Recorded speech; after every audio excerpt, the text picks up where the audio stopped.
A service of KIBMradio.com, the Internet's home for an all-old-time radio.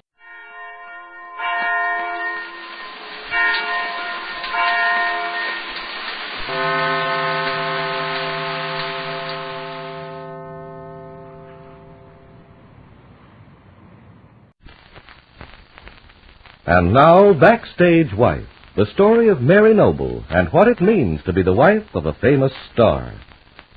When Mary finally produced the proof that showed it was Claudia Vincent and not Larry who murdered Oliver Wilson backstage at the Hamilton Theater just off Broadway, Claudia made a final attempt at revenge by hurling acid in Mary's face.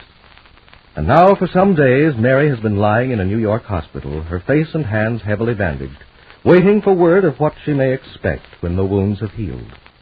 Knowing how desperately her husband Larry is worried over her condition and about the debts that are piling up, Mary has written to Tom Bryson, a close family friend in Hollywood, to see if he can find a suitable part in motion pictures for Larry, without telling him she has had any part in the plan. Right now, Mary is alone in her hospital room when suddenly Larry looks in and speaks. Honey, you awake? Oh, hello, Larry. Yes, I'm awake. Come in. Feeling any better? I think so. Met your nurse in the hall. She said you should be taking a nap.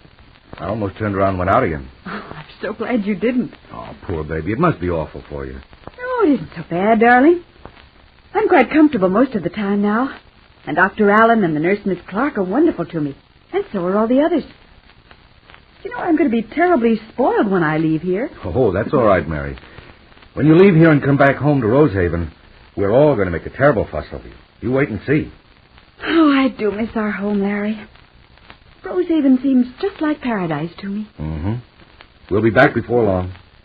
And we'll collect Larry Jr. and his spaniel from the neighbors next door and settle down to our old life again. Oh, wouldn't it be wonderful?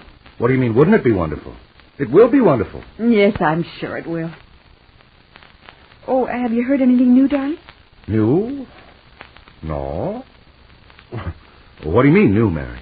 Well, yesterday you were talking to me about some radio work. And I just wondered if there was anything new. No, nothing worth mentioning. Oh? Well, I expect you'll find plenty to do. After all, you are a very famous man, darling. I wish a few more theatrical managers thought so. Oh, it's too bad Tom Bryson isn't here. I'll bet he'd write a play for you in no time. Oh, isn't it a shame that he's been forced to stay out there so long in Hollywood? I guess he's had a pretty tough time. Yes, those back injuries take so long. He's been in a cast for weeks. I wish we'd hear from him more often, Larry. Well, now you mention it, I did hear from him. Really? When, dear? Today. And you didn't even tell me. Oh, aren't you mean, darling? What did Tom have to say? Can you read me the letter? Oh, it wasn't a letter. It was a wire. I haven't got it with me. Well, what did he say? And why did he send you a wire? It must have been something rather urgent. I think Tom must be cracking up. He wired me to come out to the coast and work in a picture. Why, Larry, I think that's wonderful. And you've kept it from me all this time. When do they want you, and what is the picture? I don't know anything about it, Mary. Tom didn't give any details. It's the most idiotic lot of nonsense I ever heard of. You mean you aren't going to take it? Oh, of course not. You ought to know that wild horses wouldn't drag me away from you right now. But, Larry, you know that Tom wouldn't try to get you into anything that wasn't right for you. He's far too good a friend. Oh, darling, wouldn't you like to accept the offer? Not right now, Mary. Not if it means leaving you. I don't want you to think about that, dearest. I don't like to think of depriving you of something important when you need the work so badly right now. Don't you bother about that, honey. I've told you that I'll handle all the business end of our lives from now on. Oh, I didn't mean that, dear. Just tell me one thing. If it weren't for me, that is, if I were up and about and perfectly well, would you accept this offer of Tom's? Oh, sure, but you aren't up and about, and I'm not leaving you until you're out of this hospital, so that's that. I think you ought to go, Larry, I really do. I'm getting on so well that I'll more than likely be up and around long before you get back. Why, I might even be able to come out there to see you and come back with you. Wouldn't that be wonderful? Great. But it's no good talking about it. As long as I get no definite word from Dr. Allen, I'm not leaving you. And it's no good you're trying to run me out of town either. Oh, darling, what a thing to say. Well, what do you expect? This is the second time you've talked to me about Hollywood. You'll have me believing that you want to get rid of me, if you're not careful. Oh, Larry, you mustn't say such things, even in fun. Always remember that I love you more than anyone in the world, and I always will. And I love you, Mary. That's why nothing's going to make me leave New York until you're all better. Now then, let's talk about something else. Or would you like me to read to you for a while? I'd love it. Read the book you started yesterday. It's somewhere about. Yes, it ought to be on the dresser. Maybe your efficient nurse threw it in the wastebasket. Oh, Larry. No, nothing here but a crumpled up Western Union envelope. Oh, it must be here on the bedside table, isn't it? I'll see. Yeah, here it is. All right, then. Let me pull this chair closer. We'll see if I can find my place. Oh, I'd love to have you read to me, Larry, darling. It's so nice and soothing. Yes, here we are. There were white hyacinths on the table. And as Dennis came into the room, the fragrance caused him a sharp pang of remembrance. It was the first day they met. The day when... And as Larry Noble continues to read, we turn to the luxurious estate of Rupert Barlow in Oyster Bay, Long Island. And we find Rupert Barlow filling his cigarette case in the library when Julia Dixon, his attractive housekeeper, enters the room saying, So your man Victor is back.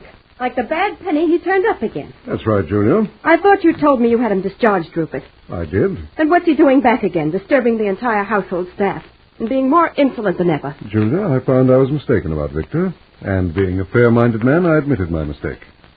What's more, I'm greatly relieved to have Victor back in my employ. He's very useful in many ways. Oh, yes. Your precious Victor is certainly useful when you want him for some shady or violent act. My dear Julia, Victor is a very capable mechanic. He drives very well, and he's also very good at running my boat. That's scarcely a recommendation, is it, Rupert? You haven't been on your boat in months. And I mean to use it considerably more from now on. In fact, Julia, I plan to take a few cruises very shortly, and I shall need Victor. Where are you going? How can I say? Perhaps the Bahamas or possibly Bermuda. You found Bermuda very stimulating, I recall. That's hateful of you, Rupert. To remind me that I'm responsible for bringing Oliver Wilson back with me from Bermuda. I just thought you might have forgotten. I'll never forget. I didn't mean to depress you, my dear. But when you take such decided views about my manservant, I do think it's going too far. I beg your pardon, Rupert, for overstepping my bounds. I shall try to remember that I'm here in the capacity of housekeeper and nothing more. Don't be so touchy, my dear. Just because I re-employ Victor, a capable and conscientious fellow, you don't have to fly into a temper.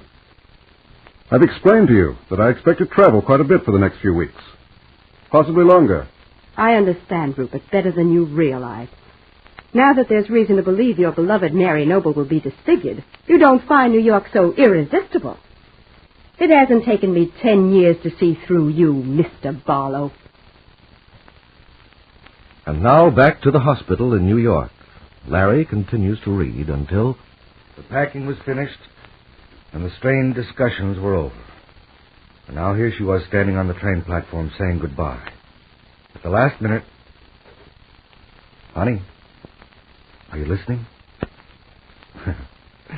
I thought so. Sleeping. Best thing in the world. Maybe I'll have time to run out and send an answer to Tom's wire. I'd better write a note for Mary in case her nurse isn't outside. Oh, now, let's see where I find a piece of paper. Maybe an old envelope. No, nothing here. Maybe in the dresser here. There doesn't seem to be any paper. Unless I write on the back of this telegram. She won't mind. Hey, it's from Tom Bryson. It's funny. She didn't mention any wire from Tom. Let's see. Just sent Larry urgent wire to come to Hollywood at once. Didn't mention your letters. Have pretty good offer, but wouldn't have agreed to this if you hadn't urged it. Hope it's what you really want. Love, Tom. Well, that makes it different. I guess I won't write a note after all. Just put this back. So, Mary really does want me out of the way. She isn't kidding about that. All right, then. Oh, Mr. Noble. It's time for Mrs. Noble's 4 o'clock fruit juice. She's sleeping, nurse. Oh, well, that's fine. I'll just put it down here. I won't disturb her rest. All right, I'm going out now. If my wife wakes up before I get back, will you say I had to leave? To send an important wire. Larry doesn't wait for an answer, but walks quickly to the door and out into the hall. What will he have to say in this wire to Tom Bryson?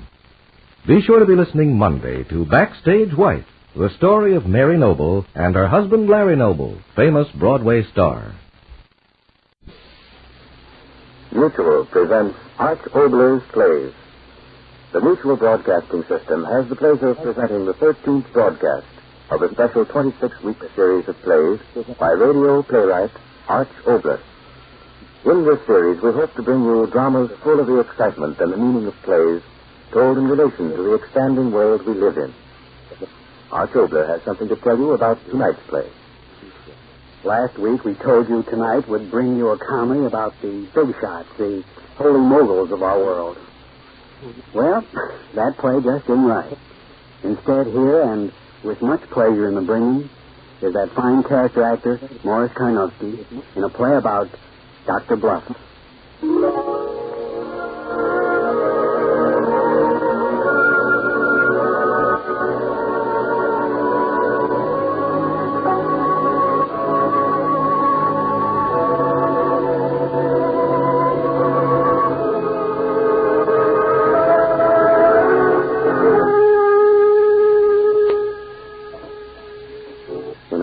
Alone in the room, talking to himself out loud, he's crazy.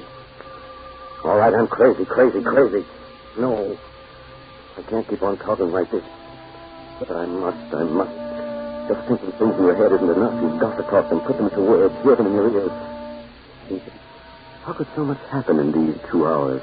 Yes, it's only 2 hours, 12 o'clock, and it started at 10. Now it's 12, a minute 2. No, 12.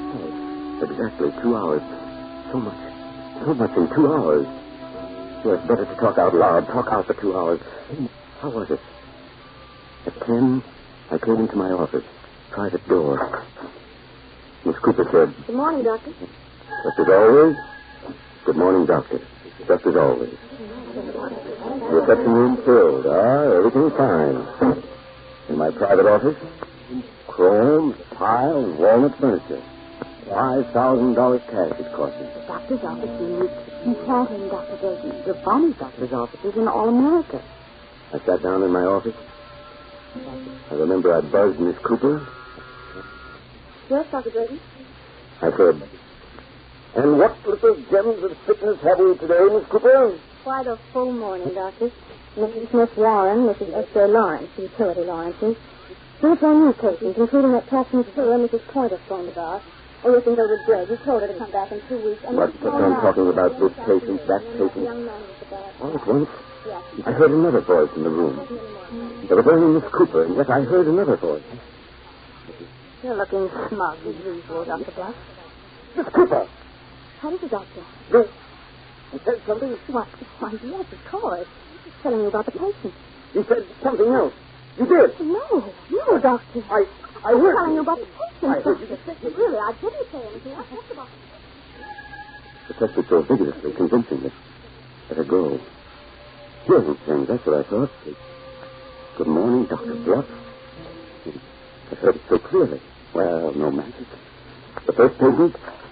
Dr. Grayson, dear, Dr. Grayson, you must have me listen to my heart is palpitating again. I know it. Different, it's getting the palpitations. I hear them. I feel it most yesterday. Infernal woman talking. And while she was talking, suddenly I heard so clearly. I'm drinking too much. You drink, Dr. Grayson. No, it's the cash you want, not drink. Well, you won't get cash from me. A check, and that's no good until Joe comes through with that alimony. Maybe I won't pay you at all. Then it's for a trip. Need a trip. Amen. Jumped to my feet, slammed the desk. What is it, Dr. Grayson? No one in the room but you. Oh, the doctor, what in the world's wrong? I heard you. Yes, while you were talking. Doctor, what on earth is... No one here but you and I. No one. Oh, Doctor, my heart. You tried to... No. I heard it most distinctly. While she'd been talking, another voice talking. Her voice. No, not quite like her voice, and yet her voice. I got rid of her somehow. The next patient? Yes, I'm back, Doctor. After that atrocious thing you sent me, I couldn't come back, but here I am. You may examine me. Mrs. Smith Warren, old crow, sickness of living too long. Started to examine. And then I heard. No good. Again another voice. No good for me. Old Winnie's sitting there, not talking, and yet I heard. Just a younger doctor. Her lips weren't moving. Looks like your hand. What I was hearing. Old hands like mine. As if Veins, brown splotches. what was in her mind. A younger man. What she was thinking. A younger man to make me forget. What she was thinking. That was it. That voice, the thoughts in her mind. That was it. The other voices, thoughts in the minds of the others. That's what I heard. But it was incredible. Impossible. The thoughts in the mind of another? Was I losing my mind? I remember I called the nurse back. She came into the room. As she came closer to the desk, I heard. All right. What's the trouble now, Dr. Bluff? She hadn't said a word, and yet I heard. What's the trouble now, Dr. Bluff? I said, Cooper, did you think? What? Oh, no, Doctor. Been hitting the bottle again, Dr. Bluff? Stop whispering. I haven't said anything. I haven't said anything. It was true. It was true. She hadn't spoken. I knew it. I knew it. I said, don't you lie to me. I heard you. You're drunk, little man. You are drunk. How dare you? I'm not drunk. How dare you say that? When I said not drunk, the face went white as if the blood in her head turned to water. Her mouth opened. She didn't say anything. And yet I heard. How did you know? I kept on hearing. I didn't speak. I didn't. He knows what I saw. Knows that I hit Dr. Bluff. Bluff! Bluff! Doctor! I heard you! Doctor Bluff, all right. No, I didn't. The fire! Fire! Had I heard her thoughts? Had I? Or was it my own brain? Tired. An awful hallucination. I had to find out. I opened the door of the reception room. I listened. Women chattering. Normal enough. Then, above their voices, lifting above it so clearly in my ear. Other voices. Yes, their voices. Yes, true. The thoughts in their minds rushed into the room. Oh, Doctor. Dr. Drake, dear Doctor. Am I next? Dear Dr. Drake. I've been so impatient, Doctor. But the other things I was hearing. That little man. That little man. To come here a little closer. How long do you think I'll wait? You know why I How long do you think I'll wait? How long? The voices in my head. I said, no! They're here!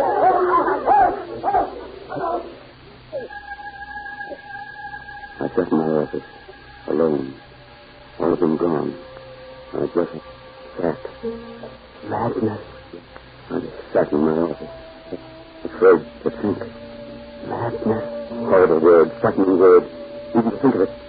But it wasn't true. It wasn't. Yes, my mind strangely sensitized to what people thought. Why not? Why not? Reason it out, talk it out. Yes, if I could tell someone, explain. Fred. Yes, Fred Kendall. Good old Fred. I called him. Yes, good old Fred. Hello? Is Dr. Kendall in? Yes, I want to talk to him. Dr. Drayton, hurry. Hello? Fred? This is Emily Drayton. Listen, Fred, come over right away. It's of the utmost importance. Yes, of the utmost importance. Good old Fred, best friend Fred, a good doctor, didn't make much money, not in my class, but a good man, sensible, understanding. Well, Emily, what is it? Nothing too important, I hope. A drink, Fred? I have a number of calls to make, Emily. Would you mind telling me just Yes, of course, Fred. I suppose I should preface it all with this.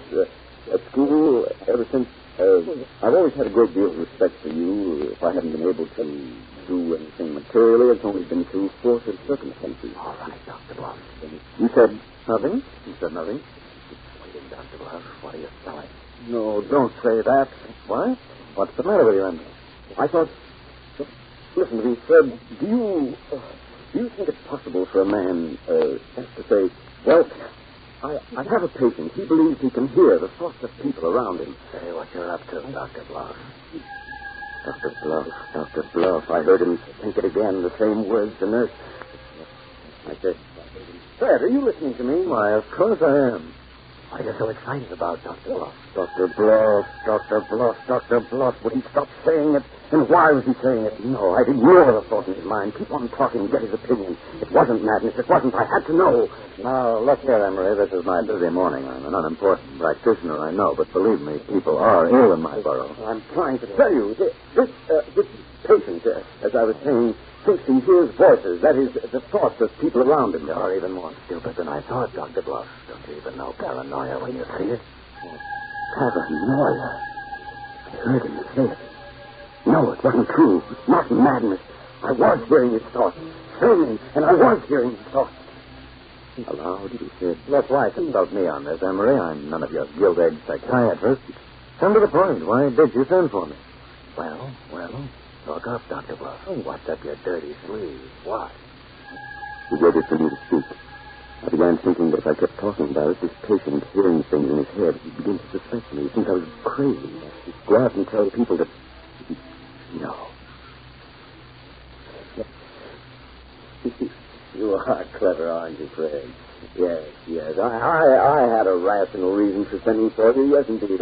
I've neglected you, Fred. I want you to help me on an obstruction case. Good see, Fred. I'll see that you get that.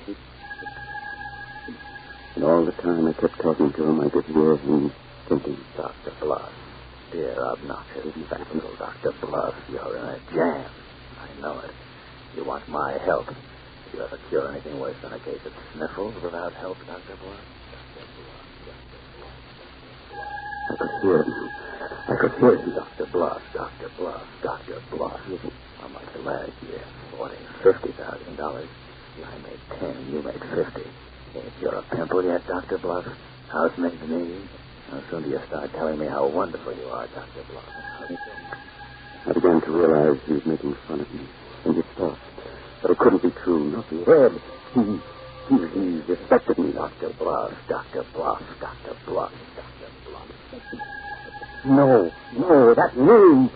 Why should Miss Cooper, why should they call me that name? Dr. Emery, Seed Racing. Respected. The respected Dr. Emery, Seed Racing. Always respected. Office, Park Avenue. Yes, indeed. Best in the city. Waiting list of patients. Of course. Always respected. Bank balance $53,359.42. $53,359.42. Yes. All that money, patients paid the money because they respected me. Yes, facts were facts. Dr. Bluff. Frederick thinking that. He's jealous of me. The man was jealous of my success. Telephone rang as I was sitting there. Medical Association meeting at noon, Doctor. Just a reminder. Medical meeting at noon? Oh, yes, I'd go there. All my colleagues, pleasant, charming. Fred Kendall, he'd upset me. His heavy jealousy upset me. I'd go to the meeting. Calm down, I thought. Poor, unsuccessful Fred with his grubby little orders and his grubby little patients. Let him be jealous. I had what I had. Money, position, respect. Poor, jealous Fred. Laughing at him, I almost forgot about the thoughts. I forgot until I went out of the office into the elevator. Going down, Doc? Went into the elevator. Only passenger. How's larceny, fathead?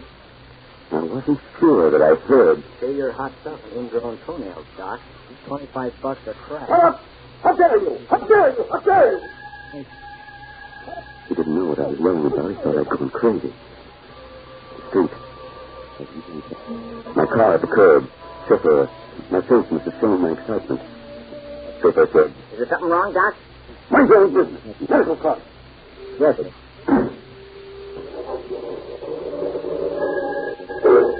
In the auto, riding down, so confused, everything so confused. How dare they think of me that way? How dare they, Cooper, Fred, those women, little fool in the elevator, none of my ability, importance. How dare they talk like that? As we drove along, I realized I wasn't hearing thoughts. The hallucination over. I was free. I felt fine. What I'd been enduring. All right, forget it, I told myself. Don't think about it. Got to the medical club. Late. Hurried into the room where the meeting was to be held. Room full of men. my colleagues. Oh, fine men, substantial men, best practices. Good to see them. Dr. Strauss and Dr. Ellingson and Dr. Edwards and Dr. Chester. Oh, all of the best men in town. No petty jealousies there. Upper bracket men, fine men. I went in, empty chair, Mr. Strauss. Good man, practice work 30,000 years was worth a cent. I said, "Hello, Strauss." He looked up at me, small, glistening, clever eyes of man looking at me. I said, "Mind if I keep my carriage next to you?" And then, something in my head. I heard. "So can I help myself, Dr. Bluff?" Dr. Bluff? I was hearing. It was happening again. Hear him talk. "So are you standing there with your mouth open like a goldfish? Sit down, Dr. Bluff." Dr. Bluff. Scout, too, started me. Aloud, he said, "Well, it isn't the illustrious Dr. Drayton. Don't stand there. Sit down, Drayton. You're too late to eat, but not late enough for the speakers." I couldn't speak. I sat down, looked around me, could hear the murmur of their voices, and above their voices, that other sound. The thought from them. Someone down the table called, "Greetings, Brother Drayton." Dr. Bartman, good man, fine practice. "How does that settle in tonsillectomy go, Drayton?" I heard my voice say, "Fine, fine." Then I heard, "Did you use a hacksaw, Dr. Bluff?" "Who held your hand while you did it, Dr. Bluff? Sure it was the tonsil you took out, Dr. Bluff? Sure it wasn't the thyroid or the liver?" "No. They couldn't be thinking like that of me. Not these men." "Oh, did your nurse operate for you, Dr. Bluff?" "You're going to write a book about it, Bluff, eh? When out of funeral services, Dr. Bluff. Is it true you split tears with your butcher?" "It's true. They were thinking that of me." And they stopped. The chairman, the speaker of the day. And so, gentlemen, I ask your attention for a few well-chosen words from our distinguished guest, the head of the Cancer Research Hospital, Dr. Franz Jennings. Dr. Jennings. Jennings, great man. Got up, caught my eye, smiled. I hardly heard him begin. In my head, what the others had been thinking. It couldn't be true. Thank you. Gentlemen, this is the first time that I have addressed your luncheon club because, frankly, the medical profession, like most professions, is afflicted with too much talk and too little action. Too many medical men talk research, too few practice it. The result, as far as original work in the science of medicine is concerned, is that the sum total of research in this city is smaller than the meat course you just served me for lunch. You men represent the elite of the medical profession in this community. The elite, presumably intellectually as well as, unfortunately, from a financial standpoint. I coupled the word financial with unfortunately because most of you, as soon as you started making money, substituted golf clubs for scalpels and tennis rackets for test tubes. To a few of you, therefore, I say, and those few know who they are, I say, spend a little time in between collecting fees and research. It may not pay off in duplex apartments, but believe me, you'll find satisfactions beyond price. Others of you here, well, I'm very happy for all of us that you do stay away from the laboratories. You are doctors the way a man is a salesman or a broker or a truck driver. So much time spent for so much money. You give a service and you're paid. That is all. And that is all right. Then he looked down the long table at me. Others of you, you shouldn't have bothered becoming doctors. Floor walkers, yes. Managers of ladies' dress shops, yes. But not doctors. He's talking about Dr. Bluff.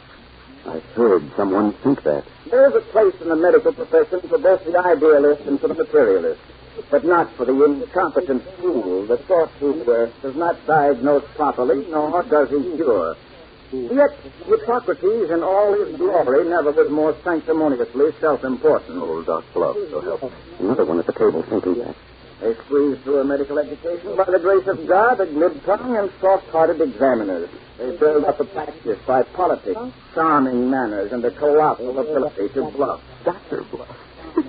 Eventually, success. An interior decorated office on the best avenue, a streamlined office girl, and a vacuum mine. I tell you, gentlemen, I'm Dr. Bluff. Look at Bluff. It's Dr. Bluff. I told you right here, Dr. Bluff. You hear them laughing at me. No, they couldn't. Laughing at me.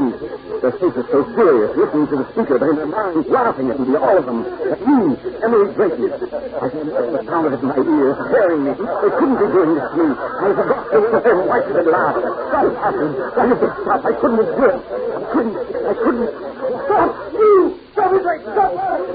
Stop! Rush out of there. Get away from me. Get away. They were laughing at me. All right. It's true. I was losing. $175 suit, fat face, fine office, but I was nothing. All my life, nothing. Only you enough to make money with Bluff. Dr. Bluff. All right, I was Bluff. All right. So I came here. Home. Dr. Bluff had this lead. A wife. So I came home. Home. Traffic. I had to see traffic. She was coming downstairs, dressed to go out. She looked down at me, her face filled with surprise. I looked up at her, my wife. Wanted to speak. Couldn't. So young. So lovely. She came close. I heard. You're home early. You look sick. I'm sick of you. Sick. Maybe you'll die. She was thinking that. Kathy thinking that. Maybe you'll die. Maybe you'll die. Maybe you'll die.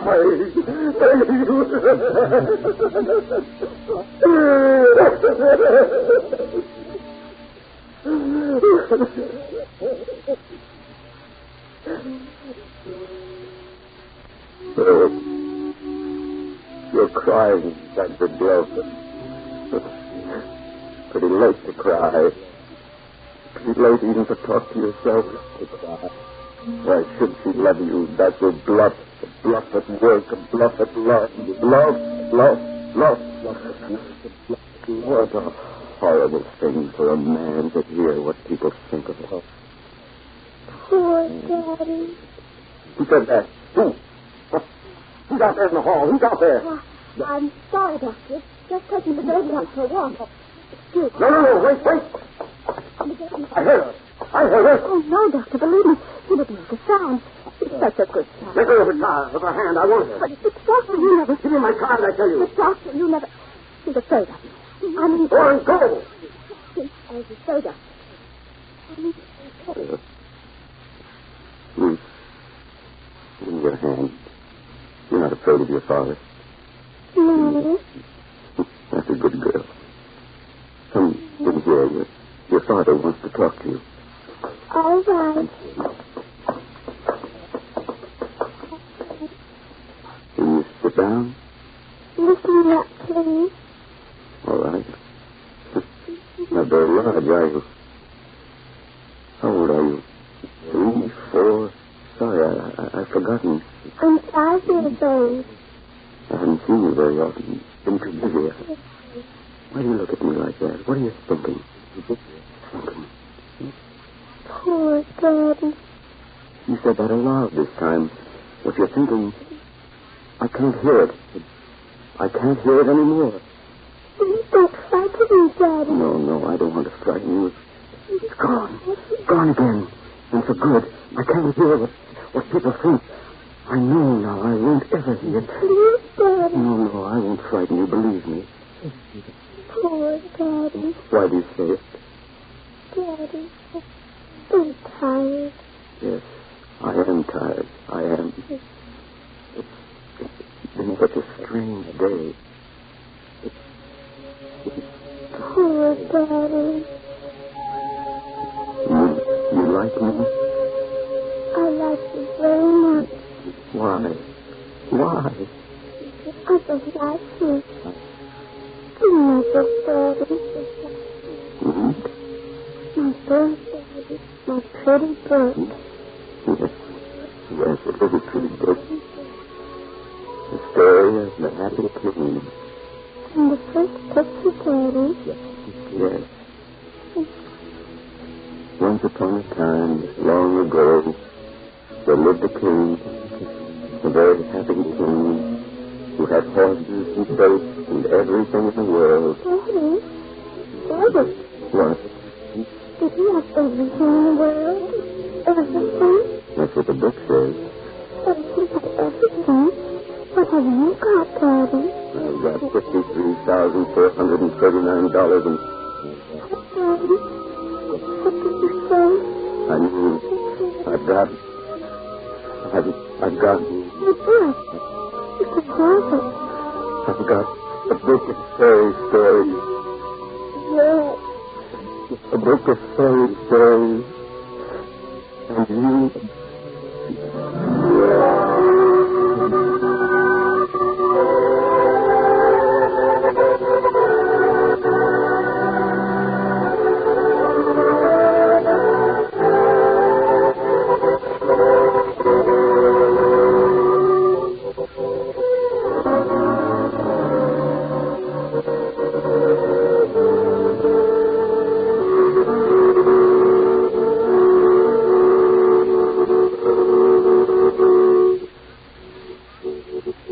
just heard Dr. Bluff, a play by Art Oboler.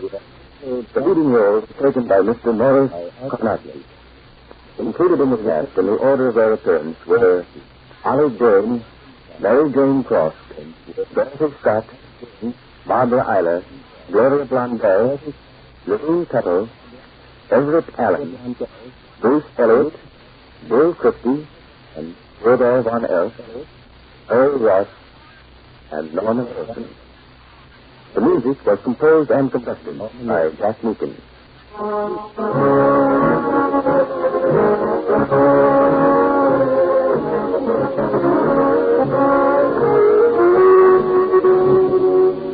Next week, a new play written especially for radio. This will be the 14th of a special series of plays, written, produced, and directed for the Mutual Broadcasting System by Art Oboler. To conclude the program, Jack Meakin conducts the orchestra in excerpts from his original composition, Memoir.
Broadcasting System.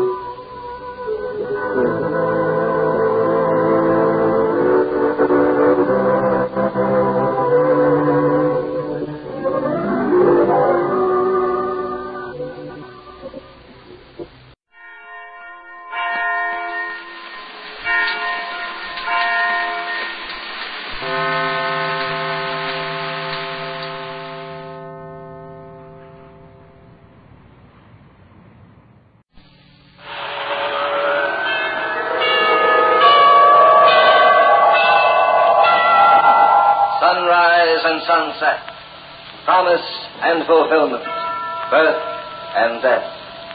The whole drama of life is written in the sands of time. We present a new series of radio programs, The Clock.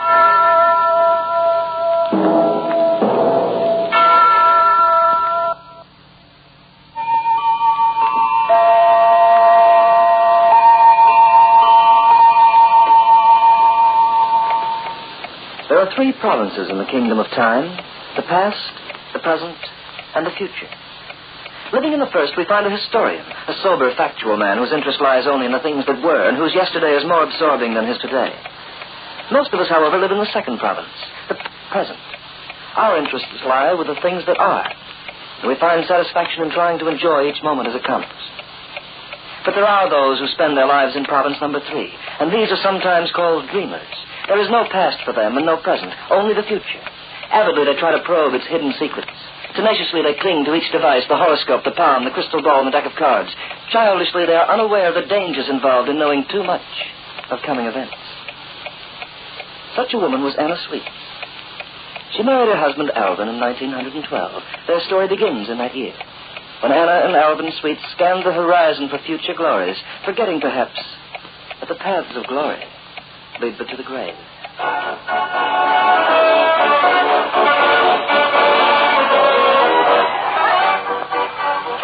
Hurry. We'll miss the sideshow. I'm tired, Anna. My feet hurt. Nonsense. We haven't seen even half the exposition. They've got a model of the horseless carriage on the other end. Alvin, there's a telephone display nearby. Couldn't we come back some other time? Oh, all right. If that's the way you feel about it. Don't be angry with me, Anna. I was hoping to see the telephone. Maybe one day, when we're rich, we'll even have one of our own. Oh, it must be wonderful. Well, let's go, Anna. We've really seen enough. You just don't like to have any fun. All you ever want to do is sit home by the fire and read your silly paper. I suppose that's what I get for not marrying a man near to my own age. Haven't you been happy? I suppose so. Forget I ever said that, Alvin. I'm sorry. You're probably right. A girl like you could have married someone young, handsome, rich. I often wonder why I was lucky enough to win you. Or maybe I saw something in your future, Alvin. Maybe the cards told me that one day you'd be a big man. The cards? It's always the cards. You're like a child that way. Don't make fun of me. I don't like it. Oh, forgive me, dear. You're like all the other skeptics. You never see any farther than your nose. I tell you, the cards don't lie. Oh, look, another ice cream stand. I think I'll have a strawberry this time, Alvin. Another ice cream cone? You've had 2 already. What's the matter? Can't you afford it? I was just thinking of your figure. You're not the only man who has. Anna, I don't like that kind of talk. Oh, let's go home. Excuse me, please. Yes? Baba is my name, Madam Baba. Would you like to have your fortune told? Not now, thank you. Oh, wait. Your name is Baba? My tent is just across the path. I saw you pass a lovely girl and an intelligent man. The cards may have something good in store for both of you. Come on, Anna. Let's get your ice cream cone and go. Well, never mind the ice cream. I want Madam Baba to read the cards for you. But that's ridiculous. I don't believe in it. There are many who come to Madam Baba's who don't believe. When they leave, it's different. Oh, let's go into her tent, Alvin. But it's just a waste of money, Anna. I don't like to have money. Oh, why are you always so hard to get along with? Can't you do this one little thing for me? All right, if you insist. It may bring a change in your life, my friend. An important change. A good change or a bad one, Madam Baba? Only the cards can answer that.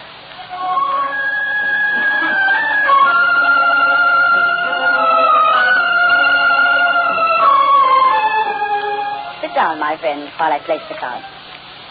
I believe in cards, Madam Baba. Well, I don't. Alvin. That's quite all right. Each to his own opinion. Now, what do we see? This card is a woman. A beautiful woman. Yes. That might be me. No. No? The woman is not you. Oh, the money card. I see the money card. Yes. And now we'll find out what it brings. What's the matter? Yes, space. That means death. Let's get out of here. Just a moment. You may as well hear the story. It may save you a lot of grief. The death card, madam, is in an uncertain position. You mean it may not come about? That all depends. Your husband must beware of the color red. Red? It is a dangerous color for you. What about green or pink or orange or magenta? Alvin, stop being funny. If you do not follow this advice, the color red will lead to money. A great deal of money. Well, if that's what you call hard luck, I'm all for it. But listen closely. When you get this money, you must refuse it. Refuse it? It is essential, my friend, that you do. Your life may depend on it. Is that all? Yes, that's all. What else do you advise him to do, Madam Baba? I have told him all I know. But I see he still doesn't believe. I can only repeat what I said before. Your husband must beware of red and refuse this money. Or very soon you will find yourself in widow's weeds.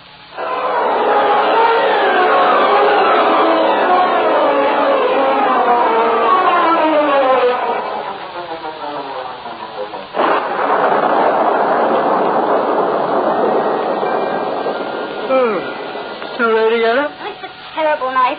You've been staring out that window for over an hour. Come here and sit with me. A headache. I don't feel too well. You want to have a headache, Powder? Oh, powder won't help. It's more mental than anything else. You're still worried about that, well, what that fortune teller said. Alvin, I wish you wouldn't take it so lightly. But it's been almost a week now, and I'm still alive. Please don't joke about it. Why not be sensible? Don't you see what nonsense it was? The color red. And all I could do to keep from laughing. The fortune it brings me. Maybe Madame Barber was thinking about the sweepstakes. The winners were announced in the papers today. What was the first prize? 50,000. But I know safer ways of making money. I saved myself money by not buying a ticket. Alvin. What? That tie you're wearing. This tie? Take it off. What for? Can't you see it? It has red in it. Now, Peter. Take it off, I say. You're choking me. There. I'm throwing it in the fire. Are you crazy? That tie I don't care what it costs. It's going to burn. Oh. Anna.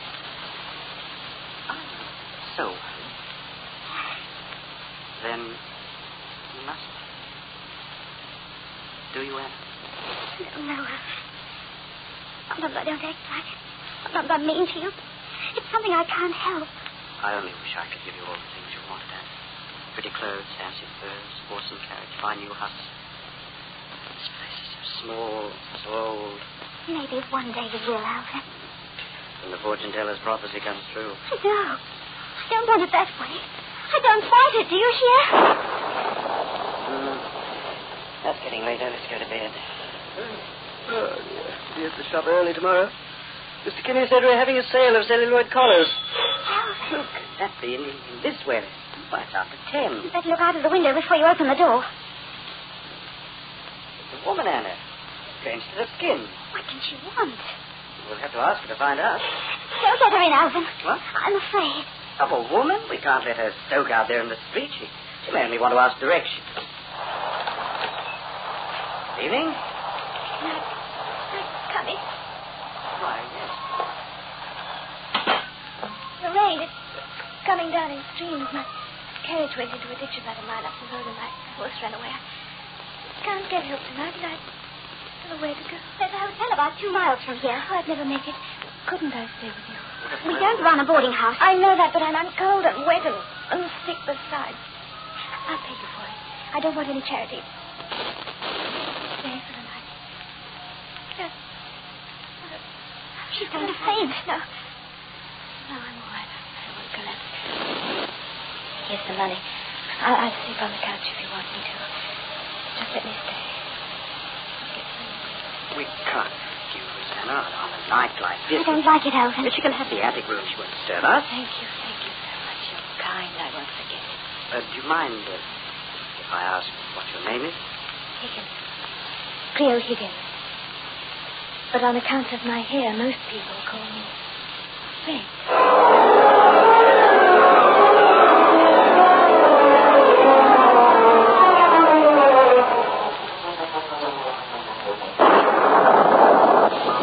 Wake up. What's the matter, Anna? I can't stand it any longer. It's 4 in the morning. You've got to get rid of her now. Who? That woman. A few hours till morning and then she'll leave. I won't wait until morning, Alvin. I can't sleep as long as that woman's in the house. Cold, Alvin. Here was red. Bright red. Like blood. Go to sleep, Anna. No, I'm getting rid of her. Alvin, our lives may depend on it. I'm telling her to get out of this house right now.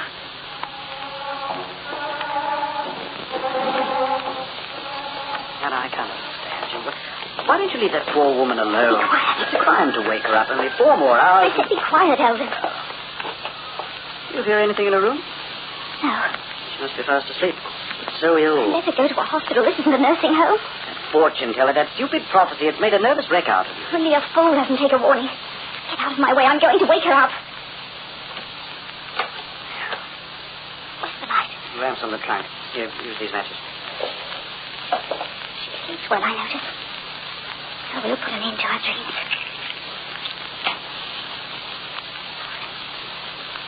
Alvin. What is it? Dead, Alvin.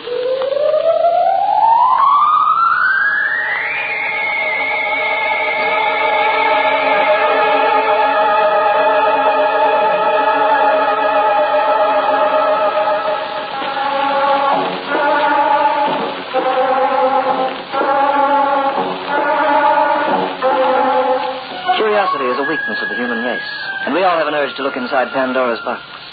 From the point of view of time, this box contains the future, and its secrets are forbidden to us all. But there are always some who ignore the warnings and who refuse to remember that curiosity has often killed more than just a cat. Alvin, what do we do? Now, don't lose your head, Anna. I knew it. I knew she'd bring trouble. Madam Barber was right. You should have listened to her. There's nothing to get upset about. As far as I can see, she died of natural causes, probably a heart attack. How do you know? You're not a doctor. My father died that way, and his face was blue like hers. He never even had a chance to get out of bed and call for help. She went like that. Shall we get the police? Yes. What's that she's clutching in her hand? I don't know. Let's see if I can force her fingers open. Well, Alvin, don't touch the body. Let me take a second. A slip of paper. She wrote some kind of message. Not so easy to pry her hands open. Oh, how can you even go near her? I've got it. Let me see under the lamp. What is it? It looks like... Anna, get me the newspaper downstairs. A newspaper? What for? Don't argue with me. Get it. Do you know what this is, Anna? No. It's a ticket on the sweepstakes. In the name of Lucky Red, and I'm almost sure, Anna, that's the name that was listed for the 50,000 first prize.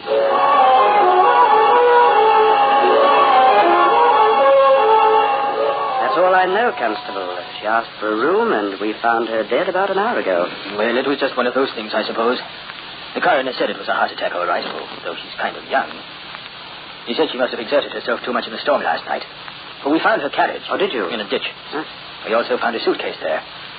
Now, are there any more of her things here except her clothes? That's all she had, Constable. My wife loaned her the nightgown. Nothing else, eh? No, nothing else. All right, Mr. Sweets.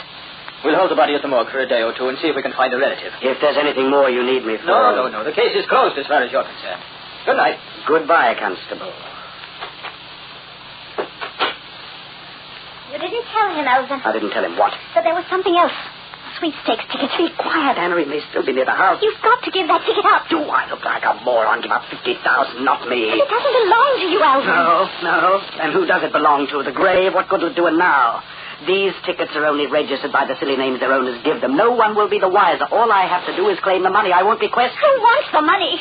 Who wants to make a bargain with death? You're thinking of that blasted fortune teller again. Her prophecies came true, didn't they? First the collar red and now the money. You remember what she said? If you keep that money, I'll dress in widow's weeds. For heaven's sake, Alvin, get rid of the ticket before it's too late. No, not in a million years. She can take her prophecies and burn for all I care. All my life I wanted money, and so have you. I'm tired of being a worm. I'm going to live like a king. Alvin, you'll regret it. Will I? Well, you won't, my darling. Just think of the things I can get. I'll dress you like a queen. I'll quit the rotten job I've had for all these years. I'll buy you diamonds and furs. What do you say to that, Anna? I have nothing to say, Alvin. Don't look at me that way. Think you were seeing a corpse. Maybe I am, Alvin. Maybe I am.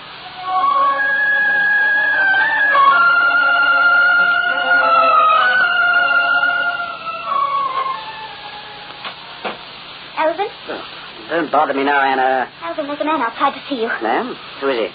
His name is... Higgins. Is he related to... She was his wife. What did you tell him? I said I'd call you. What? Didn't you say I wasn't home? What do you want him to do? Take it away from me? You'd better see him, Alvin. All right. You stay here, Anna. I'll talk to him alone. Evening. Good evening. What can I do for you? I'm Cleo's husband. They told me that she died in your home. Yes. She took shelter here for the night and passed away very suddenly. Yes, she had a bad heart. We had an argument, and she walked out on me. I only found out what happened to her this morning. I'm deeply sorry, Mr. Higgins. The police gave me her clothes. Was there anything else? Anything else? Did you find something, that she might have lost? I believe the police have everything, Mr. Higgins. I'm not so sure. I beg your pardon? Where's her room, Mr. Sweets? She slept in the attic. Do you mind if I have a look around? Not at all. I'll show you the way. The room's completely empty now, of course. Empty? We gave it a thorough cleaning after the accident. We removed all the furniture. The room's quite bare. And there's no point in my seeing. Not really. Would you mind telling me just what it is you're looking for? Oh, it's just a memento, something to remember her by. Something she had on when she left me. Ring or bracelet, then? No, it wasn't a ring or a bracelet. Let it go, Mr. Sweets. Sorry to disturb you. No trouble at all. If you happen to run across anything that doesn't belong to you, here's my card. I'll remember. Good night, Mr. Sweets. Goodbye, sir. Oh, Anna, I got rid of him. I fooled him completely. Did you, Alvin? The last we'll see of Mr. Higgins, the idiot. I'm not so sure, Alvin. Come here. What is it, Anna? Under the lamppost across the street. It's Higgins. And I have a feeling he's waiting for you.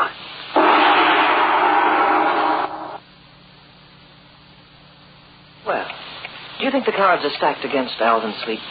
Or like him, are you a skeptic, a disbeliever? Let's listen and learn. Is he still there, Anna? No, he's gone. He didn't move from that spot for 5 hours. I thought we'd never be rid of him. He looked dangerous, Alvin. Well, he's gone now. I guess he's given up. Don't open that door. Are you frightened, Alvin? No, of course not. Frightened of what? I'll see who it is. Good evening. Good evening, Mr. Sweet. Did you find that memento? No. Are you sure? I told you before, didn't I? No. Just thought I'd call to check. I'll get in touch with you again, mister. 50,000 is a lot of money, Alvin. You won't be too willing to let it go. Fine wife you are. You sound as if it's none of your affair. You sound as though he doesn't worry you in the least. I stopped worrying, Alvin, when you did. Nothing left to do now. Wait. Wait for what? The rest of Madame Barber's prophecy.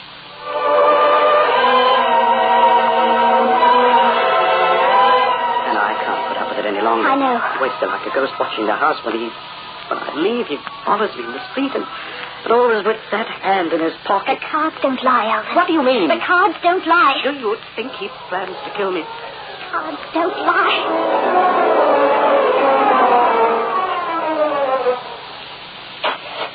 Alvin, is that you? Alvin, what are you doing in the cellar? I told you to go away. There, finished. Why did you dig that hole? I'll let you know the better, Anna. Tell me, Alvin.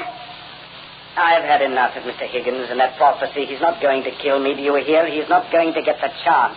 What are you going to do? I booked our passage, Anna. We'll leave tonight. We'll go abroad. I'll collect the money and we'll be in Clover. You haven't told me why you dug that hole. He's here. I know. But here he comes. He's here. He's driven me crazy long enough. I'll put an end to it now, and I'll bury Baba's prophecy with him in the grave. Alvin! Alvin!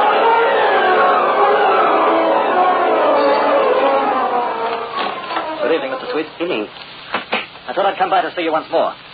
Have you had any luck?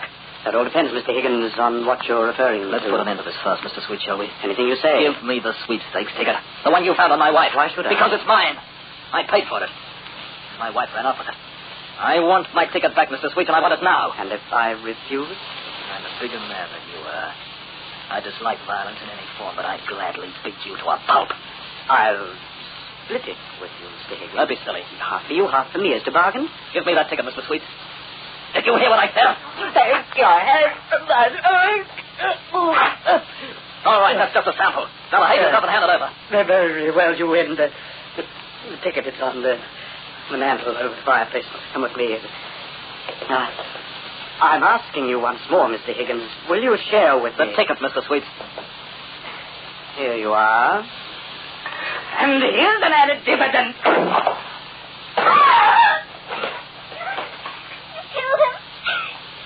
His skull with a poker. Was looking for it, wasn't he? Killed him. No, we're rid of him for good, Anna. And the prophecy's been broken.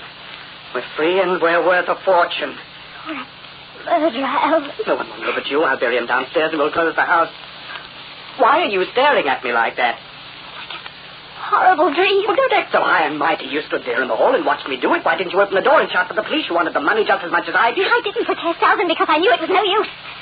No matter what we did, The prophecy would have to be fulfilled. Are you coming with me, Anna, or must I leave you behind? I'll go with you, Alvin. Oh, good girl, good girl. I knew you wouldn't fail me, good girl. You're too smart, Anna. So am I. You see how smart I've been, don't you? No one can ever touch us, no one. You'll stay in that cellar as long as we keep this house, and we'll keep it forever. But we're leaving the house, Alvin. You said we were going abroad. Yes, we are, just as soon as I've collected the money. Look, I've got a surprise for you. Look, Anna. Here are our reservations. Nothing's too good for you now, Anna. Look. Royal Suite. Sailing from Southampton, April 10th, 1912. Lady voyage. SS Titanic. The Titanic, Anna. What do you think of that? I'm sure it'll be wonderful. The Titanic.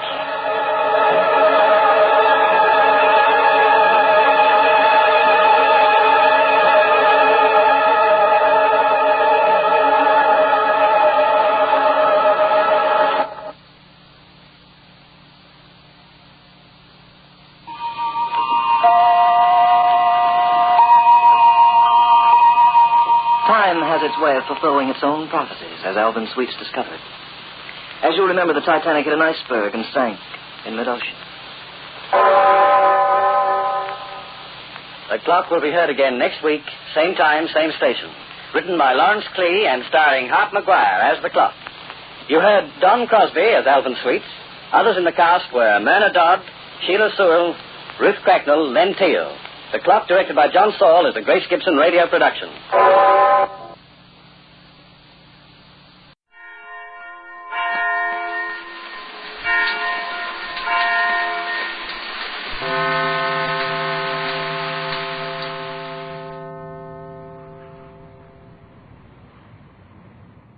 Have you heard the weird tales of the Whistler?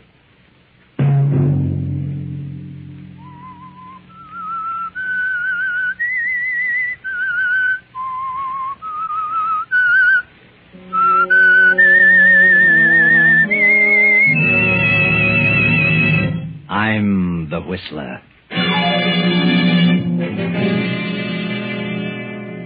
Gentlemen, we 7 scientists have banded together because the government of Austria is in deadly peril. We have evidence that Austria is being dangerously undermined by the Nazis, and that nothing is being done from the standpoint of the law to prevent it. We have therefore resolved to take measures into our own hands and prevent this chaos. At our next meeting, we shall present the names of those in high places who attempt to divide and conquer, and shall decide then as to what action shall be taken against them. And such was the organization in which Hans Minkler, the young, mild-mannered biologist of Vienna, suddenly found himself a member. Hans Minkler, whose whole life was dedicated to the preservation and the saving of human life. Hans Minkler, referred to by his classmates as the man who couldn't kill a fly. Saturday night, and again CBS presents The Whistler.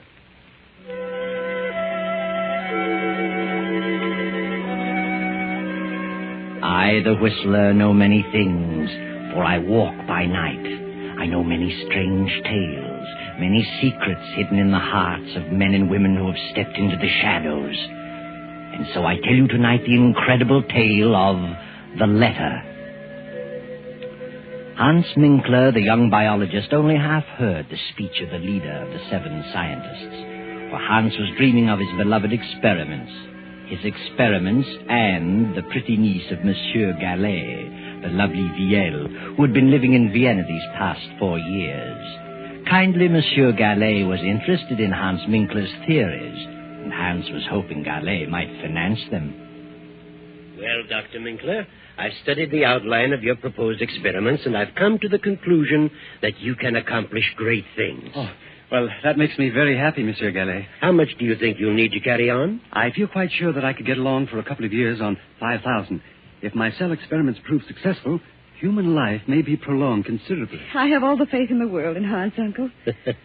My niece is certainly sold on your ability, Dr. Minkler. So are you, Uncle. You may as well admit it. Young men with your principles are all too scarce today. Europe seems to be saturated with men who claim they want to save mankind.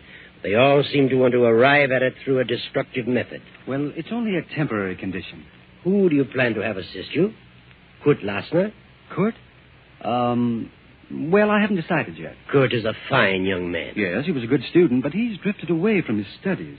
He's become absorbed in politics. Very well, Hans. I'll start you out with 5,000. Is that the way you want it, Viel? Yes, Uncle, you're a darling. I hope that someday I may be able to repay you. See where that is, Viel. Come into the library, Hans. I'll give you a check. Yes, of course. Oh, good evening, Kurt. Hello, Viel. Well, how are you? Very well, Kurt. You're very lovely this evening. Thank you. Yes, indeed. The prettiest girl in Vienna. Is Hans here? I said I'd pick him up on my way downtown. Yes, he's talking to Uncle, talking business. I've had a busy day. Not enough hours to go around. Sit down, Kurt. Thanks. Kurt, why have you given up your career? Biology? Oh, I don't know. But you could do so much good. You were so well equipped to carry on in science. Think of the things yet to be done. I'm going to do things. Great things. I mean things that will really benefit mankind. Well, that's what I mean, too. You sound like Hans. Hans is very sad about your dropping your work. He counted on your helping him in his experiments. Oh, he'll get over it. Besides, those experiments can wait a while. No, Hans is going ahead. Who's going to help him? I am, if no one else. You? Well, how can you help him? I can learn biology. But it'll take a lot of money to do what he plans. He has the money. It's all arranged. My uncle has financed him. Your uncle? Yes. Oh, I wish Hans luck. And I'm going to marry Hans. What? You and Hans? Well, what a surprise. Yes, I've made up my mind. I see. Well, I guess... Good evening, Kurt. Glad to see you. Good evening. Hello, Kurt. Oh, have you heard the good news? Yes, Viel just told me. And I wish you both good luck. I hope you'll be very happy. When's the wedding? Wedding? What wedding? Oh, yes. Me, of course. Typical absent-minded professor. See, look, I have the money for my experiments. Well, Hans, it's 7:45. We better run along. We have an appointment at 8. Oh, yes, the meeting. I'd forgotten. Yes, I'll be right with you. Goodbye, monsieur. Bye. Good night, Viel. Darling. Good night, Hans, dear. I'll see you in the morning.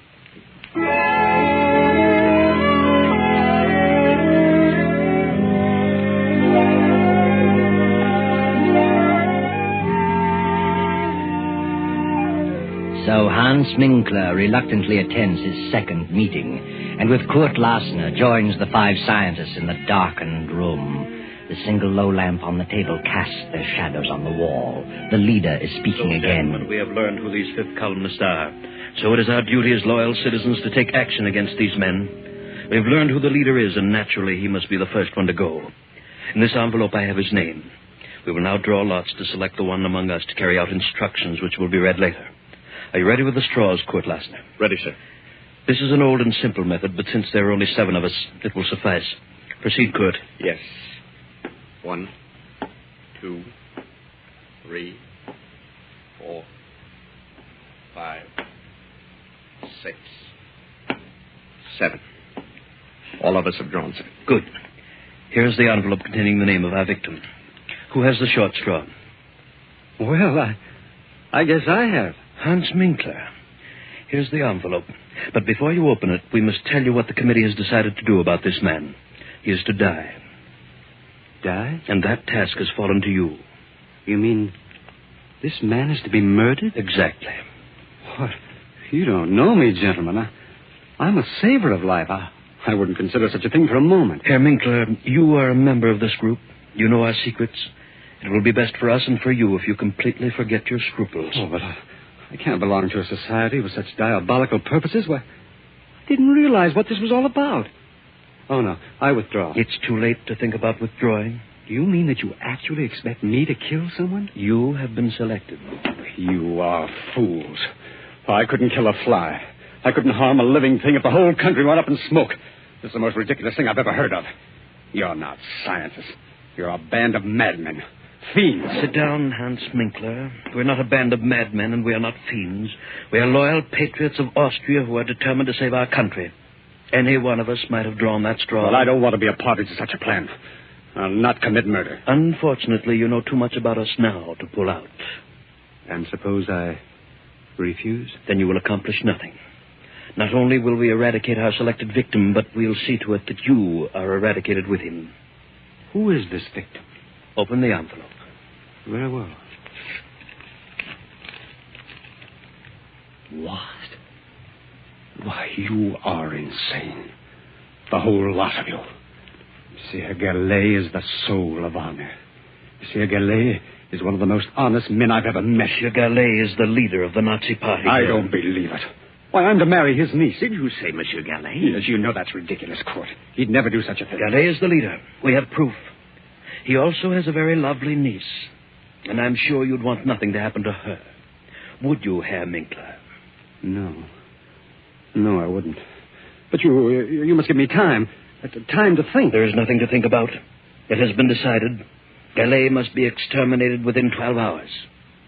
Very well. And there's nothing else for me to do. Good night, gentlemen. Good night, Herr Minkler. And remember, if you don't accomplish this task within 12 hours, we will be forced to take care of you. And if we can't find you, we will find the girl. Yes, I understand. Good night.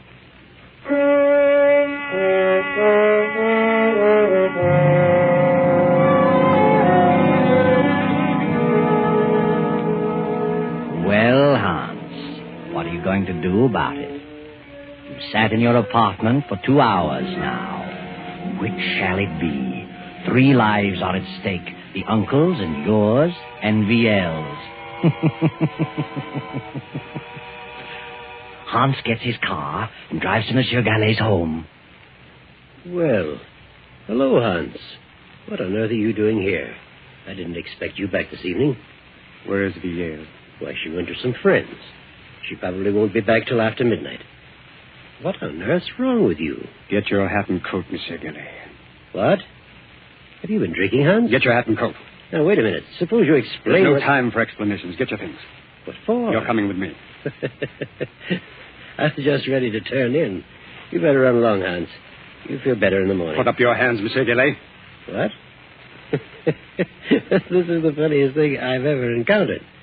Have you really got a gun in your pocket? I have. I hope you don't force me to prove it. Well, this is certainly a surprise. The meaning of all this? I've just discovered that you're the leader of the Nazis who are trying to undermine the Austrian government. Are you serious? Yes.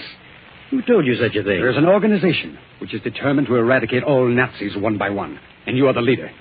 Read this. It says leader Paul Gallet. Death. This is the maddest thing I've ever heard of. I've been highly active in anti-Nazi work. They say that's merely a cover-up. Are you a member of this secret organization? Yes. You've been selected to kill me? Yes. It's unbelievable that you, Hans Minkler, could be mixed up in such a thing. I think you're being hoodwinked. I am an anti-Nazi. If you plan to kill me, you must belong to the Nazi organization. Get your things and come along. What do you intend to do with me? That's all planned. Come along. Very well. You, give me that gun. You fool. No. You don't.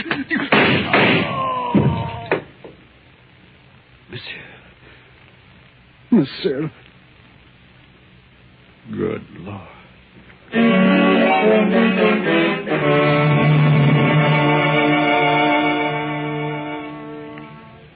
Hans stands staring at the body of Monsieur Gallet for a few moments. Then in a daze, he turns out the lights, closes the library door, and returns to his apartment. For the remainder of the night, he sits at his desk staring into the darkness, lost in thought. And then morning comes, and VL at her home opens the library door and...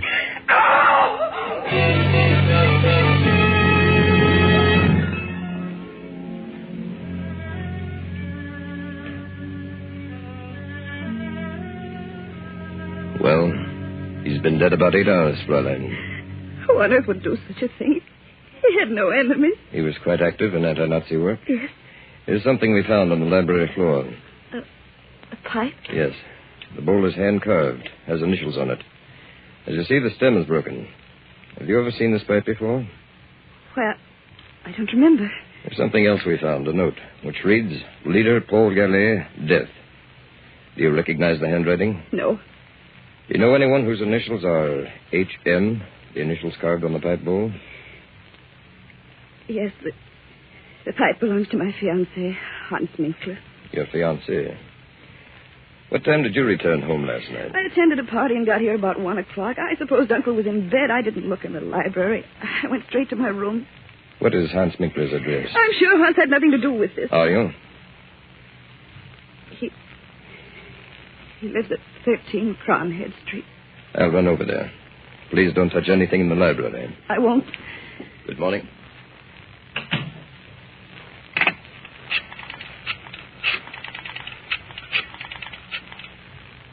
Court, something terrible's happened. Uncle was murdered last night.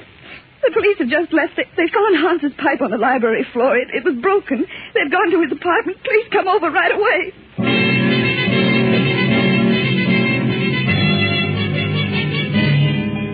Hello, Hans. This is Kurt. The police found your pipe in Gallet's library. They're on their way to your place. You've got to get out of the country immediately. Don't wait a moment.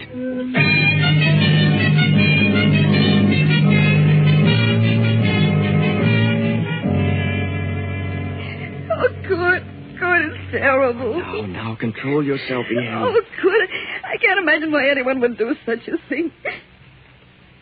Kurt, do you know where Hans is? Well, I suppose he's at his apartment. Hasn't he called you this morning? He usually does, but he hasn't. They found Hans's broken pipe near Uncle's body. Kurt, I must warn Hans. I must let him know what's happened. His pipe, huh? Oh, it's bad. By all means, phone him at once. You call him. Of course. It's Chronic Stat 4347. Right.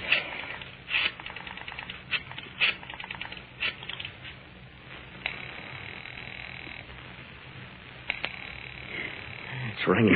He must be there. Oh, he would have answered by now. Where could he be? I haven't the slightest idea. But he always called me before this. Kurt, it isn't possible. It can't be. Oh, now, just try to control yourself, Yale. Oh, see who it is, Kurt. Special delivery. Sign here, please. Well, thank you. Who's it for? For you. Kurt. It's from Hans. Good heavens, read it. Leaving Vienna on important business. Contact me at 16 Rue de Roche, Paris, under name of Pierre Cabot, H.M. Well, I don't understand it. What does he mean? What important business? Why should he disappear like this? I have no idea, but it does look strange. Your uncle is murdered and Hans disappears. Oh, but what motive could he have had? But they found his pipe near Uncle's body. You know Hans had nothing to do with it. I'll admit he's always been rather peculiar, never seemed to let loose, always seemed to be on his guard, but well, I can think of no reason for this. What could this important business be? He never told me of it. And why on earth should he go to Paris under an assumed name? That is strange. Kurt, that officer said something. What? Well, you know that Uncle was active in anti-Nazi work. Do you suppose it could be a Nazi? No, why not? But who? Who do we know that's a Nazi? I certainly Wait don't. a minute. You just said that you felt Hans was always on his guard. Do you mean you felt he was concealing something? Well, there have been times when I've felt that, but on the whole, I've thought of him as a slow-thinking, absent-minded professor. But it does seem strange that the moment Uncle gave him the check, that this should happen and he should disappear. Maybe he went to visit our old pal, Jean Renaud. You remember Jean? He was one of our classmates. But I have a strange feeling that Hans wouldn't go away like this without telling me beforehand, unless something were wrong. Do you suppose that Hans has been deceiving us all along? What makes you ask that? Well, it suddenly occurred to me that he spoke French without the trace of an accent. And I remember Jean Renaud said once that he spoke English without an accent. So what? Well, if he did, where did he learn to do that? Certainly not by living in Vienna all his life. Oh, I see what you mean. Why didn't he tell me beforehand that he was leaving? But he wrote you this letter. Yes, but it wasn't written by the Hans I know. Oh, I think you'd better forget about it. Good. I didn't tell you this. The police found a note on the floor. It said, Leader Paul Gallet, death. It must have meant that Uncle was an anti-Nazi leader and he was sentenced to die. And if this ties in with Hans' disappearance, then Hans must have been connected with the Nazis. Oh, darling, you're getting yourself all worked up. You don't think Hans was a Nazi? Well, I'll admit the way you've got it all worked out, it sounds plausible, but if he was a Nazi and he's left the country, what can we do about it? He won't come back. But why should he go to Paris? Well, Jean Renaud was a good friend of ours. I'm sure Jean knows nothing about Hans being a Nazi. Jean would never suspect him. Maybe Paris is his next assignment. Nazis are just as busy in France as they are here. Let's see that letter from Hans. He says here, contact me 16 Rue de Roche, Paris. That's Renaud's address, 16 Rue de Roche. Oh, good. I just can't believe it. How could I have been such a fool? I'll see who it is, darling. I'm Captain Gruber from Police Headquarters. Oh, come in, Captain. Sorry to trouble you again, Fräulein. But we went to Herr Minkler's apartment. He wasn't there. He wasn't. His car has not been in the garage all night. That's strange. We found this writing on the notepad on his desk. Is it his handwriting? Yes. He's written the same two words over and over again. Galais and Villiers. As though he tried to make up his mind about something.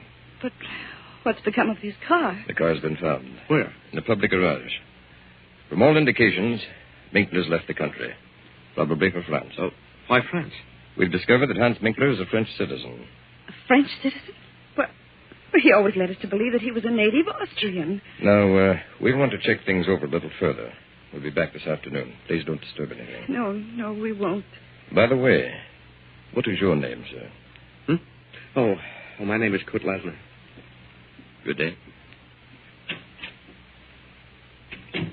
Kurt, what did you see?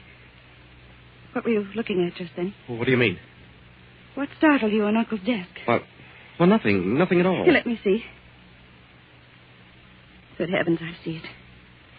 Here on the desk blotter, Uncle's handwriting, it says, "Find Hans Minkler." And it was Hans. It was. Uncle was trying to tell us who did it. Maybe. To think that he could be so low as to take Uncle's money and then kill him. Oh, please, Villiers. I just can't believe it. I won't believe it. I must. Well, I'm sorry to say that all the evidence is certainly against him. Oh, come, Villiers. Try to get this off your mind. Try to get some rest. The police will take care of everything. Oh, yes, Kurt. I guess you're right. If Hans did do it, he'll pay. He's the one who'll do the suffering. Believe me.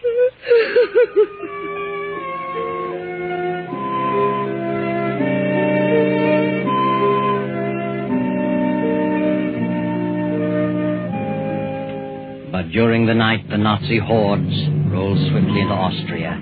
Without firing a shot, took over the reins of government. A few weeks later, France declared war. Then one night, Hans Minkler makes his way through the maze of Paris traffic and knocks at the door of number 16 Rue de Roche. Oh. Yes? Oh, good evening. Good evening. Is Jean Renault in? Who shall I say is calling? By, Pierre Cabot. Won't you come in, Monsieur Cabot? Major Renault has just stepped out. He'll be back shortly. Was he expecting you? No. Did you say Major Renault? Yes. Since war has been declared, he's gone on the active service list. Oh, I see. I've been phoning for a week, but no one answered. You haven't seen the Major in some time? No, I haven't. I've been in Austria for several years. Renault and I went to school together in Vienna. Oh. Are you by any chance Hans Minkler? How did you know that? Why are you traveling incognito? Well, where is Renault? I regret to inform you that Renault has been in Africa for some time. He's due back in a few weeks, however. Did you know Monsieur Gallet in Vienna? Yes. Who are you? I'm Monsieur Deveau, of the French Sûreté. Oh, police. Yes. Did you ever accept any money from Monsieur Gallet? Why are you asking me these questions? You never accepted money from Gallet? No. Search him, Henri. Oh, just a moment. Sorry, Minkler. I'll take the bill for it, Henri. Yes, I don't understand all this. You understand, all right. Well, so you never received money from Gallet. What's this check for? Well, that's to help carry on my experiments. Undoubtedly. Monsieur Gallet was helping you and quite a number of others to carry on experiments. Others? I suppose you say you're new at this game. Game? I don't know what you mean. I had nothing to do with his death. Nothing. Yes, I believe that. Why should you kill one of your own? Oh, I don't know what you're talking about. If you were intending to carry on experiments in Vienna, why is this check drawn on the Bank of Paris? Maybe he had a surplus of funds here. Indeed he did. How did you know I was coming here? We knew. Just what were your plans? Oh, this is ridiculous. I'm not a spy. I was engaged to marry Gallet's niece. Really? Some way I got mixed up with an organization which planned to rid Austria of all Nazis. They claimed that Monsieur Gallet was the leader in Vienna. I denied it. But nevertheless, I was selected to murder him. Oh, I see. And told that if I refused, they'd also kill me and my fiancée as well. I decided to get them out of the country. I went to Gallet's home. My fiancée was not there. I knew there was no time to lose. So I tried to take him away by force. He was suspicious, and when we suddenly got into a scuffle. And then Then someone behind me fired a gun. I don't know who it was. And Gallet fell dead. I see. I went to my home. Next morning learned that they were looking for me. I got out of the country, and in a roundabout way, I came to Paris. A good story, but it doesn't hold water. Gallet was a Nazi leader, and there's too much evidence against you, Minkler. Come on. Let's go down to headquarters.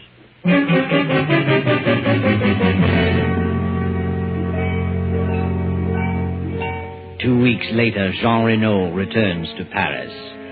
Then, 6 weeks after Austria surrenders, Kurt and Viel escape from the Nazis and make their way to Paris. Jean Renault meets Kurt on the street and asks him to bring Viel to visit him at 16 Rue de Roche. Come in, Kurt. Well, Viel. It's been a long time. How are you? Excellent, thank you. So you two are married. Well, my congratulations. Though I didn't expect it to work out quite this way. No? Why not? Well, I always had an idea that you might marry Hans Minkler. Well, one never knows. No, Kurt. One never does. By the way, have you seen Hans? He's in Paris, been here for several weeks. Has he? Yes. Don't tell me you haven't seen him. Well, he told us he was coming to visit you. Oh, yes. He's in Paris. I wasn't here when he arrived. He left several notes. I found them when I returned. But do you know where he is now? Yes. Would you like to see him? Yes, I would. Hans is dead. Dead? What? Dead? Yes. He was executed as a Nazi spy. A Nazi spy? Yes. I got here too late to help him. They had conclusive evidence against him. Why, that's ridiculous. Hans is dead, nevertheless. But what happened? Well, it seems Hans got into some trouble in Vienna and came to Paris to see me. In some way, the Sûreté here was informed that he was a Nazi, was coming here to carry on. But who on earth would accuse Hans of such a thing? I wonder. But they received a letter from Vienna accusing Hans. The Sûreté found a check on him from a high Nazi official. There was nothing that could save him. A check from a high Nazi official?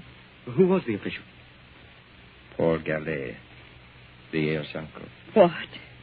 Didn't you know about your uncle? I don't believe it. Whether you do or not, he was a Nazi. The Secret Service has known it for years. He may or may not have given the check to Hans for Nazi purposes. But the evidence was against Hans. Then the letter came to the Sûreté saying Hans was a Nazi agent. They found him here, arrested him. That's all there was to it. But who would write such a letter? Hans had no enemies. Would you like to read the letter? Yes. Here it is. Hans Minkler, under alias of Pierre Cabot, has given evidence of being a Nazi spy. Locate him at 16 Rue de Roche, Paris. And that's all that was necessary. How awful. I can't imagine such a thing. Notice the handwriting, Kurt. What? Ah, yes.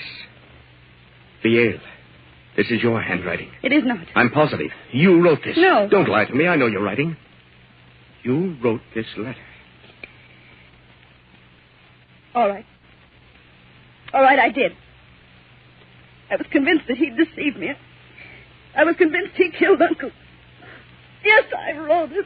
How could you? I never dreamed Uncle was a Nazi. I thought Hans was a Nazi. I was determined to make him suffer. You believe me, don't you? Yes, Viel. I believe you. But I'm awfully, awfully sorry for you. Poor Hans. Poor Hans. Oh, I'll never forgive myself. Yes, Viel. What a terrible injustice you have done. But someday, perhaps you'll learn what really happened to your uncle. It wasn't Hans who killed him. Hans didn't even have a gun, just a pipe. But Hans wanted to get him safely out of the country. And Kurt knew that Hans would never go through with the order of the Secret Seven. So he followed Hans. And when he saw what was happening, he shot Gallet and disappeared and let you think Hans did it. Because Kurt was in love with you, too, Viel.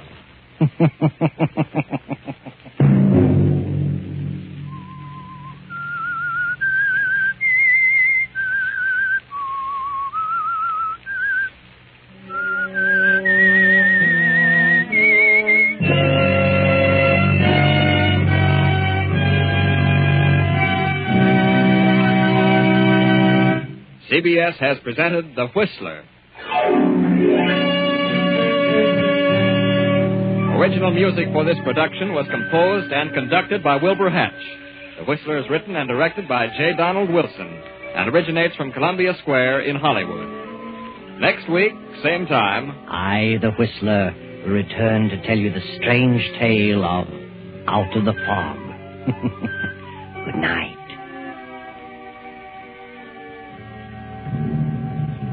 This is the Columbia Broadcasting System.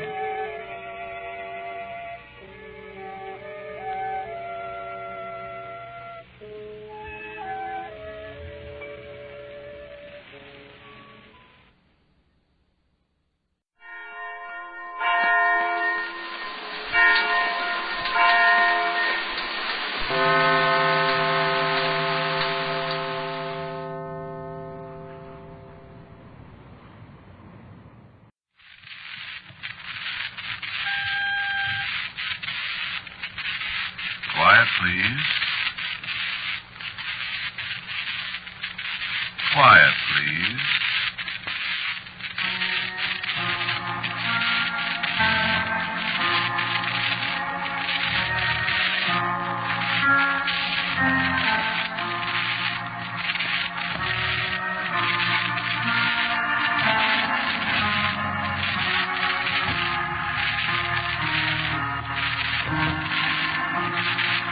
The Mutual Broadcasting System presents Quiet Please, which is written and directed by Willis Cooper and which features Ernest Chappell. Quiet Please for tonight is called Little Visitor.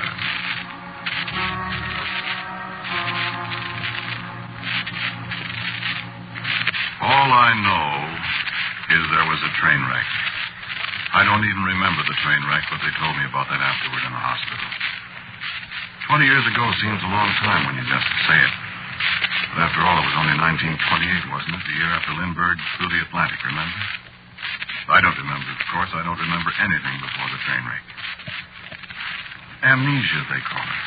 Just like they have on the radio in the soap operas, only when it happens to you, it's very rough not having any childhood to remember. You just think about that for a minute. Think how dull your life would be if you hadn't any school days to remember, if you didn't have any memories of your kid friends. Oh, I've heard you talk about them, comparing notes with other people, laughing, sometimes being very sad when you think of somebody you knew in the 8th grade, and maybe he died in Guadalcanal or someplace. Maybe some of my kid friends did, too. When you get to talking about your childhood memories, and all I can remember back to was a hospital with my head hurting and a lot of people asking me questions that made it hurt worse. So I walk away, and sometimes I cry a little. Grown man crying. Grown man. I don't even know how old I am. I don't know who I am. Really, though, I'm not full of self-pity all the time. I try to take it in my stride. But a thing like this leaves scars. Worse than the one on the back of my head. The name I use is Smith. The doctors at the hospital gave me that name. They gave me my first name, too, which I don't especially like. But the fellow who suggested it was friendly and good to me. So I go through life carrying Ulysses for a first name. Well, the doctor was a sentimental budget or something, and he was thinking about the old Greek Ulysses who had to wander so far before he finally found his home. Well, I'd wander too, he said, and maybe it'd be a lucky name because old Ulysses finally got home. Maybe I'd get home someday, too. So, I'm Ulysses. And I haven't found home yet. I've made a home, of course. Marjorie and I were married 2 years ago, and it's all right. But I'd like to find my real home sometime. And remember, I'm a locksmith by trade. They taught me at the hospital. I'm not a very good one, just a journeyman. Of course, you don't really have to be such a high-powered expert like Courtney that died the other day was to get by in this trade.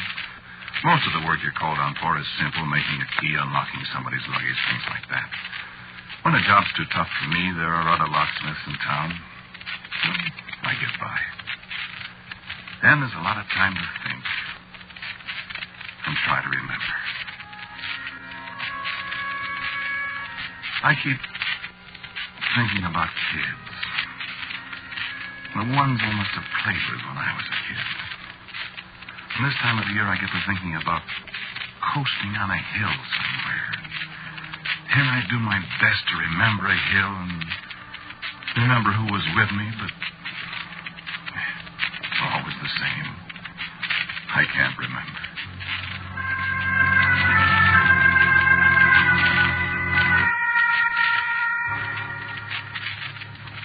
Last Thursday night, I was working in the shop on a late job. A fellow left a little safe with me. He'd lost the combination. He wasn't sure what was inside it, and he was going away and wanted to get it open. So I put in a little overtime. Fellow said he didn't mind paying for it. So I was all alone. It was close to 12, and I was pretty tired. A long day. I thought I heard somebody at the door. I looked around. There wasn't anybody. I looked at the clock then and saw what time it was, and the safe had turned stubborn on me, so I decided to call it a day. I knew Marjorie would be having fits anyway at me being at the shop so late.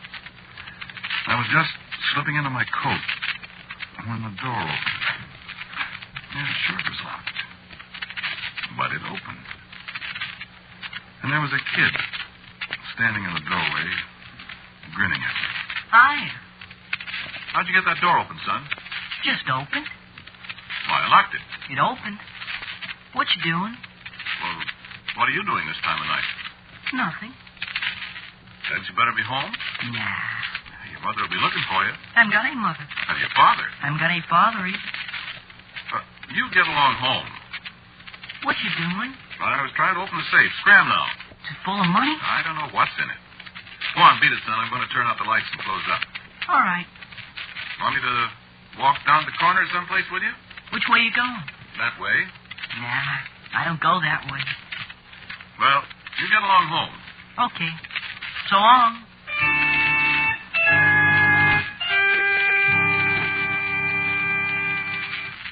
Well, I was naturally a little concerned about a kid of that age. He looked to be about 8, running around the streets at midnight. So I snapped the lights off quickly and stepped out the door to catch up with him. When I got outside, there wasn't a sign of him. Well, I got to worrying, but what could I do? So I walked down home, and just like I thought, Marjorie was sore. I don't see why you can't get some kind of work that doesn't keep you up all night. Here you come in, night after night, at all hours. Well, this is the first night I've worked since the week after Thanksgiving, honey. Well, I don't see why you have to work nights at all. Well, I don't like it either, dear, but a man's got to make a living. Yeah, and a fine living it is, too, isn't it? It's the best I can do, dear. Next thing you know, you'll be asking me to go back to work again. Now, Marjorie, you know better than that. Well, I don't see any other way of getting any decent clothes. I'm sorry, dear. Oh, sorry. You go on to bed, dear. Did you leave me anything to eat? I went to the restaurant. Oh, that's fine, dear. Did you have a good supper? If you think I'm going to stand around and cook and slave for you all day long and then half the night on top of that, well, you've got another thing coming. Of course, dear. You know, the funniest thing happened tonight. Yeah? For instance?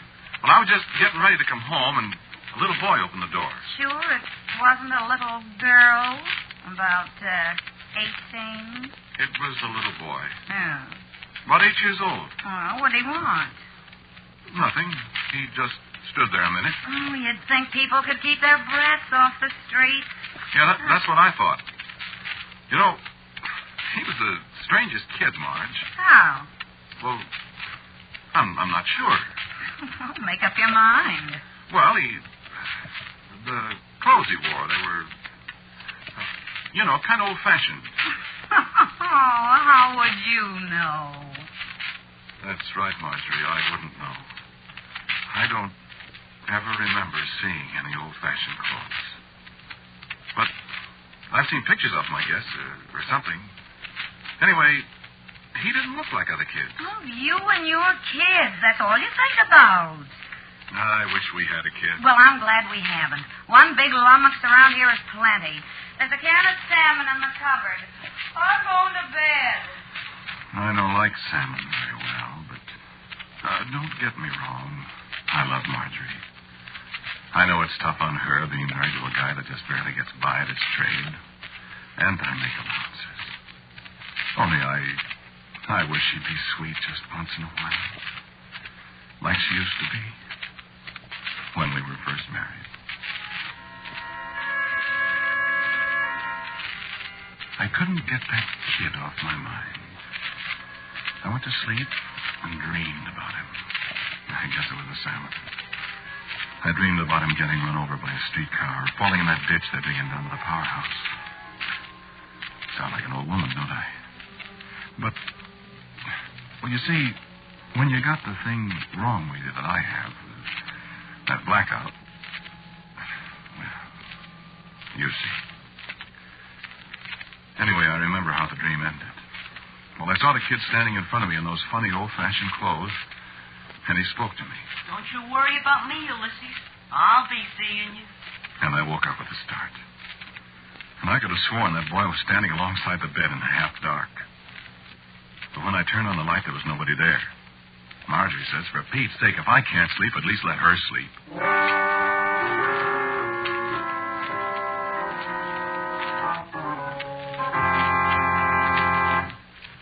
That was on a Thursday. I got to thinking the next morning about the boy. The way he seemed so real in my dream. But he didn't show up. I guess I wasn't very surprised at that. The safe turned out to be a much tougher job than I expected, and I couldn't pry it open. I worked till about 10, and I know now why I did. I was expecting the kid to pop in.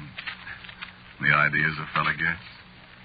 I stay away from talking to kids, you see, because I don't know how to talk to them. I can't talk their language. I don't know it. But this little devil, there was something about him that made me feel we could sort of brother talk to each other. Something familiar about him, if you see what I mean. I kind of felt that I really knew him. Well, he didn't show up. Saturday, I worked all day. No luck with the safe. The man was getting pretty impatient because he was leaving town the following Tuesday. He wanted to see what was in it. You know, in this business, you run into people like that. A closed door or a locked strong box, they got more curiosity than that cat. Well, he said keep on, so I did. And I figured even if Marjorie didn't like my being away at the shop all the time, she'd feel better when she saw the overtime money the job was going to pay. So I worked Sunday. I don't know how he got in. Maybe I did leave the door unlocked. But there he was, grinning at me. Haven't you got it open yet? What are you doing here? Can I watch you? Well, you sure you ought to be here? Sure. What's your name? Jeffrey. Jeffrey what? Jeffrey Briggs. My name's Ulysses. Ain't either. Sure it is. You made that up. Oh, it's my name. Okay. But I bet it ain't. Well, it is. All right. Haven't you got that thing open yet? Yeah, it's a harder job than I thought. I used to open boxes and things. You did? You bet. I opened one once that had a lot of money in it. Good. $2. What'd you do with the $2? I spent it. What kind of box was this, Jeffrey? It was green. Kind of tin. It was my grandfather's. And he had you open it for him? Oh, no. He didn't know it. Oh, I see. And he didn't know the $2 was in it. Well, don't you think it was bad to take your grandfather's money? Why? He didn't know it was there. Mm-hmm. Well... Do you know how I opened the box? How? I hit it. Well, you can't open a safe that way, Jeffrey. I bet you can. No, you can't. I bet you. I'll show you. You see? You see? Ooh, look what's inside here. It's money. It's money. It's $1 million. Hey, does the man know the money's in there? I know, son. He doesn't. Oh, goody, goody.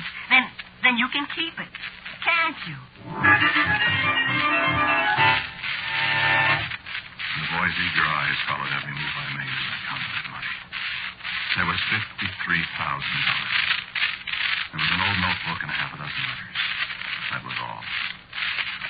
I guess I sat there quite a while, holding the big pile of bills. and thinking. And Jeffrey's eyes never left my face.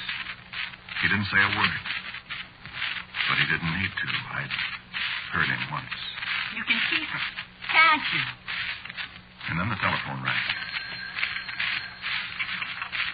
Hello? Oh, hello, Mr. Murphy. Yes, I just got it open. Yes, you can come over and pick it up whenever you want to. What? No, there wasn't anything in it except an old notebook and some letters. No, not a thing.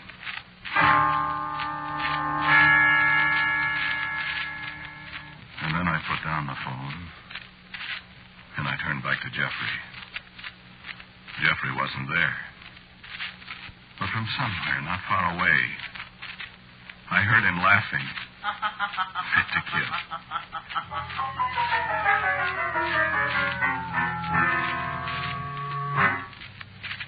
I was surprised how easy it was. Mr. Murphy never questioned me. He paid me, and I took my pay home and gave it to Marjorie, and she bought a new dress. She even kissed me. But the $53,000, that I put in my bottom bureau drawer under my shirts. I don't know what I intended to do with it. Maybe I was going to give it to Murphy. Maybe not. I don't know. Really, I don't. I know what I did, of course. You've come to that. As a matter of fact, what I thought about most was Jeffrey. An innocent kid. And he'd led me into this. He didn't see anything wrong about it. What kind of man is he going to grow up to be? Oh, yes, I dreamed. I dreamed lots of things, but mostly about a small boy in old-fashioned clothes who taught me how to be a thief.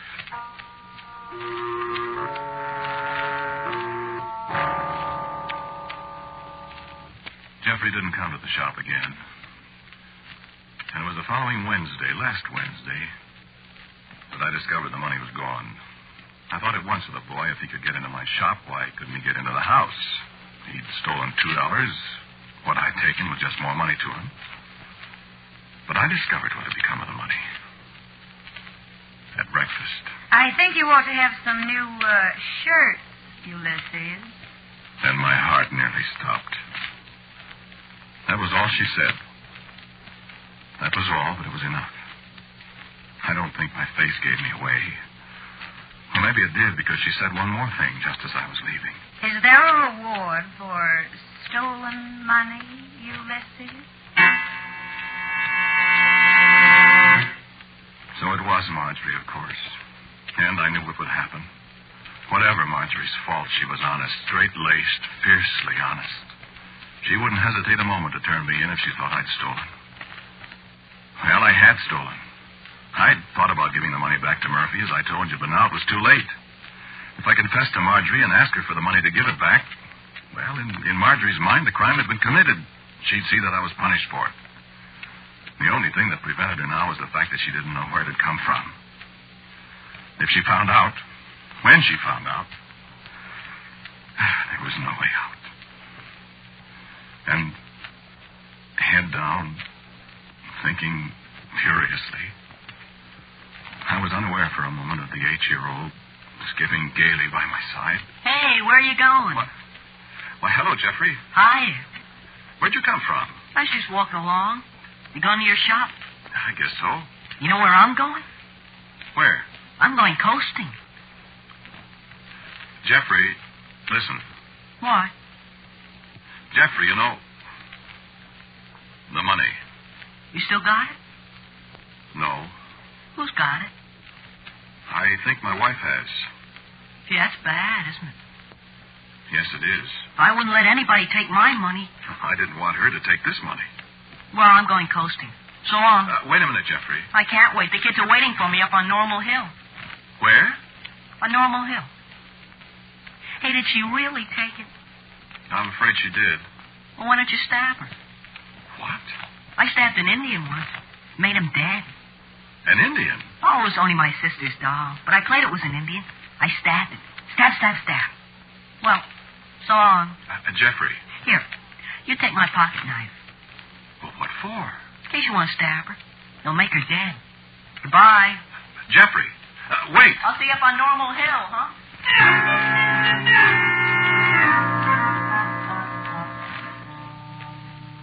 I keep wishing Marjorie hadn't come to the shop that afternoon.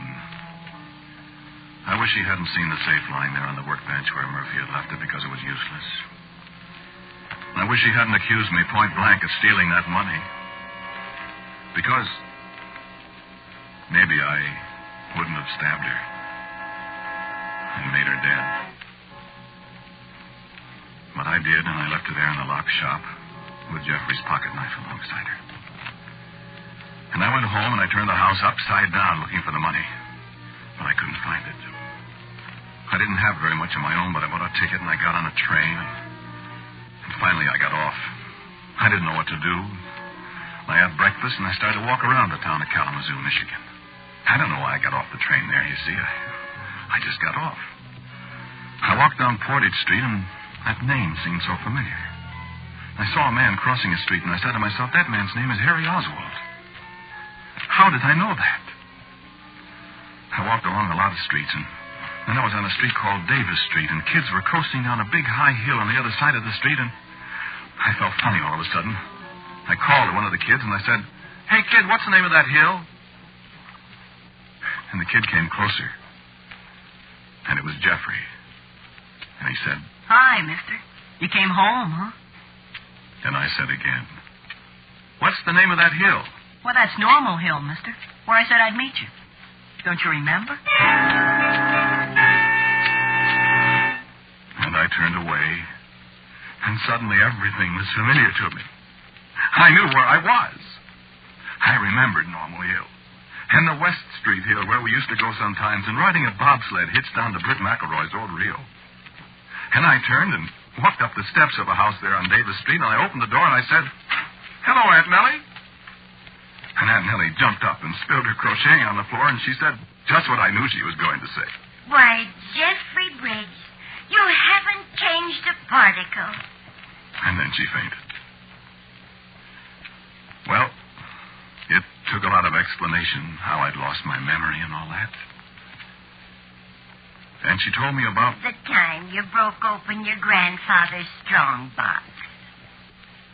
And about the other time. When you stabbed your sister's doll and came and told us you'd made her dead. And we had a nice visit together. And then I came away. Yes, I'm going back and give myself up. What else can I do? Aunt Nellie would never know that Ulysses Smith was once... I said I'd wondered what kind of a man little Jeffrey would grow up to be. Well, you know now. He grew up to be a thief and a murderer. I guess I am the only man in the world that was haunted by himself.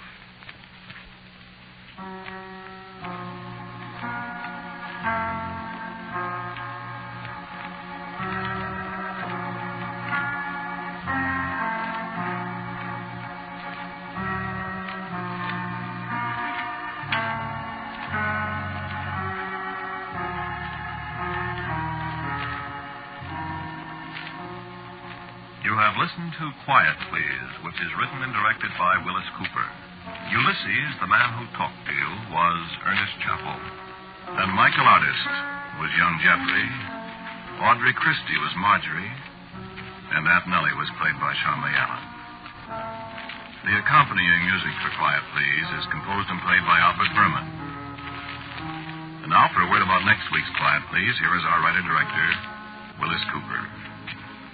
Next week, I have a story for you called The Room Where the Ghosts Lived. That is, if ghosts do live. Maybe we'll find out next week.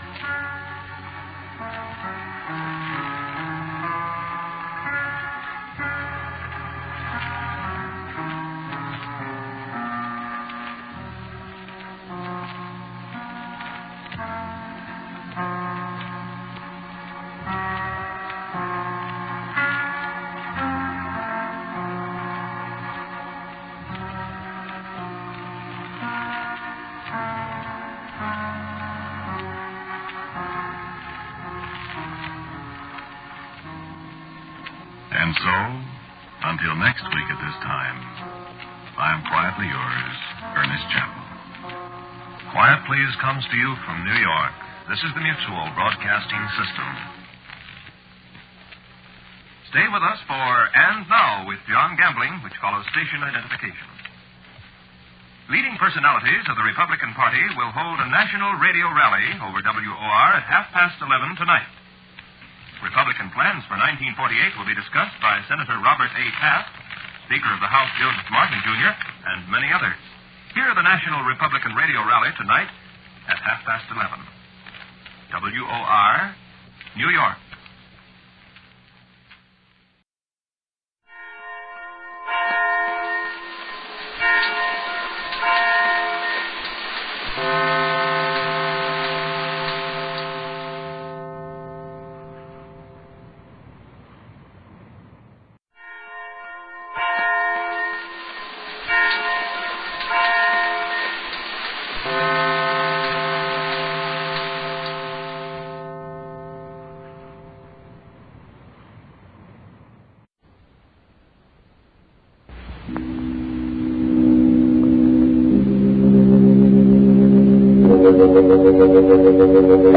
Palmolive Brushless and Palmolive Lather Shaving Cream presents Inner Sanctum Mysteries, starring Mary Astor.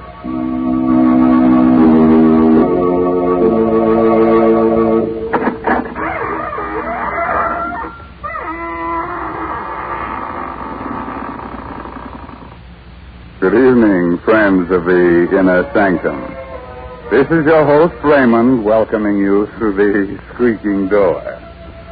Well, we're having a gay musicale here tonight, featuring, of course, only haunting melodies. But I'm afraid none of the performers will get a hand unless it's a cold one. You see, it's so hard to applaud after rigor mortis has set in. But you can come in and set in, too. There are plenty of seats available. And if there's nothing left in the orchestra, we can give you a box.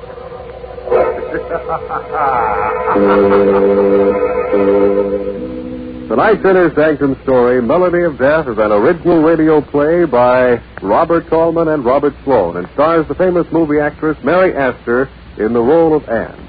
It is directed by Hyman Brown. Miss Astor appears tonight through the courtesy of Metro-Goldwyn-Mayer. Men, Inner Sanctum Mysteries ask you to shave with Palmolive Brushless and Palmolive Lather Shaving Cream. Either Palmolive Brushless or Palmolive Lather Shaving Cream gives you the cleanest, most comfortable shave you ever had, free from razor burn, or mail the cotton top to us and we'll refund your money.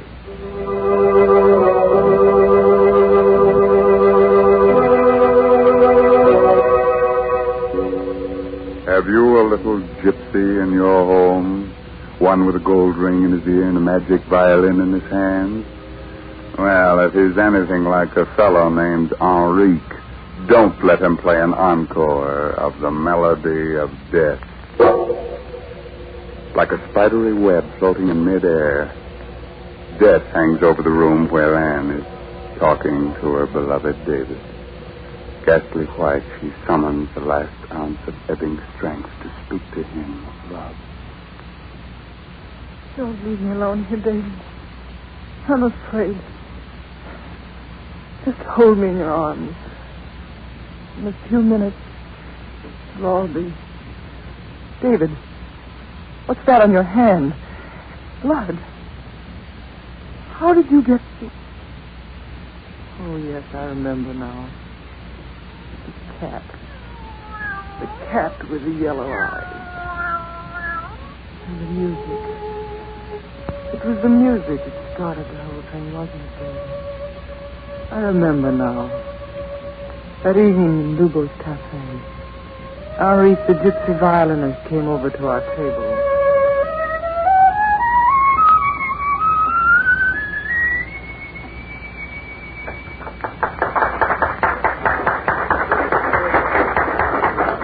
The senorita is very happy this evening, no?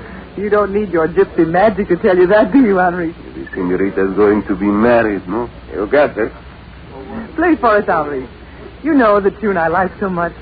Los Infelices? Yes, that's the one. Oh, I'm sorry, Senorita, I cannot play that melody for you. Not this evening. Why not? You will say it is foolish gypsy superstition, perhaps, but in my tribe it is believed that for a girl newly betrothed to hear this music is bad luck. Very bad luck. What kind of bad luck? Because if she hears this music at such a time, she will never stop hearing it. It will haunt her from that time forward. And her heart will follow the music. And she will do what the music bids her to do. Even kill her lover, if the music tells her to. Well, I'll take a chance on that, Henri. Very well, then. I will play, but never say Henrik did not warn you.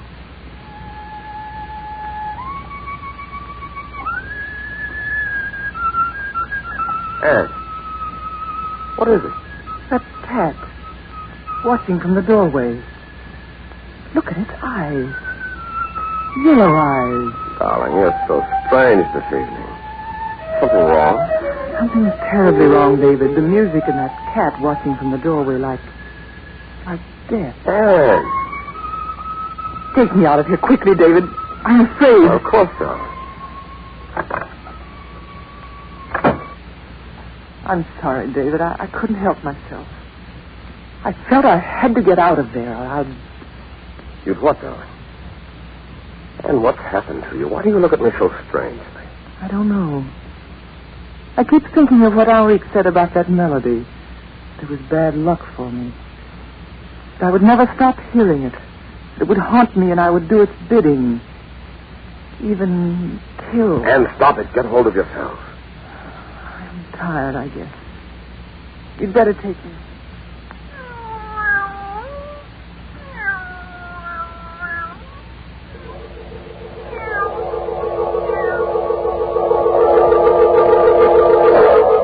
Walked away from the cafe that evening. I was like a person in a hypnotic trance. I kept hearing that melody in my head. You will never stop hearing the music. It will haunt you. No, I won't listen to it. Even kill your lover if the music tells you to. No, I love David. He'll help me to forget. No one can help you now, Anne. The music, and the cat with the yellow eyes watching from the doorway, like death.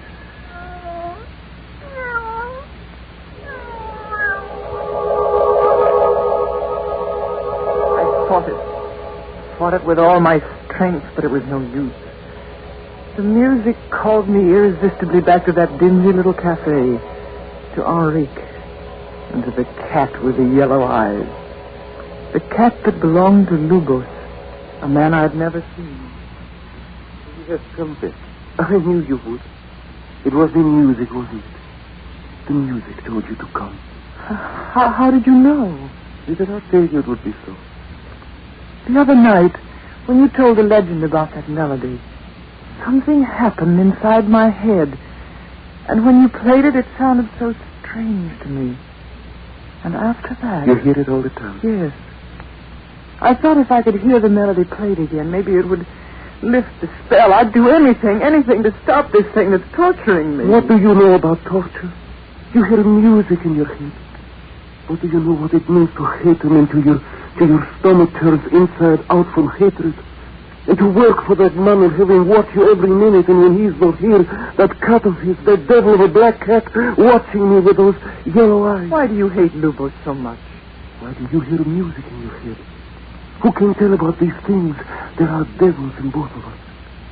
I will help you kill your devil if you will help me kill Lubos. You're mad. You don't know what you're saying. He lives in a ruined house. The address is 117 Green Street. Take the cat with you and tell the druggist you want chloroform to get rid of the cat. Wear a veil. The janitor will let you in. Stop it. I won't listen to any more of this. The music will tell you when it is time. The melody. Remember. No, I won't listen to it. I won't. But you are listening to it, aren't you?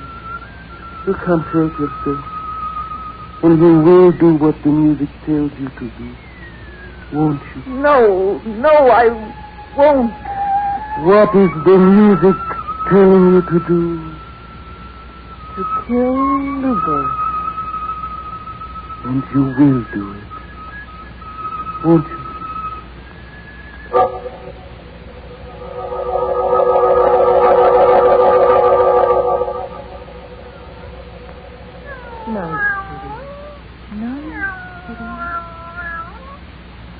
That's right. Take the cat with you. Hurry up. Got to get there before the drugstore closes. That's right. Open the door. Yes, miss. What can I do for you? A bottle of chloroform, please. Yeah, that's a handsome cat you've got there, miss. It's a shame you're putting him out of the way. It has to be done. He has a stomach infection, quite incurable. Well, those things will happen. Here you are, miss. That will be 38 cents plus tax. Put the chloroform in your purse now, Emma. Hurry along now. Here we are. Green Street. Around the corner. There is the house. Over there. He's sleeping there now. The man you're going to kill. Who's that? I'm looking for Senor Lubos. I've brought his cat home. I live next door to the cafe and... All right. He's the first door at the top of the landing. And don't make no more noise on the stairs than you can help. You see, Em, how simple it is. That's right, up the stairs. Wait now. Before you open the door, the bottle of chloroform. Get it ready. That's it. Now... put the cat down. Gently. He won't make any more noise now. He's home with his master. Yes, he's asleep. Fast asleep. Quickly now. The chloroform. Over his face, quickly. Push it down hard. He's waking up. Pour more chloroform on the cotton. He's waking up. Who's that? Help! The knife. There's the knife on the table there. Grab it before you know. The knife, Em. The knife. Kill him. No. Don't do it. Please. Don't do it, I tell you.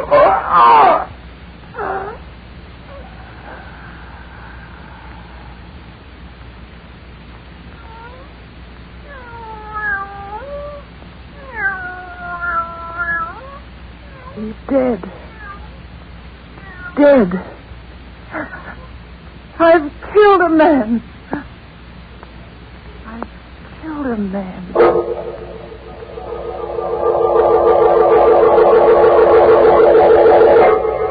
Well, what are you waiting for? Come on and help her. I'll be close by, swinging on my squeaky door. You know, I just love to swing on that door. It makes such a nice sound. Listen. Why do I like the sound? Because it reminds me of painful, scratchy razor burn. Men, when you torture your face with razor burn, don't just blame your razor blade. Instead, try Palmolive Brushless. That smooth, easy to spread, won't clog your razor shave cream. You see, Palmolive Brushless is made with real olive oil to literally lubricate your skin so your razor just glides along with no tugging, no scratching, no scraping. Yes, mister, even the toughest beards lie down and wilt when you use Palmolive Brushless. And your face is cool, comfortable, younger looking, not a bit drawn or dry. So why don't you quit bothering with a shaving brush and try Palmolive Brushless? You buy Palmolive Brushless in the big money-saving Victory jar, and we'll guarantee you the cleanest, most comfortable shave of your life. And we know you'll sing goodbye forever to painful razor burn.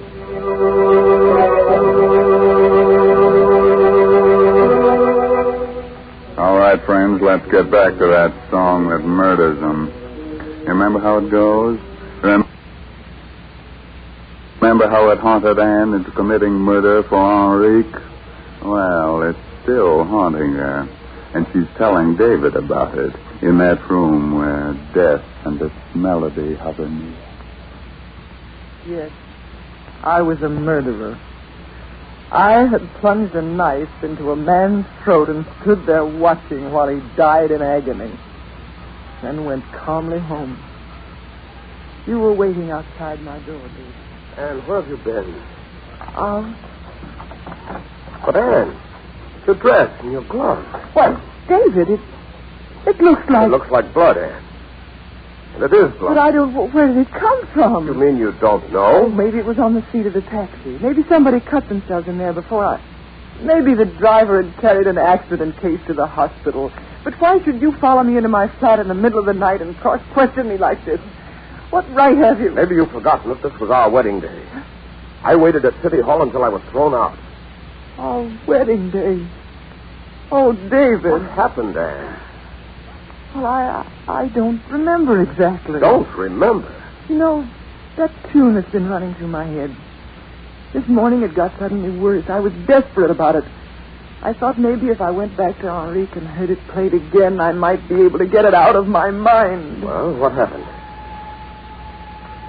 Yes? What is it, Anne? Music. That melody. Don't you hear it? I don't hear anything. Lubos was murdered a little while ago. A woman wearing a navy blue suit and white gloves went up to his room on the pretext of taking his cat to him.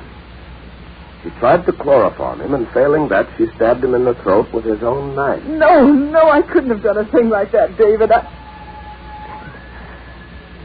There it is again. Can't you hear it? Anne, there's nothing to hear. It's just in your mind. I don't know what happened tonight, and I don't want to know. But one thing is certain. This man has you under a hypnotic spell. We've got to fight this thing somehow. This music you hear. Be quiet, David. He's trying to tell me something. Trying to trap you, Anne. He's going to make you remember that you killed Lubos. You'd better kill him too, Anne. Before it's too late. Oh, no. Not even for the music. Not even the music can make me do that, Henri. Anne, what are you saying, Anne?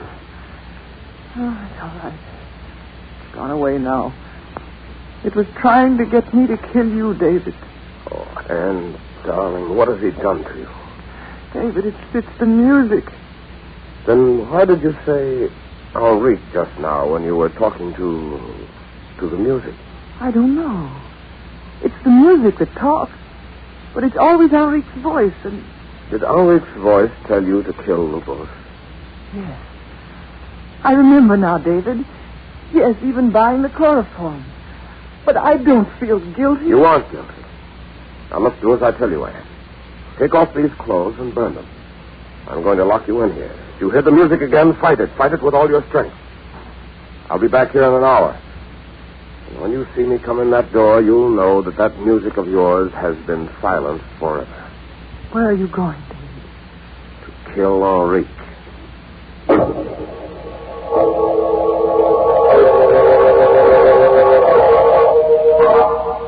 So you have come to kill me because I've put hypnotic spells on your beloved. Excuse me, what a joke, senor. No joke, Henrique.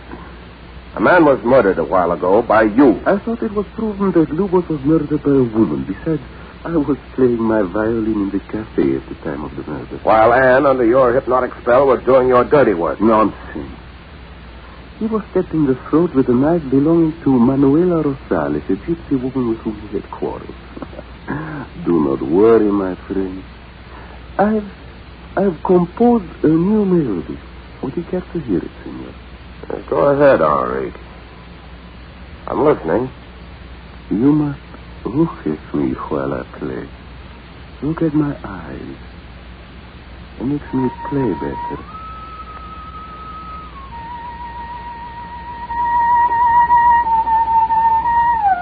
Well, what's the idea? What do you want me to do? Kill her. Kill your fiancée. Stop it! Stop it! So, I am under the spell of your music, all right? I'll choke the music out of your soul. Help me, or will you? You are making a terrible mistake. A terrible...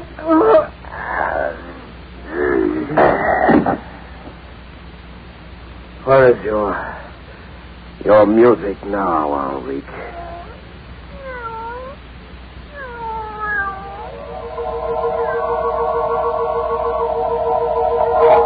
And now that Enrique is dead, we can go back to what we were before. We can be married.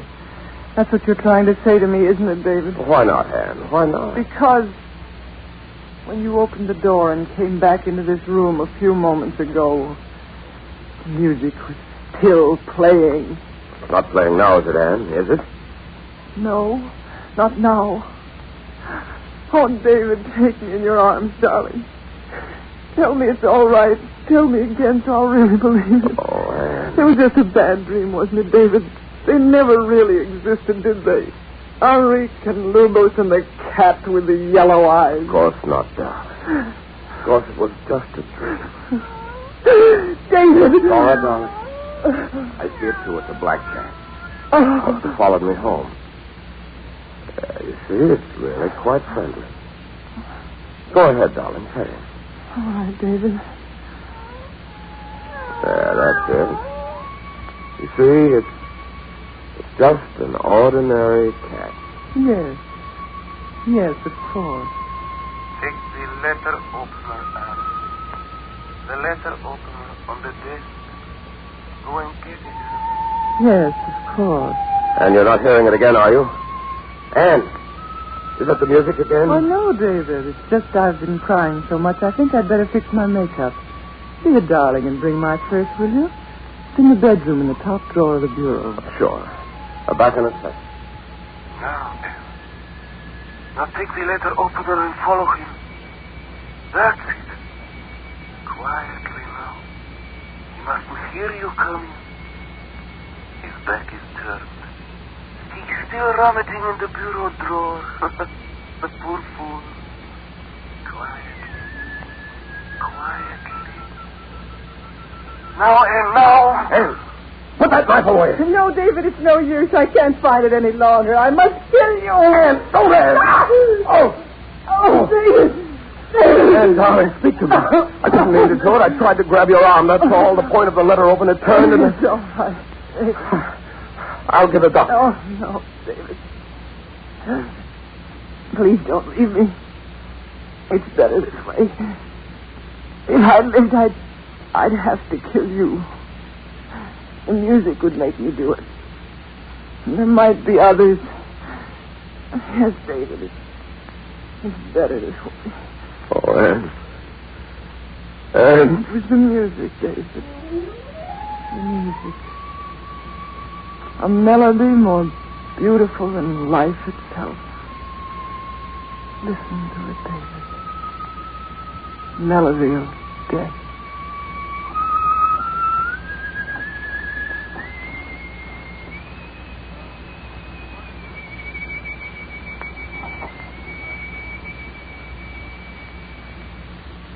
Oh, sister.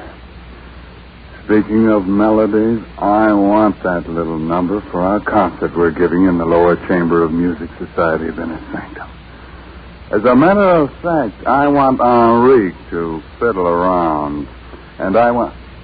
Oh, si, Senor Shaving Cream. What is it you want? I want lots of lather. I want lots of lather. Okay, you men who use a brush when you shave, you want lots of lather.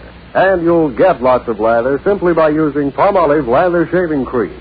For an honest whisker wilter, millions of men say there's nothing like it. In fact, more men use Palmolive Lather than any other kind. Here's why. First, Palmolive Lather Shaving Cream gives lots and lots of lather.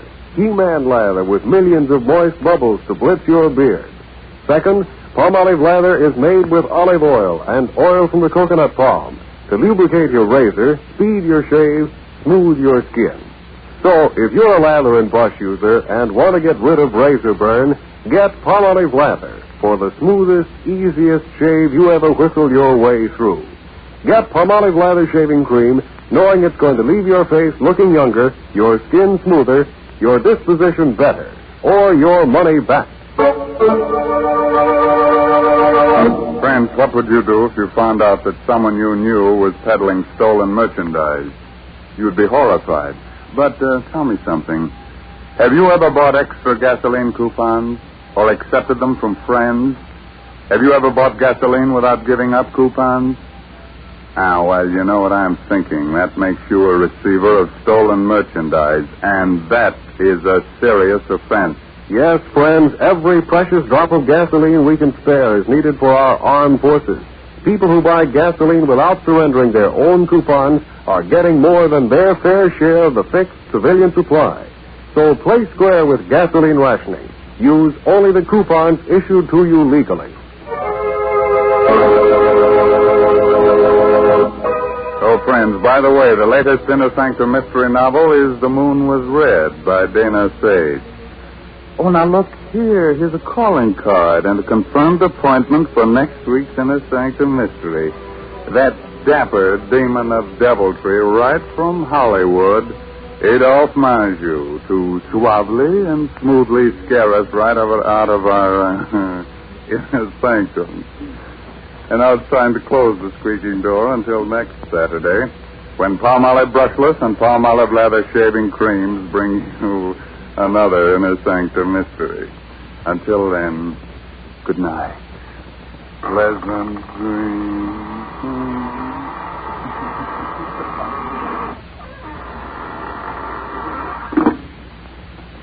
What is the 14-day Palmolive plan? Yes, what is the 14-day Palmolive plan? It's the biggest beauty news in years. Doctors tested this plan, proved it brought lovelier complexions to 2 out of 3 of all the women tested. Here it is. Wash your face with Palmolive soap. Then massage for a full 60 seconds with Palmolive's beautifying lather. Then rinse. Do this 3 times a day. Easy to do, yet 36 doctors prove this Palmolive plan brings a lovelier complexion to 2 out of 3 women. No matter what type of skin you have, dry or oily, the 14-day Palmolive plan works. So get Palmolive. See what Palmolive can do for your skin in only 14 days. This is CBS, the Columbia Broadcasting System.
Certainly, there is in all the vastness of the universe many worlds on which intelligent life has developed. Watch the sky on a clear night, and there you will see flickering in the darkness of Earth's night 1,000 suns stronger than ours, and the satellites of these suns will be invisible to us.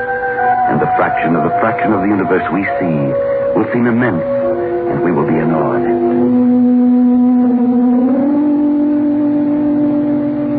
Already men's minds have turned to the stillness of space.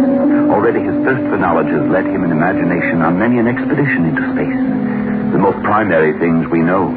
But there remains a world, a universe of things we don't know. And if there is life in other worlds, how advanced is it? How much farther have they progressed than have we? Why would it not be possible for them to learn the secret of space travel long before we were even close to the answer? I wonder who that can be. I'll get it. Yeah. Well, that's strange. Who is it, dear? No one. There's no one out here at all. I don't know if someone... What's the matter? What's the...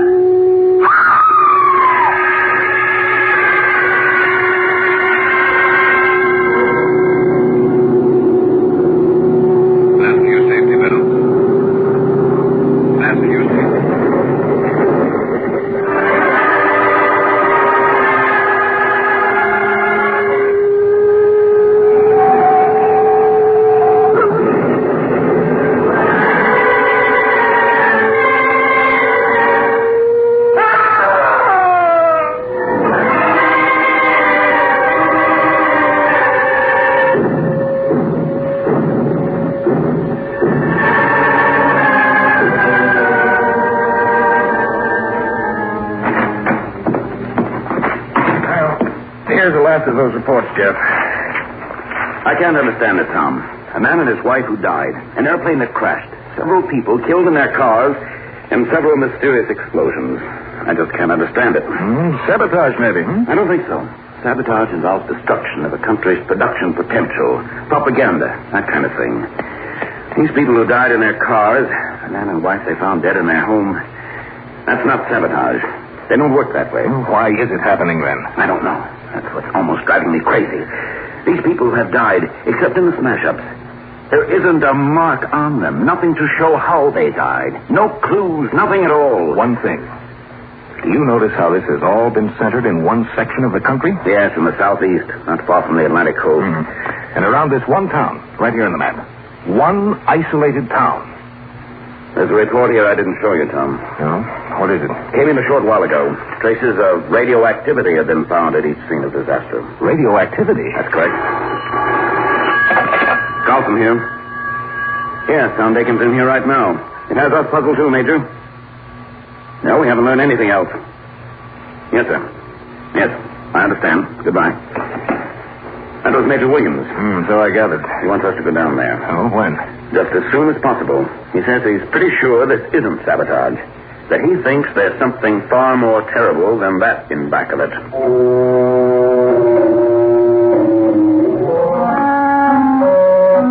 Tom Dakin and I got reservations on the first plane out. For reasons of security, after the first few reports, a censorship had been placed on any further news from the disaster area.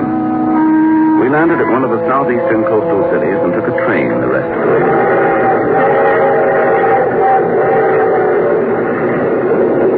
In another hour, we'll be there, Tom. Yes, I know. Why so gloomy? Well, we don't know what we're fighting. What's behind everything that happened? That's what we're supposed to find out. Yes, I know. And that's what I'm afraid of.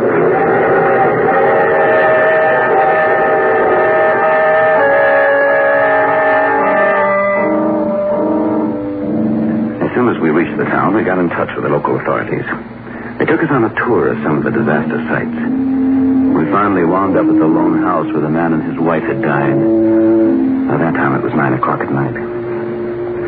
The chief said he'd wait out in the car for us. He's probably tired of seeing these places. The chalk lines on the floor show where they found the bodies. And these pictures show us the position they were in. Yes, but they don't tell us anything. Let's check the radioactivity. Use your Geiger counter. Right. And it's radioactive, all right. Move over a little closer to where the bodies were lying. Jeff! Yes? What did they say the reading was before? 2. Well, something's crazy then. This reading is 4.3. What? That's right. That must mean the radioactivity is increasing. But how? I don't know that answer any more than... Listen. What do you hear? Turn that Geiger counter off. Right. Now. You hear it? Yeah. Like a high-frequency hum. Where's it coming from? You tell me. What's that? Like an explosion from outside. Come on, we better see what it was. Tom. Yes, I see it. Where that police car was waiting for us. There's nothing there now but a pile of smoking metal.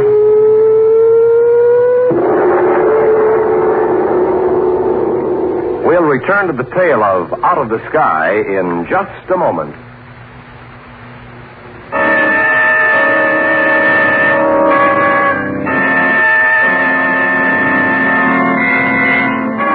Back now to the Hall of Fantasy and the tale of Out of the Sky.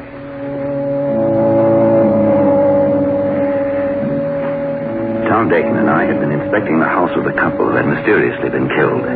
Outside, a car waited for us. Suddenly, we had heard a strange humming sound of a high frequency. And then we had heard the explosion outside. We ran outside only to discover that the police car was a mass of smoking wreckage. Tom, there's nothing left but a pile of smoking metal. Yes, I see it. What could have happened? I don't know. We'd better send a wire to Williams. Get him out here. I don't like the looks of this.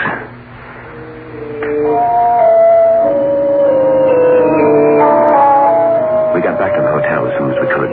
We decided to call Williams when we got there, but upon arrival we discovered that Williams had sent us a wire saying he would join us just as soon as possible. He came in on the noon train the following day. There he is, Jeff. Let's go meet him. Right. Oh, he sees her. Worried. Good to see you, Carlson. Take him. Anything wrong, sir? Let's get out of here. I'll tell you then.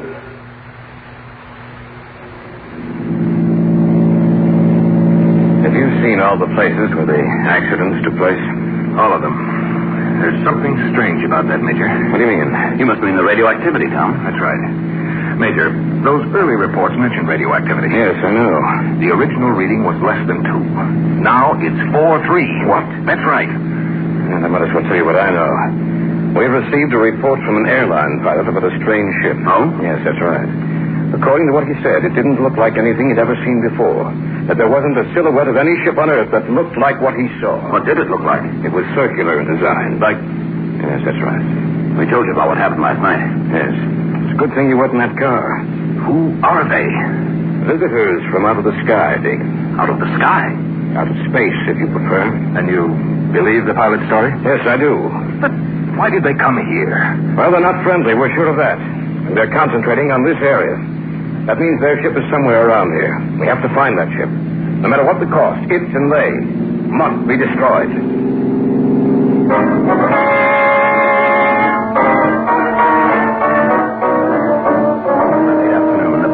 Troops had moved into the area. They were kept out of the town proper, so as not to frighten the citizens. Another battalion would arrive the following morning, and then would begin the long search to locate the mysterious visitors from out of the sky.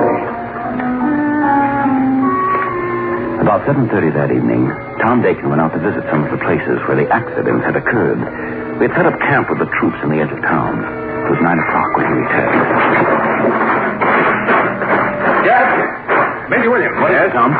Look, I went out to where some of those automobile crashes took place. Yeah? I took the Geiger counter along. What happened? The reading's up again. It's over 5. Did you check just one site? No. 3 of them. The reading's over 5 in each place, and one of them was close to 6. It means that radioactivity is increasing. But why? And another thing. The area of radioactivity seems to be spreading. Spreading? That's right. Jeff and I checked them yesterday. Now, one of the officials with us said the area seemed larger than it was before. Tonight I discovered it was larger than it had been yesterday, and I'll lay even odds it'll increase by tomorrow. Come here a minute. I have a map here with every site in which an accident occurred. Let's take a look at it. For one thing, all those little marks you have on that map seem to be in a definite pattern. Yes, I noticed that earlier. Look.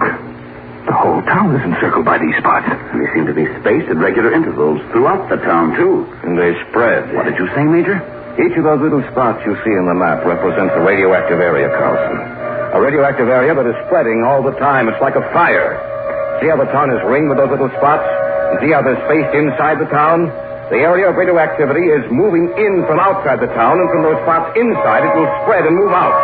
Spread like a fire until the whole town is nothing but a mass of radioactivity. And the people must be evacuated. That's right, just as soon as possible. Major Williams, someone to see you, sir. They told me you're the man I should see. Major Williams? Yes. My name's Kincaid. I own a farm about 15 miles from here. What did you want to see me about, Mrs. Kincaid? I'm a spinster, Major. It's missed. I'm sorry. You shouldn't stand on ceremony, I guess. I saw something funny I think you ought to know about. For heaven's sakes, what is it? I got a lot of property, Major, and there's a lot of woods on it. I was out this evening just walking around the place. I like to do that, you know. I was walking down near the South 40. That's where the woods is the thickest. And I heard a queer humming sound. Like a high-frequency hum? I don't know what frequency it was. It was just a hum. I didn't know what it was, but I walked into the woods anyway. And then I saw it. What did you see? Funniest looking thing I ever saw in my life. Big and round. And it glowed. It seemed to be surrounded by a circle of glowing light. Looked like a ship of some kind. The kind you might imagine would be a spaceship. Will you take us out there? That's what I came for. This may be the thing we've been looking for. Come on.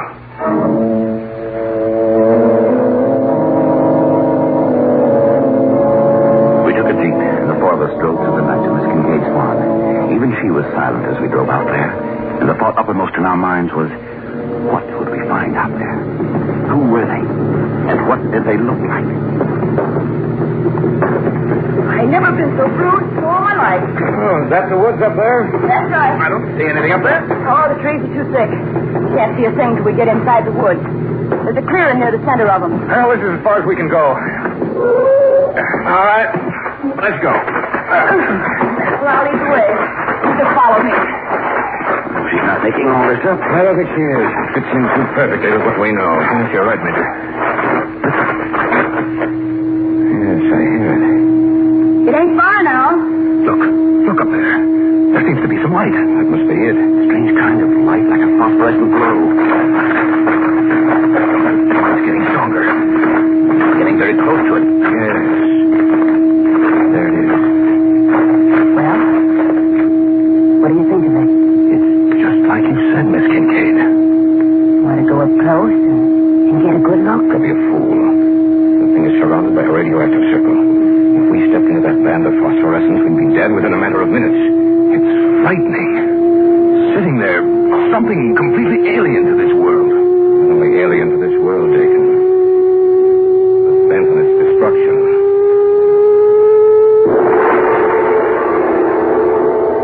You are listening to the tale of Out of the Sky on this week's journey down the corridors of the Hall of Fantasy. We'll return to our story in just a moment.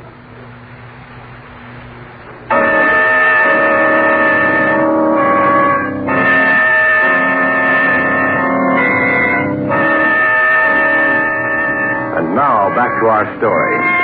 An original tale of fantasy featuring Everett Clark and Carl Grayson entitled Out of the Sky. The four of us stood there at the edge of the clearing. Before us loomed a circular disc, surrounded by a band of eerie luminescence. Put the Geiger counter on, Tom. Right, Major. Now, move a little closer. Don't go any farther, Tom. No, I won't. There's no danger. Look, I'll walk right into it. Stop, don't go in there. There's no danger. Stop her! Wait a minute. Look. There's no danger. Not to me. You see what's happening? Sight to frighten you? We are far ahead of you, Earthmen. I was sent here to discover how progressed you Earthmen were, and I find that you are barbarians. I am supposed to return to my planet and report on what I have found. Now I discover that I alone can conquer you. I can even assume your shapes. Prepare to meet your doom, Earthmen.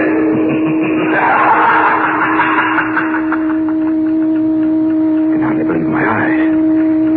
It went into that phosphorescence and then it dissolved before us. And something seemed to float there with no body, no clear outline as to its form. It said, prepare to meet your doom. Listen. Quickly. Get back as far as you can. Are you all right, Tom? I'm coming. All right, drop down on the ground. And don't say that we're far enough away. Listen. Taking off. No, past it, traveling. It's gone. No. I don't believe it's gone. I believe that it will land somewhere close by here. Look. The phosphorescent glow is gone. The minute the ship took off, it disappeared. And I'm willing to stake my life on the fact that all the places that showed increasing signs of radioactivity are completely safe now. There should be no signs of it until that ship returns. And it will return. Believe me, it will.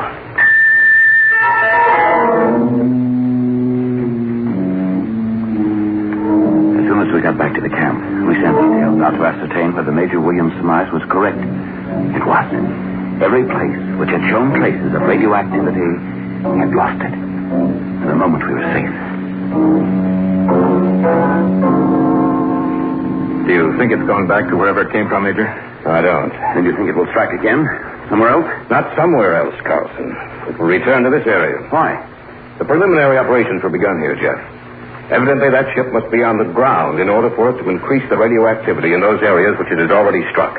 The minute it leaves the ground contact, the radioactivity circuit is broken. It will have to return to reactivate those circuits. And we'll know when it returns when those spots show signs of renewed radioactivity. But why would they want to conquer us, Major Williams? Why not come as friends? Perhaps they believe that we'd be hostile to any friendly overtures. I don't know. Maybe they're ruled by a party that wants to conquer planets, just as we've sometimes been ruled by men who wanted to conquer nations. The visitor said we were barbarians. In relation to their technological advancement, perhaps we are. But I think that gives us our one chance of defeating him. How? I think he's underestimated us. Underestimated our weapons. He landed here in a rural section of the country. He doesn't realize the weapons we do have at our command. And that may be our trump card.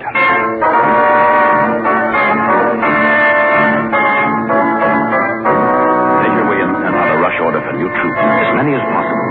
By noon the next day, intel lists were set up, and every few minutes saw the arrival of new planes pouring out their cargoes of men and equipment.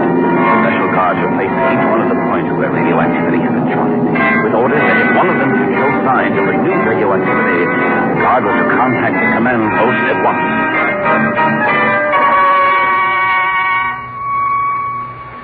It was the evening of the second day after the ship had blasted off.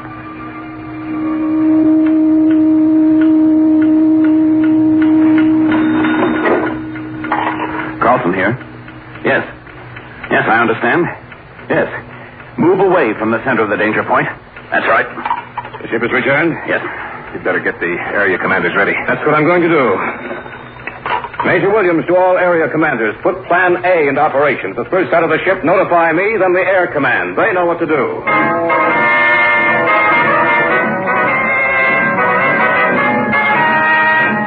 Reports came in from each guard post that signs of radioactivity had reappeared.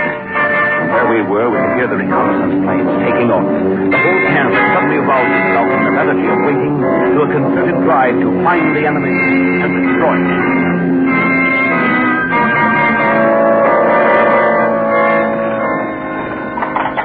Carlson here. You have? Where? Yes, I have it. Get in touch with Air Command right away. They found it. Where? You'd never believe it.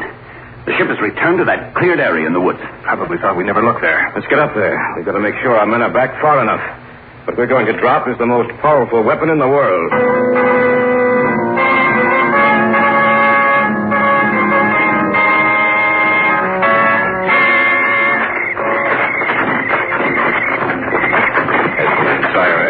Cleared. Yes, Major. The men have all been ordered back beyond the danger point. Good. I wonder if the thing inside that ship knows. Yes, I think it does know. Why doesn't that plane get here? The sound is getting stronger. Maybe this is a trap. Maybe that thing knew what we do. Perhaps it can destroy everything in this area for miles around. Maybe that was the reason we were allowed to live, so that we could bring in reinforcements. It can destroy 100,000 unless... I hear the plane. We only get here in time. Once the blast off, then we've lost. The first and only battle we'll be allowed to have. They've dropped the bomb. Shut down.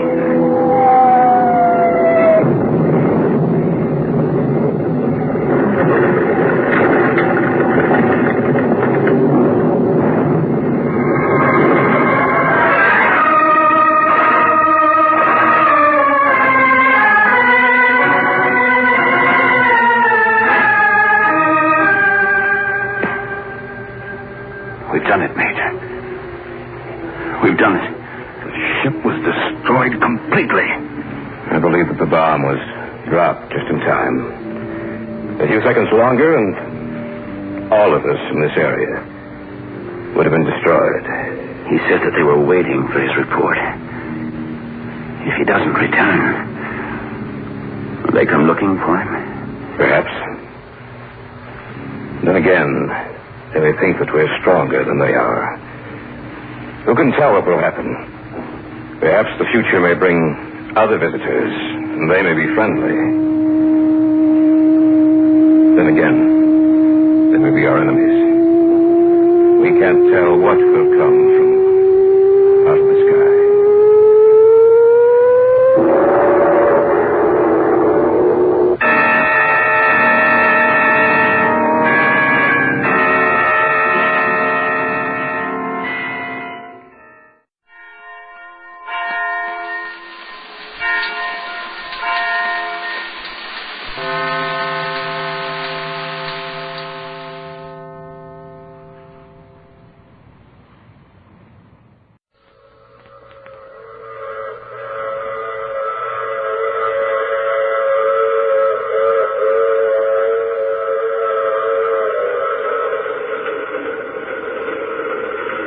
The Mysterious Traveler, written, produced, and directed by Robert A. Arthur and David Kogan, and presenting tonight two of radio's foremost personalities, Everett Sloane and Kermit Murdoch, in Survival of the Fittest.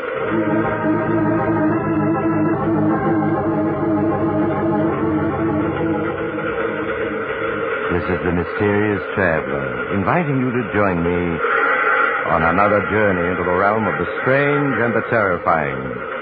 I hope you will enjoy the trip, and it will thrill you a little and chill you a little. So settle back, get a good grip on your nerves, and be comfortable, if you can, as we hear a strange story of hate and intrigue. I call it Survival of the Fittest.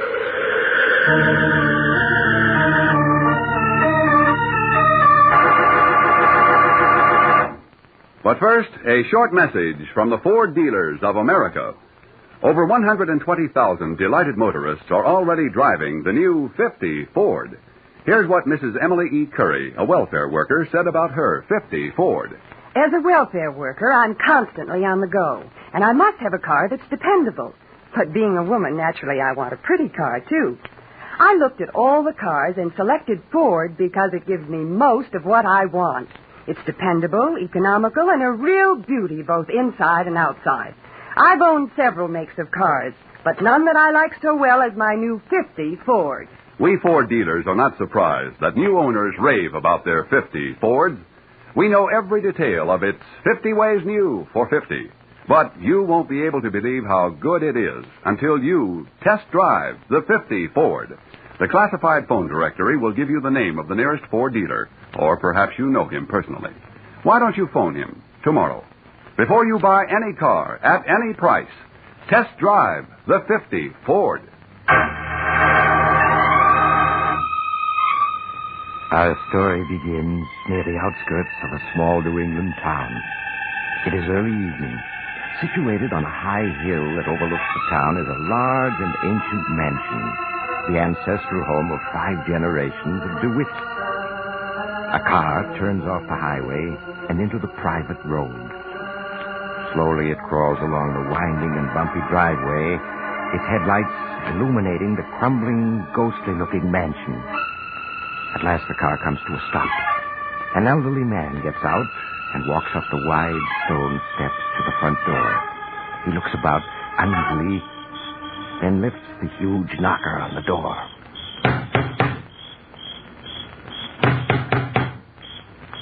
Skylar, open up. Let me in. Skylar, open up. Who's down there? It's Paul Adams. I must see you. Go away, you old vulture. I don't want to see you. Skylar, I'm your lawyer, and I demand that you let me in. No one set foot in this house. No one, do you hear? That includes you. I've got to talk to you. Now, you've got a great many legal matters to discuss. Just leave those legal papers on the front steps and get off my property. I'll look them over in my own good time, just like I've always done. But, Skylar, now, don't argue, you old vulture. Just do as I say. All right, Skylar. I'm leaving the briefcase by the front door. I'll look everything over. I'll be back tomorrow night to pick it up. I thought you'd see it my way. Now get off my property. You're trespassing.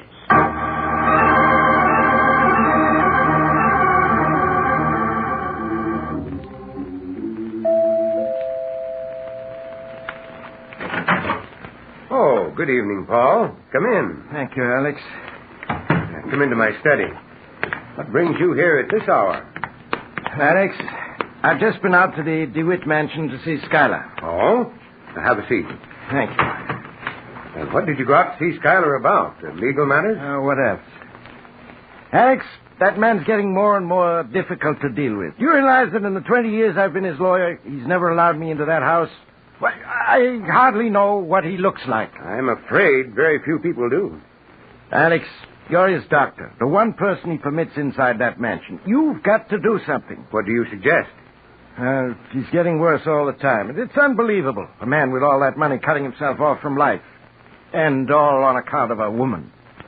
You never knew Skylar's wife, did you? No. Was she as beautiful as they say? Words can't describe Christine's beauty. She was the most beautiful woman I've ever seen. And the cleverest as well. Sounds to me, Doctor, as though you'd been in love with her yourself. I was. I'll never forget the day that Christine ran off to Paris with Gordon DeWitt, Schuyler's brother. When Schuyler found her note, he was like a madman. Too bad.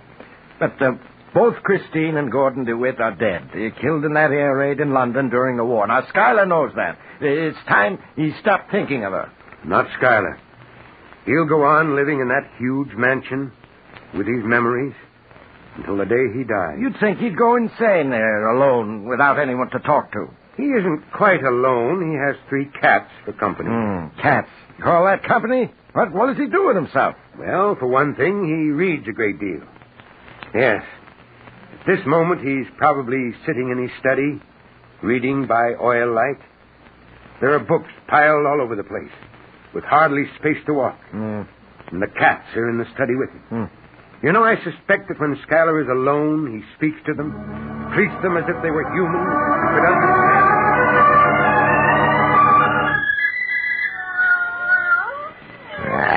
This book, Socrates, was written by a fool. Sheer nonsense, every word of it. Don't know why I wasted so much time on it. Well, enough of it. It's well after midnight, and what infernal fool is at our door at this hour? It couldn't be Dr. Stevens. He's got more sense. Must be that lawyer of mine, Paul Adams, come back again. Don't know why I put up with that man. Hey, who's down there? Come down and open the door, Schuyler. I want to see you. Go away, whoever you are. Don't you recognize my voice? Who is it? It's your brother. My brother? What do you take me for, a fool? Get off my property. Come down and open the door, Schuyler. It's Gordon. His voice, but it couldn't be. It couldn't be. You hear me, Schuyler? No, you can't be Gordon. Gordon was killed in an air raid during the war. He's been dead 5 years. So everyone believes. I have a cigarette lighter here. I'll light it and hold it up to my face. There. Gordon. It is Gordon. Satisfied? Now let me in. So you're alive, huh? And you've come back. This is the last place in the world you should have returned to, Gordon. Perhaps. You coming down to let me in? Yes, Gordon. I'm coming down.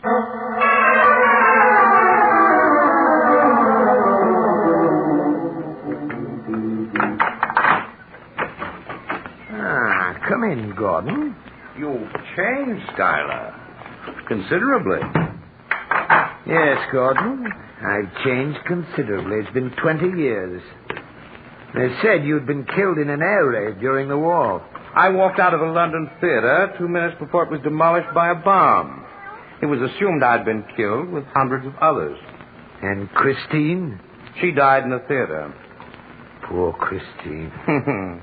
Poor Christine, indeed. You dare laugh at her memory? It's time, Schuyler, you learn the truth about Christine. I forbid you to speak about her, Gordon. Not a word. You're going to listen whether you like it or not. Sit down. I'll kill you, Gordon. Sit where you are. That's better. From the moment you met Christine 25 years ago, you behaved like a fool. You saw Christine not as she was, but as someone to be placed on a pedestal, worshipped. She was never the woman you dreamed of. Christine was like the rest of us, with all our faults and weaknesses. Everything you're saying is a lie, a lie. If she hadn't run off with me, she'd have run off with any one of half a dozen other men who were in love with her. Not a word you're saying is true, not a word. You turned her head with your lies and promises. You robbed me of her love, lured her away. Only an idiot would believe that. Christine ran off with me because she wanted to. She was a woman with desires and a mind of her own. I don't believe a word of it, not a word. You're saying all this for a purpose. What do you want? Why have you come here? What I've told you is true. My purpose in coming here? Very simple. Money. I chose to allow everyone to believe I'd died in that London theater because I was heavily in debt. Since that time, I've been living in France under an assumed identity. And you've finally come here for financial assistance, huh? Yes, Schuyler, I have. I know that you're worth millions. You can well afford to give me a small part of it. A bit ironic, don't you think? You run off with a man's wife, and 20 years later, you ask him to assist you? I tell you, you were well rid of Christine. The woman you loved didn't exist. And for revealing this great truth to me after 20 years, you expect money, I'm still your brother. You can't let me starve. No, of course I won't let you starve, Gordon. As you say, you are my brother. Then you will give me some money. Money? No. But you're perfectly free to live here with me, Gordon. I've plenty of empty rooms, 40 to be exact. You find here food and shelter, and brotherly love, of course. It wasn't my idea to live here. I'm sorry, Gordon, but that's all I can offer you. I see. Thank you, Skylar. Leaving already? Goodbye, Skylar. Goodbye, Gordon. Yes, Socrates. He'll be back. He'll be back.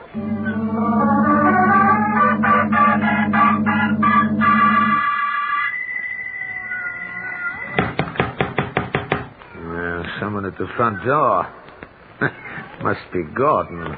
I knew he'd be back. Held out a week, but in the end, he came back. Who is it? Dr. Stevens. Oh, you, Doctor. Come down and open the door, Schuyler. It's been 6 months since you let me in. It's time you had a checkup. Go away, Doctor. I'm feeling fine. Oh, are you now? Why is your voice so hoarse? I've had a light cold for a couple of weeks, that's all. I don't need any doctor. Now go away. Well, let me in anyway. We can talk, can't we? We've got nothing to talk about, Doctor. You live in one world, I live in another. And what of Christine, Schuyler? We both knew her, loved her. Yes, we both knew her, but I was the only one she loved. Everything he said was a pack of lies, nothing but lies. What's that? Schuyler, let me in. I can't hear you from here. Huh? All right. I'm coming down.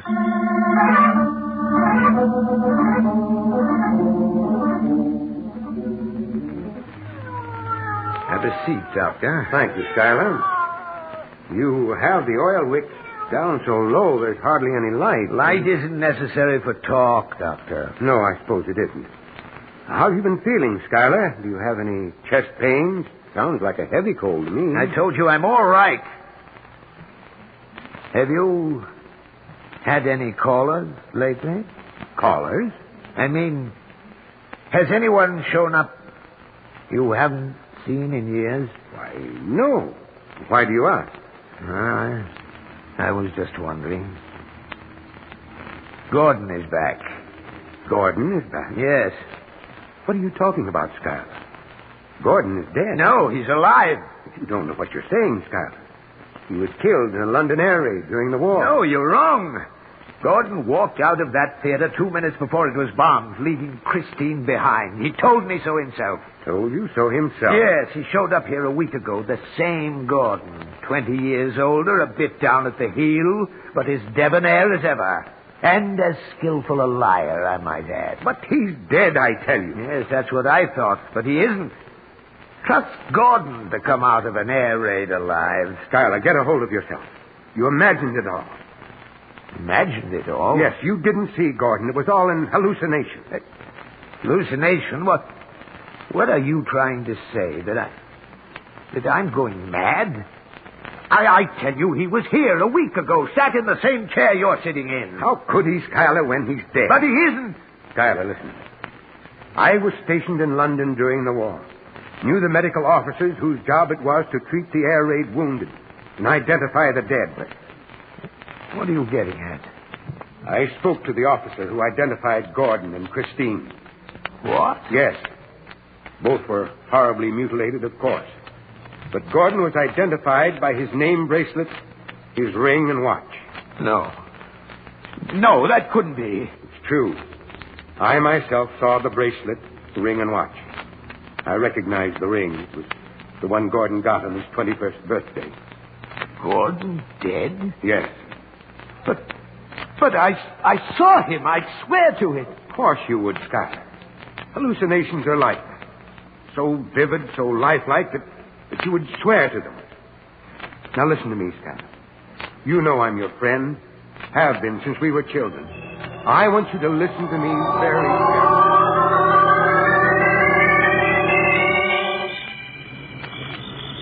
Good night, Schuyler.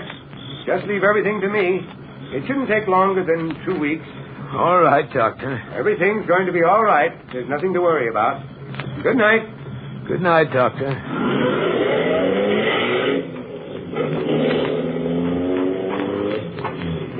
Good evening, Schuyler. Wait. Hey, Gordon! That was Alex Stevens, wasn't it? I decided to wait till he left. You're dead. You're dead. What are you talking about? You must be. You've gone out of your mind. Here. Feel my hand. Is that a dead man's hand? But Dr. Stevens said your body had been identified. That he himself had seen your bracelet, ring, watch. So you told him I'd call on you, hmm? He said I'd had a hallucination. Hallucination?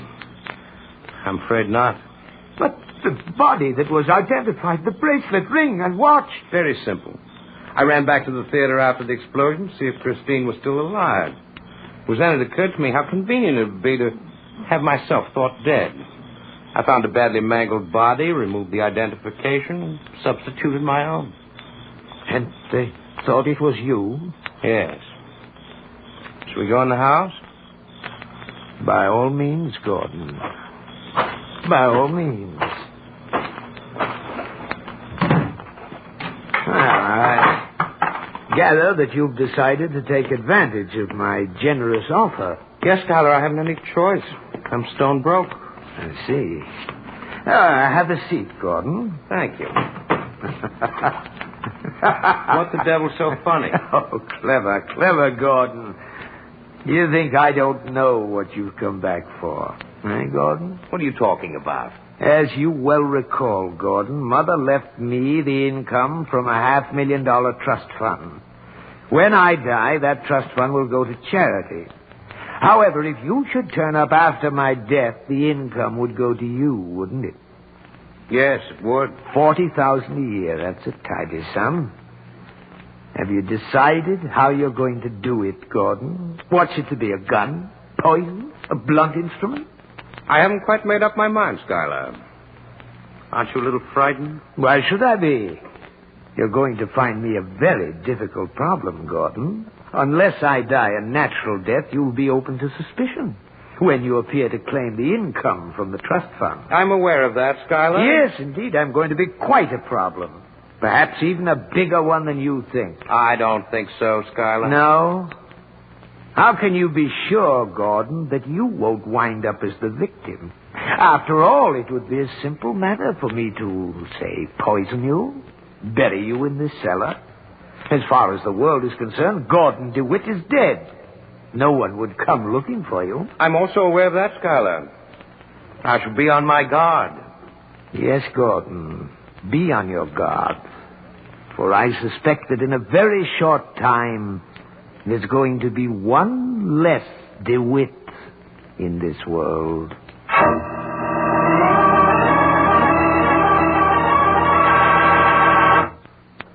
There's an old saying that seeing is believing.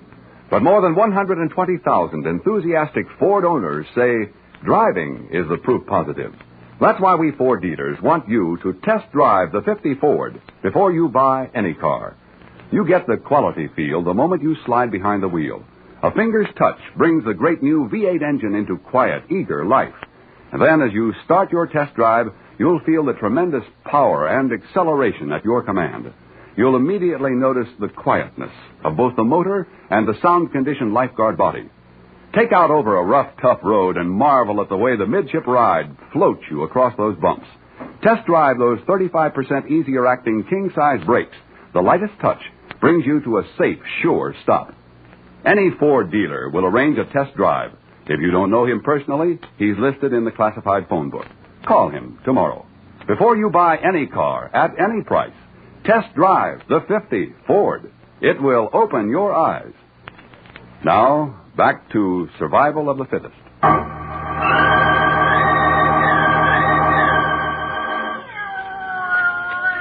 Gordon, supper's ready. You don't say. No doubt another one of those indigestible affairs you call supper. Well, you haven't died yet from one of my meals, Gordon, and you've been here 2 weeks already. Sit down, join me. Bread, beans, and canned pork. Is that all you ever eat? Just about, Gordon. Oh, help yourself. Thanks. After you. Oh, of course. After all, I did prepare the meal, didn't I? I may be drunk, but not that drunk. Now, Gordon, you mustn't be irritable because you haven't been able to think of a way of killing me and making it look like a natural death.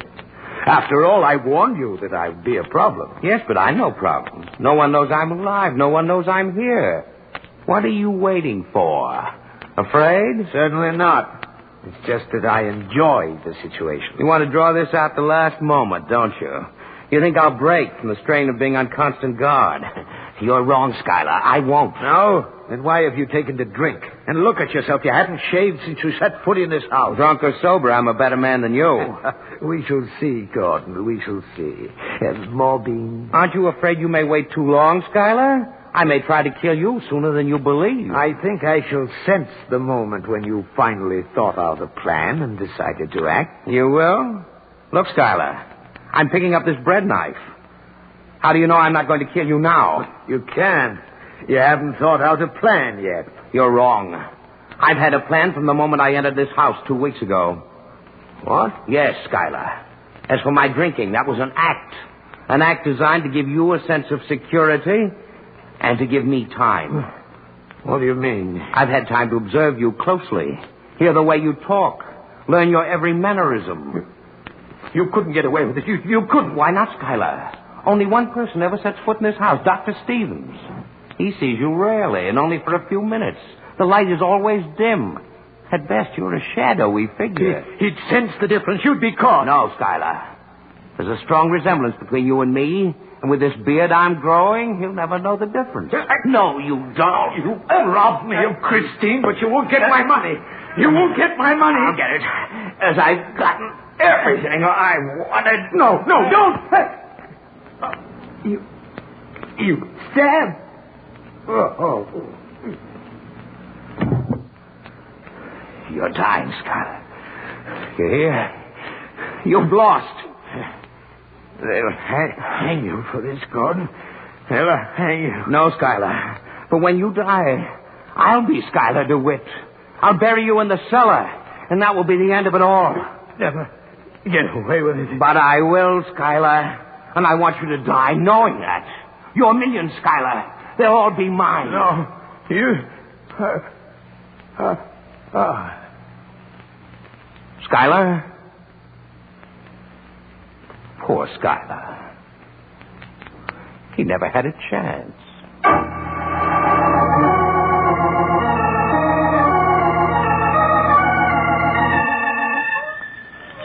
Here, Socrates. Get away, Plato. You've had enough to eat. As long as you're fed, you don't mind having a new master, do you? Now, you're the only ones who can give me away.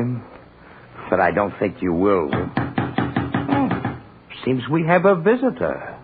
Now for the impersonation of Schuyler.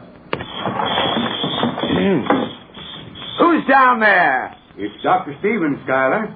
Sounds as though your cold is gone. My cold? Oh, yes.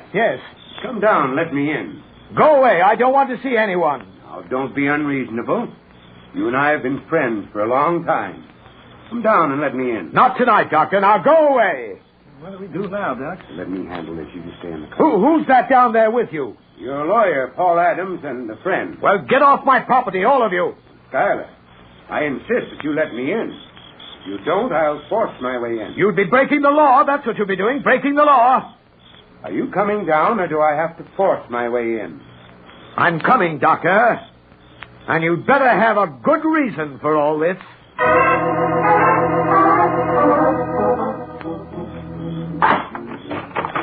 Well, what is the meaning of this, Doctor? Oh, Schuyler, I told you I'd be back in a couple of weeks.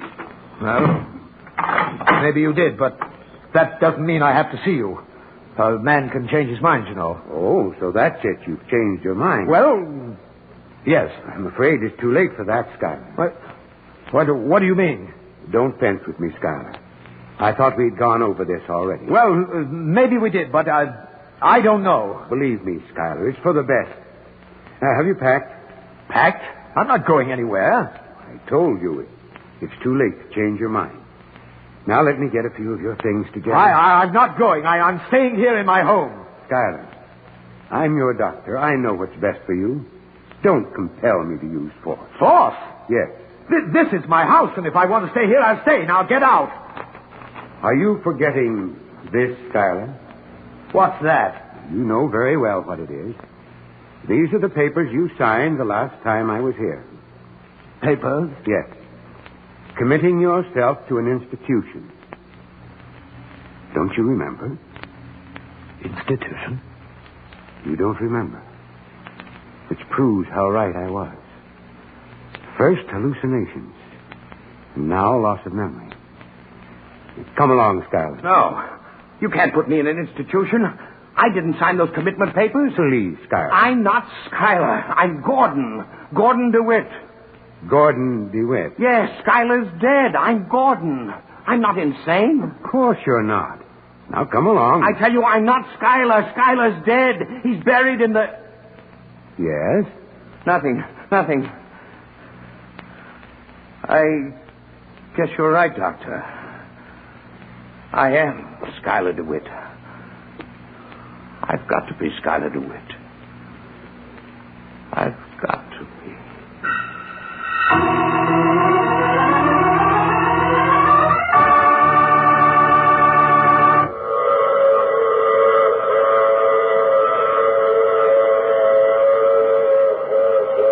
This is the mysterious traveler again.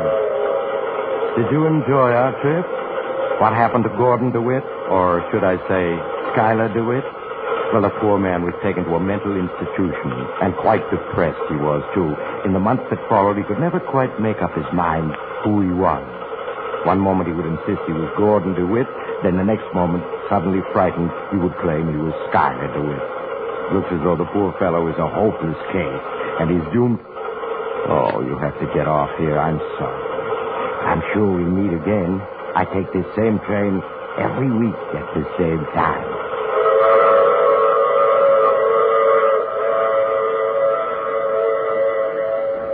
More than 120,000 delighted motorists are already driving the new 50 Ford.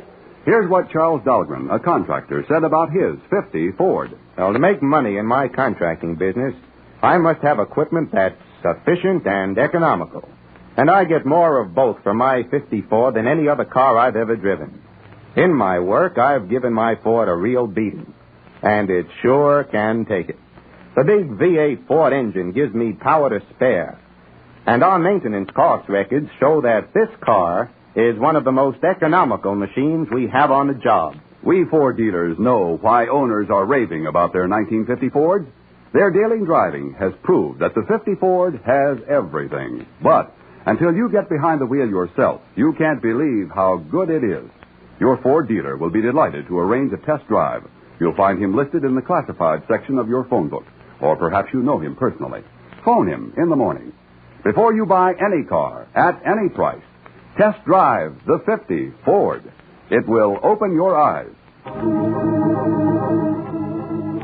You have just heard The Mysterious Traveler, which is played by Maurice Tarplin. In the cast were Everett Sloan, Kermit Murdoch, and Cameron Prudhomme. Original music is composed and played by Al Finelli.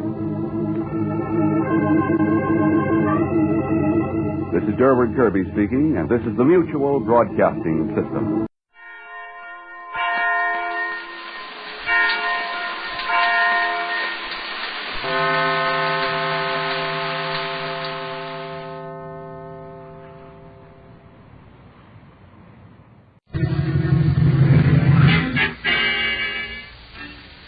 What made me first suspect Joe was that he knew more than any innocent person should have known. I suspected Irene the moment I heard the fireman's testimony. The apparently unimportant fact. I suspected Elaine. the postman after he testified. I suspected.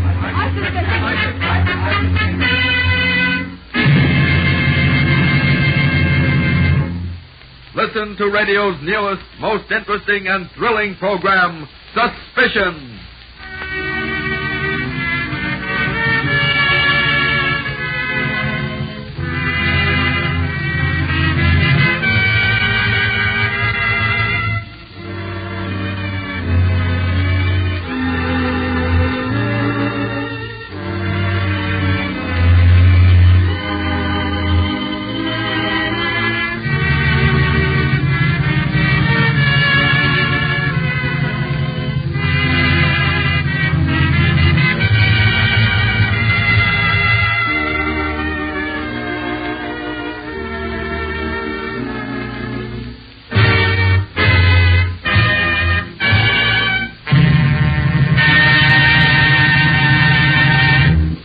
And now, suspicion. Somewhere in the drama about to be presented is a seemingly unimportant fact, a hidden clue that first casts suspicion on the ultimate culprit. Listen regularly to this thrilling series.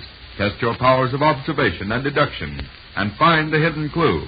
It may be a single line, a sound, perhaps a complete scene. All names and characters depicted in this story are fictitious. Any resemblance to persons living or dead is entirely coincidental. In the story we presented last time, The Passing of Red McCaw, do you remember these facts? It was Ed Welch who carried word to Corporal Mason of the Royal Canadian Mounted Police of Red McCaw's murder. And to use Ed Welch's words, it happened 11 o'clock, according to Red's watch. But when Corporal Mason examined Red McCaw's watch... This was his watch, huh? Yeah. Say, the first bullet must have hit it. Obviously. It stopped at 11:45. It stopped at 11:45, ladies and gentlemen, was the hidden clue. Ed Welch stated that Red McCaw had been shot and killed at 11 o'clock, but the watch showed 11:45. And when a bullet hits a watch, the watch does not continue for 3/4 of an hour. Now we present Ransom. Shortly after 10 o'clock on the night of May 10th, when Mrs. Charles Edwards, wife of a wealthy manufacturer in a large city on the West Coast, enters the room of her 2-year-old son. Quiet, doll. Turn on the side light, will you? He must be... Charles! Charles! My baby! He's gone, Charles! He's gone!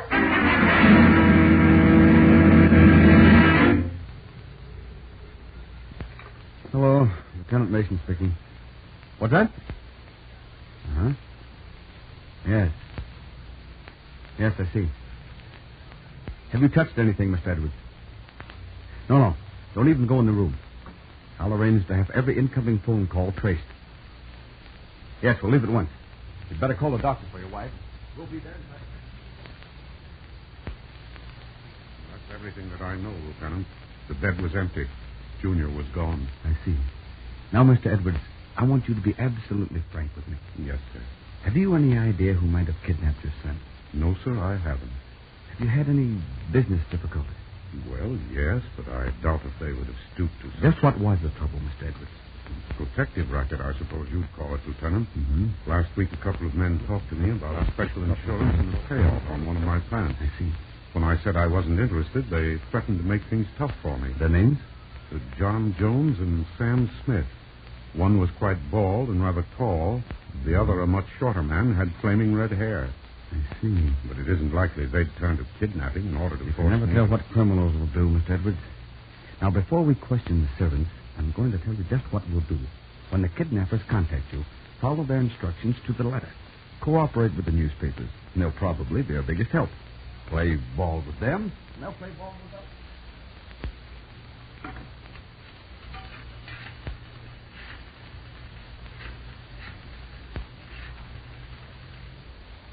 Good afternoon, Evening Journal. Mabel, this is Jim Croft. Give me the chief. Yes, sir. Yeah? What do you want? Hello, Big Shot. This is Jim. Say, has How'd you make out? I didn't. Huh? Listen, the 5 men in town I figured might be in the know art. I've checked on all of them, and they've had nothing to do with young Evelyn.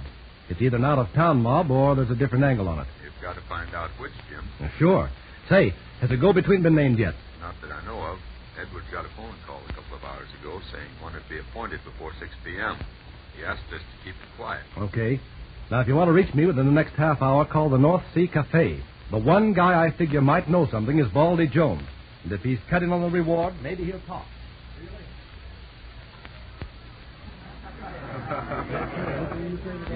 Hello, Jim. How's Triggs? Hi, Baldy. Long time no see. Grab a chair. You're working on this snatch case, huh? That's right. You're wasting your time with me, pal. I don't know nothing. There's a reward offered Get for... this straight. If I knowed who done it, I'd tip off the law, see? But I ain't heard a word about it. Neither has any of the boys in town. Okay, Baldy. The guys I work with don't have nothing to do with snatchers. And ain't in our line. Sure. Say, have you seen any strangers around? I hear there's a couple of guys in from the east trying to peddle protective insurance. Yeah? Yeah. And they're gonna leave pretty quick or walk into a pile of trouble. I don't like competition. Yeah, where do they hang out? Over at the New Moon. You know the joint on 4th Street. Yeah, I've been there. Say, who's that guy? Huh? At the corner table there. He's taking off his hat. You know him? No, I never seen him in here before. Me neither. But he looks familiar. Yeah, he does. Say, where are you going? So long, Baldy. I'll see you later. Have you got a match, mister? Oh, hello. Insurance is a good investment, isn't it? Yeah. I honestly believe that insurance is... Who are you? Keep your shirt on, brother. Oh, then you aren't... Well, I'm sorry. I made a frightful mistake. You're Conrad Bliss, aren't you? Yes, but how Have you was been it... appointed go-between by the kidnappers? Oh, yes, but How did it happen? Oh, don't worry about me. I'm a reporter, and we're playing ball with the Edwards. Well? I can't say anything. How about seeing you later on, when everything's set? Very well. I'll do that. If you'll promise not to print anything until Junior's return. Okay, that's a deal. My car's parked at the end of the alley. It's a white roadster. I'll wait for it.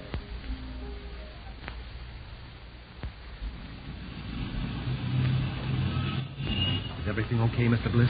Yes, I think so.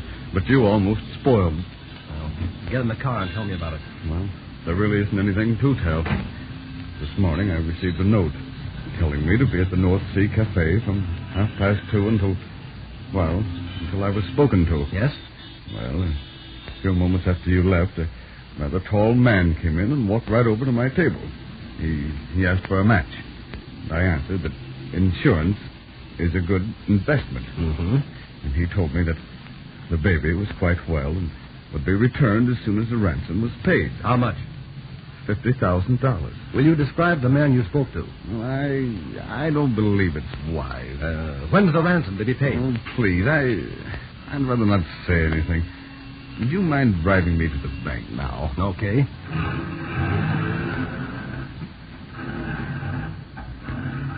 If you'll tell me your name and which paper you're with, I'll give you the story as soon as possible. But I must insist that nothing be printed until after the baby is returned.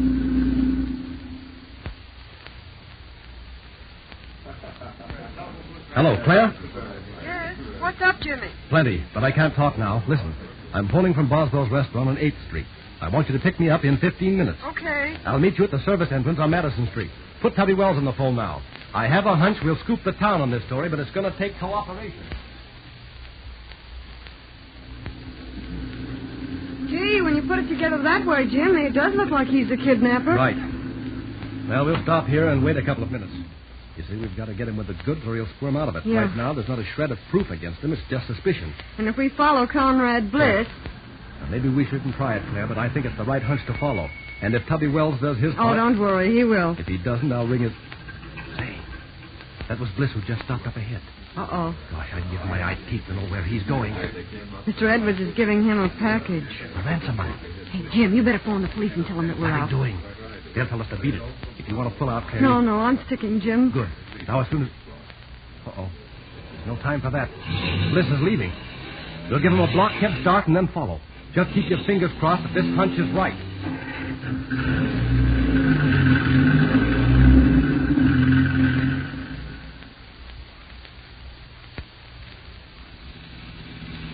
How much further do you think he'll go, Jim? Your guess is as good as mine. We're 10 miles from the city. Probably the baby's being kept in a summer cabin around here. Yeah, there's no telling. We'll just have to trail along and find out. But it's a cinch he won't go much farther. Turning off the highway now. Yeah, and there's not a car within a mile of us. I think we'd better switch off our lights and take a chance. Now, have you got a gun? Didn't you bring one? No, I thought that you... Too late now. Hey, but we... Listen. As soon as we find where the baby's being held, you go to the nearest phone and call the state police. Well, but maybe you'll need me. Forget me. Call the police. Say, there's Bliss's car in front of the second house. Oh. No, don't stop now. Drive up the roadway and let me out. Right. I'll stay outside until the police come. But for the love of Mike, tell them to hurry for once. Slow down. I'll get out here. Okay, jump. Right. Take it snappy, Claire. So long.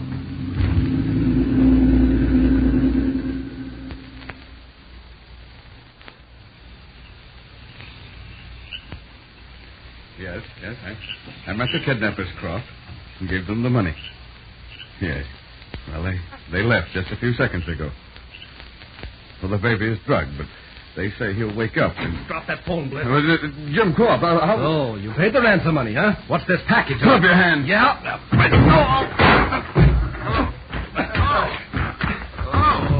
Hello, Bliss.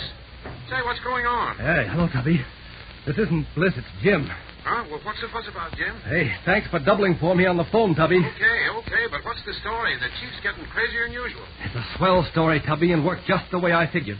The kidnapper of Charles Edwards, Jr. is Conrad Bliss, the so-called go-between.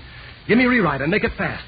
2 hours later, when a special edition containing Conrad Bliss's confession was rolling off the press, Jim Croft outlined the case to Claire Mason and other members of the city room. Bliss was out for money just as any criminal. And to divert any possible suspicion, he created the tall, bald-headed man and the other one. At first I believed him. And suspected Baldy Jones, huh? Well, what made you change your mind, Jim? Well, Claire, there was something he did that simply didn't click. It was... Ladies and gentlemen, did you discover the hidden clue that caused Jim Croft to suspect that Conrad Bliss was the kidnapper? Write into this station and tell us the hidden clue you found. And to check your powers of observation and deduction, listen for the correct hidden clue in this story the next time we present Suspicion.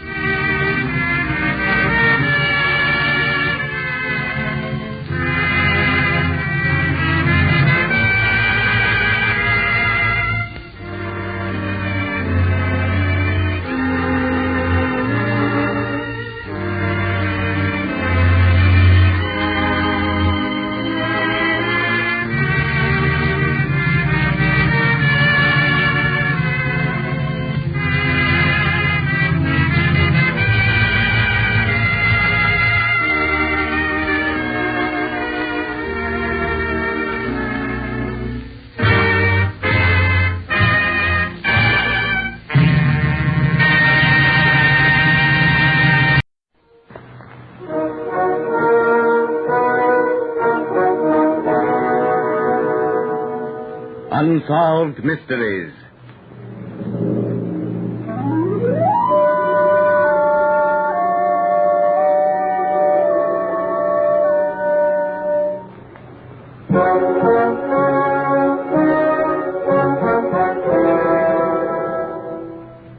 Out of deference to persons who may still be living, character names in some of these true unsolved mysteries have been changed. 'Tis now the very witching time of night when churchyards yawn, and hell itself breathes out contagion to this world. Can anything be more ghastly than murder? Perhaps, if it be the life-crushing burden of doubt, such as in the case of Alan Camel.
The scene is just outside the London County Police Station. Unmindful of the tragedies that old building houses, the hurrying, milling crowds sweep by in never-ending stream. In contrast, Alan Camel, reading the morning paper, strolls leisurely by. Hurrying from the opposite direction, the District Commissioner of Police, his eyes fixed on the pavement. Guiding these two men with threads as invisible as they are strong, fate, without whose ruling hand this tale would not be told. Oh, hi, Spade. I'm frightfully sorry. Careless of me, banging into you this way. But, by Jove, Commissioner, I didn't recognize you. Oh, it's all right, old chap. I guess my mind was wool gathering, too. Where are you bound? Just taking a stroll. And you? Going into the police station here to take a look at the morning lineup. Morning lineup? What's that? Come along in and see if you have time. You'll find it interesting, although something foreign to your sphere of activity. Good morning, Commissioner. Good morning, Sergeant. Oh, Sergeant, this is Mr. Campbell. Glad to know you, sir. Glad to meet you, too, Sergeant. We'll show Mr. Campbell the morning lineup. He's had no experience of the inside of a police station. I wonder, sir. Yes? Would Mr. Campbell object to joining in the lineup? No, I don't know. That's up to him. I don't mind. Certainly not. What do I do? Well, the idea is this, sir. When a crime is committed, we round up all the criminals we can who specialize in that type of crime. I see. But last night, we had a murder. And the elevator boy, the doorman, and the taxi driver have all said they saw a well-dressed man, leaving the apartment house. Yes? So we want to get as many different types of men possible in the lineup so that we can get some sort of idea as to what this man, this possible murderer, looks like. For instance, Campbell, the identifying group may say the man we saw had shoulders like number 25, walks like number 15, or had a nose like number 4. Well, smart, what? I'll go in the lineup. Please do it. All right, boys, we'll start. The commissioner's here. Okay, Sergeant. Get him lined up. Into a long, whitewashed room, its hard walls reflecting the harshness of the bluish-white arc lamps, walks Alan Campbell. From the opposite end of the room, a file of suspicious characters picked up during the night. Campbell joins the end of the line as the group, their backs to the wall, stand erect against the lines of measurement. The sergeant brings in the 3 identifying witnesses. Slowly they walk past the lineup. First the taxi driver, then the elevator boy, thirdly the doorkeeper. Each in turn hesitates a moment, then stepping in front of Campbell. That's the man? This is the man. He's the man I saw. I'm sorry, gentlemen. There must be some mistake. Oh, don't worry, Mr. Campbell. Just a case of mistaken identity. That will be all just now, Sergeant. Okay, boys. That's all for just now. Come along, Campbell. You've had enough experience of police methods for today. Into my office here. Have a drink? Yes, I guess you will. Rather nerve-wracking, isn't it? Oh, yes, it is. To be identified as a murderer. By the way, who was it that was killed? Why, I don't know. I'll look on the report. Robert Julian. Robert Julian? Are you certain? Where did he live? Bathurst Apartment. Good heavens. You know him? Yes, I know. I rather knew him very well. Went to school with him. He served under me during the war. We were both members of the same club. Oh, I say, I'm frightfully sorry, old chap, to have been responsible for giving you such a shock this way. Oh, don't blame yourself, Commissioner. You couldn't be expected to know. However, if you don't mind, I think I'll run along. Why, not in the slightest. Have another drink before you go. No, thanks. Really. In almost a daze, Campbell steps out onto Marlborough Road, hails a passing taxicab, and is driven out to Mayfair. Outside the Bathurst Apartments, he dismisses the taxi, but hesitates as to whether or not he should go up to Julian's apartment. Finally, his heart pounding against his ribs, he tenses himself and walks down the hallway. Yes? This is Alan. Alan? Alan Campbell. Oh, come in. Eileen, I don't know what to say. I just learned just now that Bob was dead. Sit down and calm yourself, Alan. But I can't calm myself. I've just had the horrible experience of being identified as his murderer. Where? At the police station. Oh, Alan, how did they find out? Find out? What on earth do you mean? You don't have to deny it to me, Alan. Deny what? Is everybody crazy? Alan, I came home about 2 this morning and found Bob dead. Lying beside him where the tip from the murderer's pocket was this. I put it in my handbag. Good Lord. My cigarette case. Then you think that I killed him? Didn't you threaten to kill him? Yes, if he ever harmed you, but how did you know that? Bob left a package to be opened at his death. I opened it. It told how he'd lied to me about you. How he'd tricked me into breaking off our engagement. And he actually gloried in writing all the horrible details. Then he went on to say that if ever he came to a violent death, you would be his murderer. Because you'd told him that if he ever hurt me, harmed me, or was unkind to me, you'd kill him. It's all true. For years I've hated him. That's why I avoided him. Every time I set eyes on him, I realized what he'd done and that... Oh, perhaps I should have told you, but you wouldn't have believed me. How could you be expected to? But, Eileen, I didn't kill him. How do you account for your cigarette? Oh, I don't know. May I use your phone? Yes, Alan. Give me Tottenham 22678. Yes, please. Oh, hello, Dobbs. Listen, Dobbs. When did I get home last night? About 7. That's right. Did I go out again? No? Good. I knew I hadn't, but... Oh, yes, Dobbs. Look in the gun room, will you? And tell me, has anything been disarranged? Yes, you can call me at Mayfair 4396. You see? Dobbs says I wasn't out all evening. Dobbs would commit perjury for you, Alan. But he's no reason to. He doesn't know anything. Why should he say that I was home all evening if I weren't? Dobbs is the world's greatest diplomat, I know. But, Eileen, don't you see? I'm not lying when I say that I didn't kill Bob. I might have in a blind rage. I don't know, but not in cold blood. Shall I or you? You answer. Yes? Oh, yes, Dobbs. What's that? Can't understand it. Can't understand what? Yes? Yes? Good heavens. Yes, by all means, clean it. I'll explain when I get home. What is it? Dobbs says my 45 has been moved. Used. 1 bullet fired. Oh, Alan. Oh, this is horrible. Ghastly. To kill a man is bad enough, but to kill him and not even remember it, or know anything about it, to go for the rest of my life, wondering, doubting, never knowing, always wondering. In just a moment, you will hear a solution to the Alan Camel mystery.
Ladies and gentlemen, inasmuch as any solution must of necessity be supposition, liberties of time, place, and character have been taken in the solution for which you have been waiting. The scene is the police commissioner's home, and the commissioner, accompanied by the sergeant from the Marlborough station, are seated before the fire, talking as Alan Camel enters. Oh, good evening, Campbell. Good evening. Sit down here by the fire. That's it. Now, what's on your mind? I hardly know where to start. I called you, Commissioner, and asked you to invite the sergeant over because of what happened this morning. Oh, my dear chap, forget the whole business. We know you didn't kill Robert Julian. But that's it. It seems that I did. What? I went to his apartment after I left the police station. His wife was there. And she gave me this. A cigarette case? Yes. Mine. She found it lying beside her husband's body. Out with the rest of it, Campbell. Julian and I were in love with the same woman. She was engaged to me. He tricked her into believing that I was carrying on with another woman. Yes? And she broke off our engagement, and You threatened Julian? I did. I told him that if he ever hurt her, I'd kill him. Recently, he'd gone back to his old tricks, neglecting her and all the rest of it. It's been on my mind. But I've not the slightest recollection of doing anything. If I killed him, I don't know about it. You've gone over in your mind when you were alone, brooding just how you would kill him? Yes, I admit that. Then that's the explanation. Your subconscious mind has taken possession of your physical body to commit murder without your ever being aware of the fact. But is that possible? It won't be the first time. It's because of the subconscious power of the physical body that the murderer very often revisits the scene of his crime. Then you really think that I killed Julian? Yes, frankly, I do. Then there's nothing else, is there, except the formal arrest?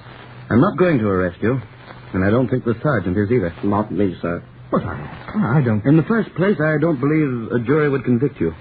In the second place, I'm not going to give them a chance. And so, insofar as the people of London were concerned, Alan Camel's name was never mentioned, and the murder of Robert Julian was an unsolved mystery.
Roma Wines presents Suspense.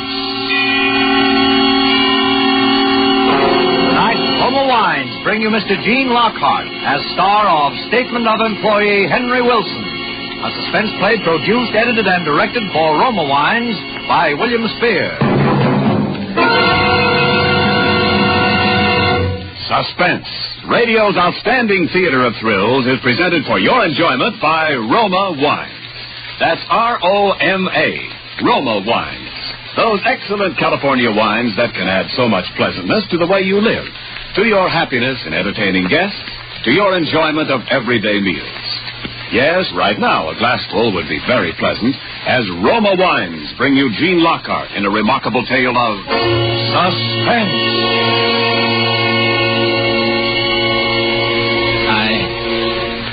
I was aware that I was trembling. I tried walking slowly back and forth in front of the desk, but even in motion my knees felt weak and my whole body shook.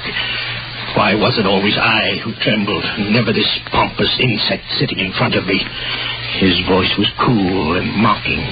His voice was clear and hard. I sympathize with you, of course, Wilson, but the error must be brought to Mr. Larkin's attention. That's quite a big mistake there. Quite a costly mistake. Mr. Larkin must know. In the morning. He wouldn't cover it up. I knew that. Since 1938, I'd been working there, enjoying the work, liking the people. Then he had come 2 years ago. Have you ever stood quietly by and watched someone rob your house or steal your pocketbook? I was helpless. He was ambitious. He was clever, and he was fluent. And as of tonight, I was his subordinate. 2 years against 10 years. Around the office, I had a reputation for being casual and carefree, but I hated this man. Every inch of me hated this man. It wasn't a new hatred.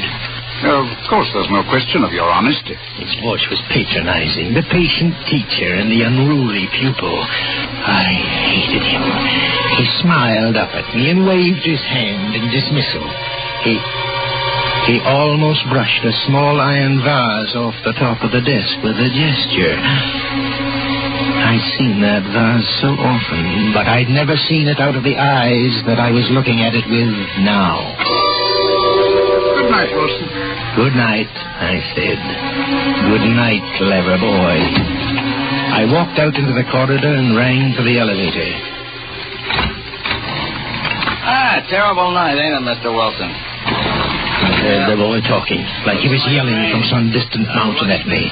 He was talking and I was answering, but what either of us was saying, I didn't know. I was thinking of something else. And then I heard him say something very clearly. Yeah, what do you know? It's 11:30 already. Say, you've had a long day today, Mr. Wilson. Yes. Mr. Dodds is still in his office. You might drop in and see if he wants anything. I think he'd be very grateful. Oh, I will, sir. I certainly will. Yeah, it'll help pass the time. I walked out of the lobby and came back into the building again, and the boy got me into the elevator. 4 flights up. I took the stairs slowly. I was in no rush. I must let the boy get out of the room first. He said the nights passed slowly. This one wouldn't, and yet there'd be an eternity compressed in it. When I got to the 4th floor, I stopped at the top of the stairs and watched the door to Dodd's office. The elevator was parked at the floor, so I knew the boy was in the room. A short while later, he came out, and I crouched back in the shadows until he'd gone down in the car. Then I walked into Dodd's waiting room.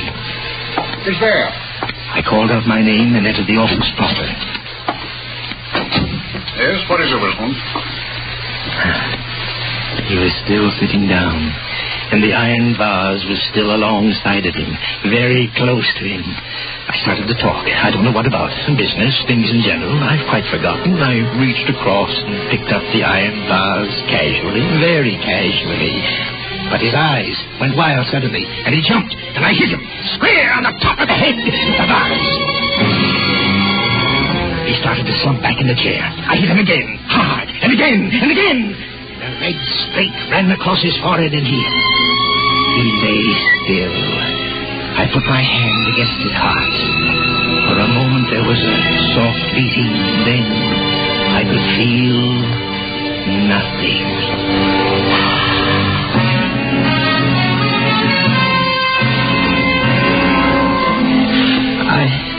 I'm often very nervous. Ordinary little situations often upset me, like getting up to make a speech at the club or meeting strange young ladies. And I had just taken a life, and I was calmer than I'd ever been before. I wiped the vase off and put it back on the desk. I moved slowly back to the door. I wiped the doorknob, looked once around the room before I opened the door, and stepped out into the waiting room. And then... Going home, Mr. Wilson? I stood there, afraid to turn, afraid to think. I slammed the door shut behind me and stood in front of it. Are you all right, Mr. Wilson? I tried to talk, but the words got caught so in my throat. It was the sweeper, Tom Higby, the night sweeper, Crazy Tom. I almost fainted. Everything had been set so nicely. I'd left the building. The elevator boy had come up and found Dodds in good health. Someone had stolen him later and killed him. That would be the elevator boy story. I'd left the building. Are you all right, Mr. The building, but... I'm fine, Tom. A bit of a cold, that's all. Mr. Dodds is in his room now, Tom, working very late tonight. You'd better let his office go for this once. Oh, well, if you say so, Mr. Wilson. Of course, I could give it a quick brush through, though, sir. I won't disturb him, then, honest. I stood firm in front of the door. I won't disturb him. He began to sweep the sitting room. I stood and watched him. I was nervous again. I felt a sickness at the bottom of my stomach. I tried to talk, and I sounded stupid. Tom looked at me, and then I thought it would be his word against mine. A crazy, rambling old man, Crazy Tom, and I had left the building. Well. Look how dirty it was. Say, I'm a good sweeper, you know that? Yes, sir, darn good sweeper. Do you see this broom? I've got a new broom. See? See my new broom, see it? Oh, yes, sir, new broom. I looked at my watch. It was almost 12. All that time I was wasting with him, I could stand no more. Crazy Tom. His story tomorrow would be listed as an idiot's babble. I had left the building an hour ago. I couldn't afford to waste any more time. I walked behind him. He was laughing, and I hit him on the back of the neck. Not too hard, just enough to stun him. He pitched forward onto the floor. I dragged him into Dodd's office. I lifted him into the chair facing Dodds. I brought his new broom in from the sitting room and leaned it against the desk in front of Dodds. I took the iron vase, and I curled Tom's hands around it for the fingerprints and dropped it at his feet. Crazy Tom. An insult, a fight, a killing.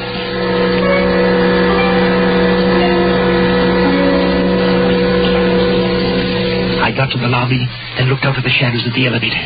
The boy was sitting on a chair outside the car, asleep. I came out of the darkness, and I went quickly toward the street and began to walk rapidly. Then I had a sudden idea. I went into a cafeteria and used the telephone. I called the building I'd just left and got the elevator boy on the phone. Hello there, Jim. This is Mr. Wilson, Jim. Has Mr. Dodds left yet? The voice that answered me was sleepy, and the words were hard to make out. But I knew all the answers. Well, listen closely, Jim. Will you tell him that the address of the place we were talking about is 144 Gray Street? Yes, 14... That's right. He'll know what I mean. Will you go up and tell him now, Jim? Thanks a lot, Jim. I was sure the sweeper would be discovered in the room with Dodds. The address was a Turkish bath. That's logical. A man working all night might want to go to a Turkish bath afterwards. Jim would walk in there now. The sweeper would be caught like a rat in a trap, babbling nonsense, and with a murdered man sitting across from him. I walked home. I sat up in my room for hours, listening to the sounds Manhattan makes in the night. I heard chimes ring somewhere in the neighborhood. I heard an airplane pass overhead, and across the hall someone started to play the radio softly, and snatches of music filled it into my room. I was frightened. I sat in my chair and prayed. What for? I don't know. Had I done anything to protect myself? Was I safe? I couldn't think clearly now. I'd left the building. Finally, I fell asleep. I sat and slept and dreamed until sunrise.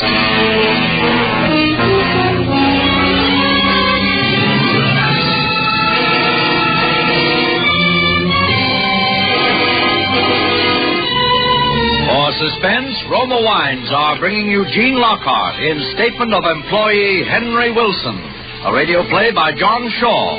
Roma Wines' presentation tonight in radio's outstanding theater of thrills, Suspense.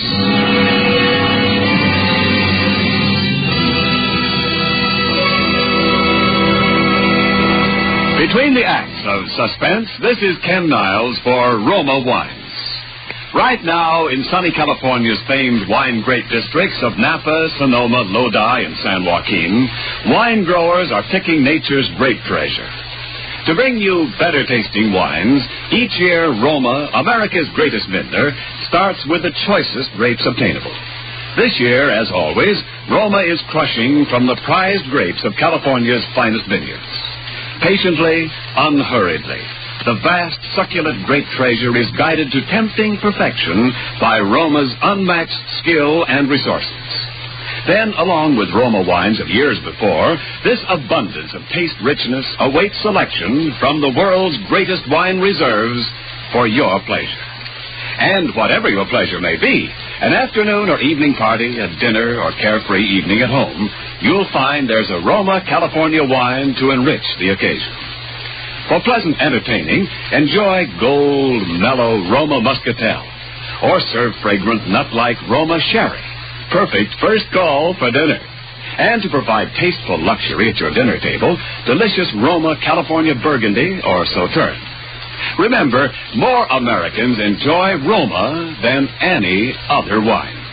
So insist on Roma, R-O-M-A, Roma wine.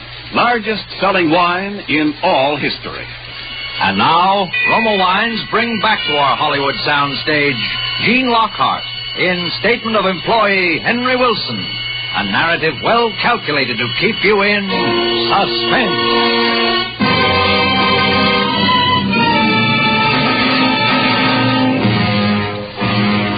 When I woke up, I was shaking like some miserable wet cur.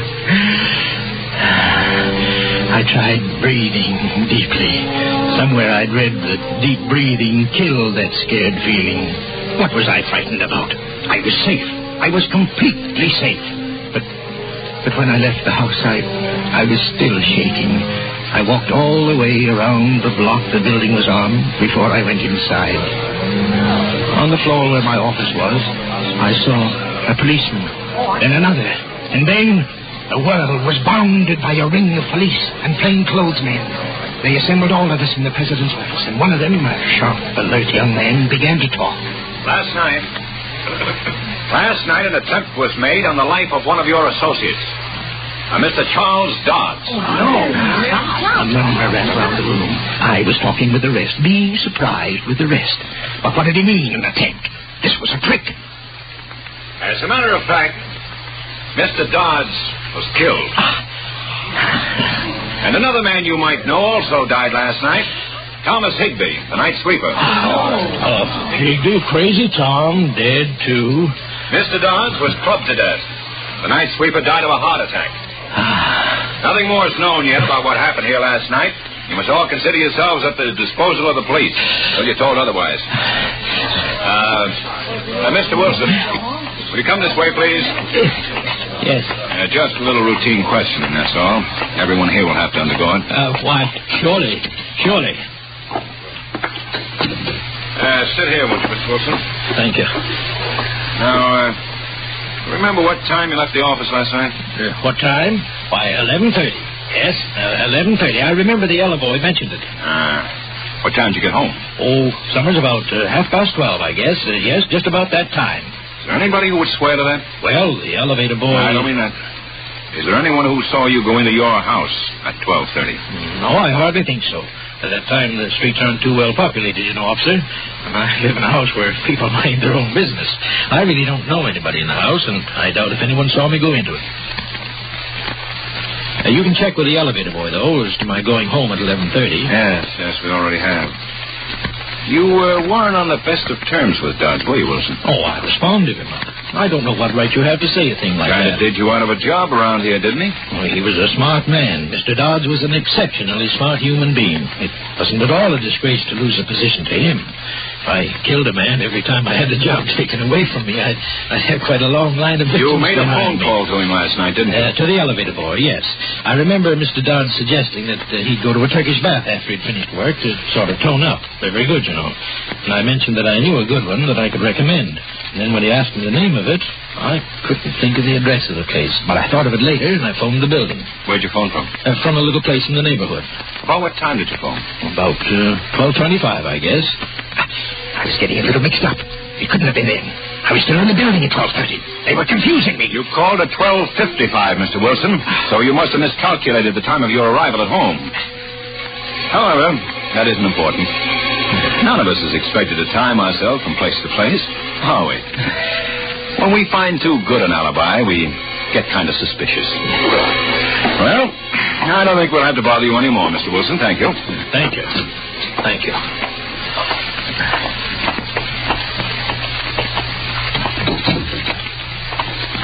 Oh, hello there, Wilson. Very sad, this business, very sad. Yes, Mr. Larkin, yes, sir. But we must go on. Mr. Dodds would want it that way. Yes, sir, he would. It's a responsible job he had, Wilson. You've been with us long enough to know that. Yes, sir. You, think you can handle it? Well, sir, Yes, sir, I think I can. Good. Get your stuff together and take over Dodd's old office. You deserve this, Wilson. I'm sure you'll reward our confidence in you. Thank you very much, sir. On second thought, I think you'd better go into his office right away and sort of straighten out some of the things on his desk. Yes. I'll have one of the boys bring your things in later. Very well, sir. Yes. Good luck, Wilson. Thank you, sir. The fat, pompous pig. They were in the spot now. Now they needed poor, stupid Wilson. They needed me to get them out of a hole. It was funny. I took a pencil and a small notebook out of my desk and went back out into the corridor. I stood for a moment outside Dodd's door, just like last night.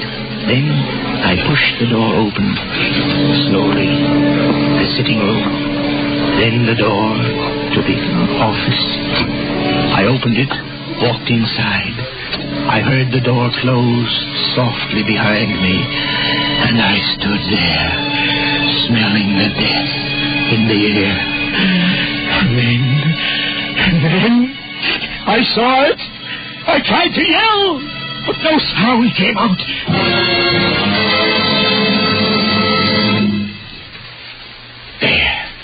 There, in front of me, sitting in the chair where I dumped him last night, was Tom Higby. His eyes open, his expression blank and staring, and at his feet was the broom and the vase, the same new broom, the same iron vase. Dodds was all that was missing. I turned. I bolted out into the hall. What's the matter, Wilson? Why, you look as if you've seen a ghost. In the office. Higby. Why, Higby's dead. Man, what's the matter? Mr. Larkin. What's the matter with you, Wilson? In the office. What? Nothing's the matter in here. I walked in after it. The There was nothing there. Nothing. No Higby, no broom, no iron bars. And I'd seen them. I'd seen them. Was I going crazy? Was I beginning to go mad? I felt Larkin's pat on my shoulder. He murmured something about everybody being a little touchy, a little jumpy. Then he left, and I was alone. Alone. Be careful. Be careful. Be careful. I stood and stared at the desk and at the chair. No one was there. No one could have been there. I have vegetation. What? I beg your pardon. Not at all. I seem to be in the wrong room. I'm Mrs. Charles Dodds. Oh. I'm looking for that young detective. He doesn't seem to be out here. I believe he's in the end room questioning the employees. Oh, yes. Then I don't suppose he'll be able to see me for a little while. Do you mind if I wait for him here? Well, Thank you so much. Excuse me just a second. Frank, will you tell the detective that Mrs. Dodds is waiting for him in my new office? Charles would have liked to see the way everybody is taking his death. Everyone is so kind to me. Mr. Dodds was a fine man. A fine man. Yes. You're Mr. Wilson, aren't you? Yes. He used to talk about you, Mr. Wilson. Thought you were a very bright person. He seemed very fun. I just don't know how I'll be able to go on without him. Mrs. Dodds, you mustn't. You mustn't. Sorry. He wouldn't like to see me carrying on like this, would he? You know, we were going to buy a home in Westchester this summer. Did he ever tell you that, Mr. Wilson? No. Yes, just outside the Yonkers. We have two lovely little ones, you know, Toby and little Mary. He loved the New York State countryside. On she rambled. He liked this. He didn't like that. The children, yes, and the children. Toby and little Mary. Little Mary and Toby. She was driving me crazy. Stop it, I wanted to yell. Get out of here. Leave me in peace. Get out of here, you witch. Out. Oh, Mrs. Dodds, Detective Lewis would like to see you now. Oh, thank you for everything, Mr. Wilson. Goodbye. Goodbye. Get out and leave me alone. I hadn't meant to do anything like that. I hadn't wanted to do any of the things I was doing. All I'd wanted to do was to kill Dodds. All these other things, they weren't mine. I hadn't killed Higby. He can't haunt me. His wife can't cry at me. Heart attack. Yes. Higby died of a heart attack. I beg your pardon, sir. Have you seen Mrs. Higby? The detective is looking for her. How would I see her? Am I everybody's guardian? How can anybody get lost in this office? Sorry, sir. Mrs. Higby? Mrs. Higby? Stop it, you fool. You howling idiot. Can't you be looked for quietly? You'll drag Higby from his grave with your yelling. 2 widows.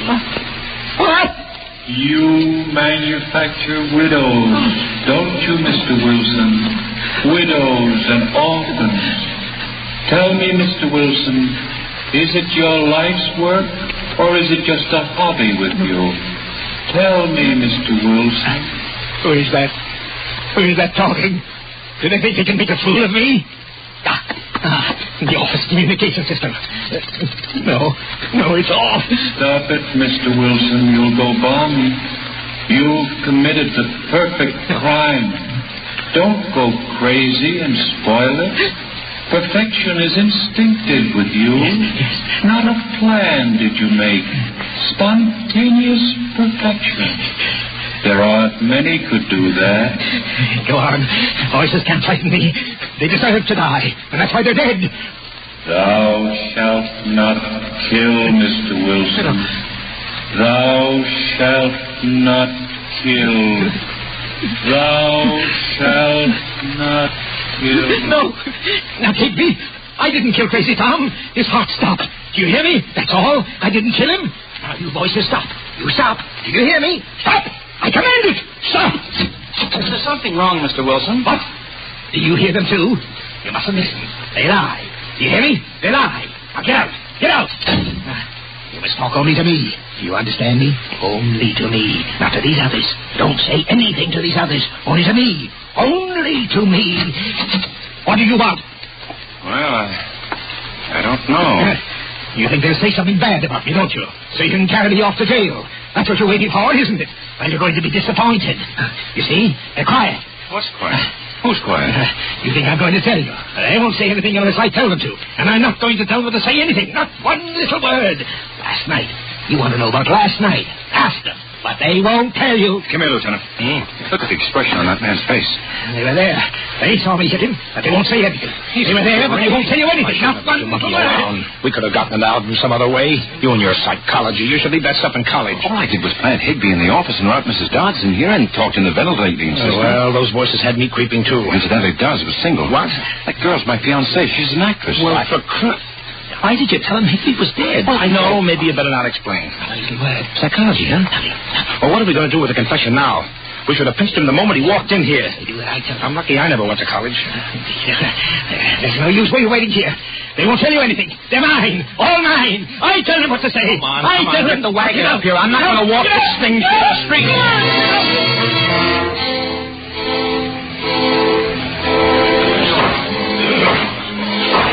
Henry Wilson, it is the judgment of this court that you be sent to the Hillview Mental Home and be kept there in close confinement.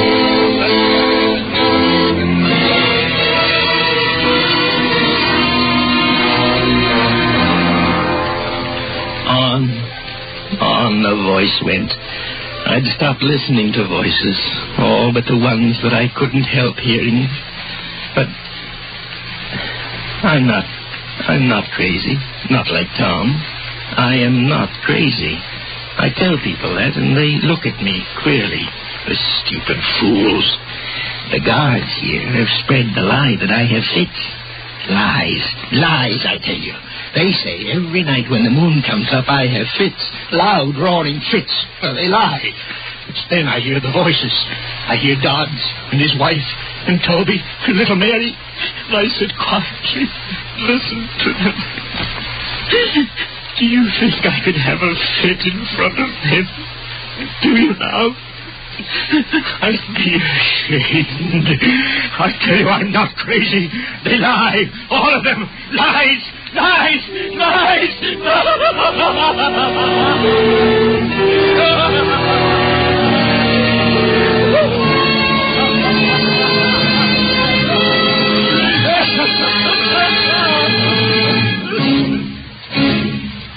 Suspense. Presented by Roma Wines, R-O-M-A, made in California for enjoyment throughout the world. And now, this is Ken Niles to tell you sincerely, Mr. Lockhart, that your performance just now was one of the most intense and thrilling we've ever had on Suspense. I know Bill Spear, our producer-director, agrees. Yes, I can see him waving his congratulations from the control room. Well, thank you, Mr. Niles, and thank you, Bill. And we want you to enjoy this gift basket of Roma wines as a token of our appreciation. Well, thanks again. What a fine assortment. Tell me, Ken, I shouldn't say this very loud, I suppose, but Mrs. Lockhart blinked her long lashes at the butcher this morning, and for dinner tonight we're having a steak. Which Roma wine do you recommend we serve for the occasion? Well, my choice for steak, Gene, is Roma California Burgundy. You'll find red Roma Burgundy the perfect flavor mate for a thick, juicy sirloin or porterhouse. For Roma Burgundy is so good, has such tantalizing taste harmonies with red meats, it makes even plain hamburger an epicure's delight. Yes, robust Roma Burgundy brings out all the subtle hidden flavors in hearty foods, adds richly to your enjoyment of any meal. So I'd say that with Roma Burgundy on the table, you're all set for a delightful adventure in dining. Thanks for your advice, Ken. Now, I'm looking forward to dinner especially. And Roma Burgundy is so good because only Roma, America's greatest vintner, selects from the world's greatest reserves of fine wines, a treasure of taste from the choicest grapes of California's finest vineyards. So every Roma wine is better tasting every time. No wonder more Americans enjoy Roma than any other wine. No wonder indeed.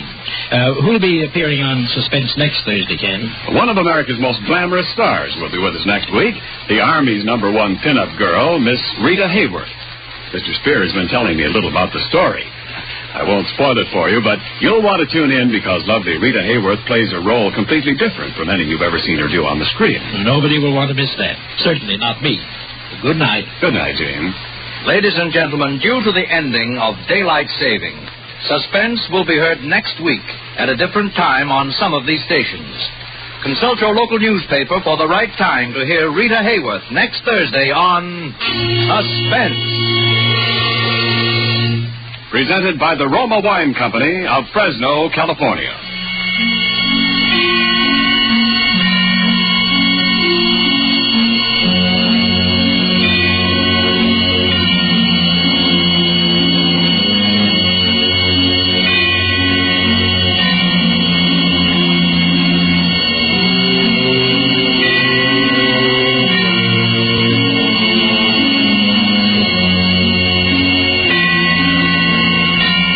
This is CBS, the Columbia Broadcasting System.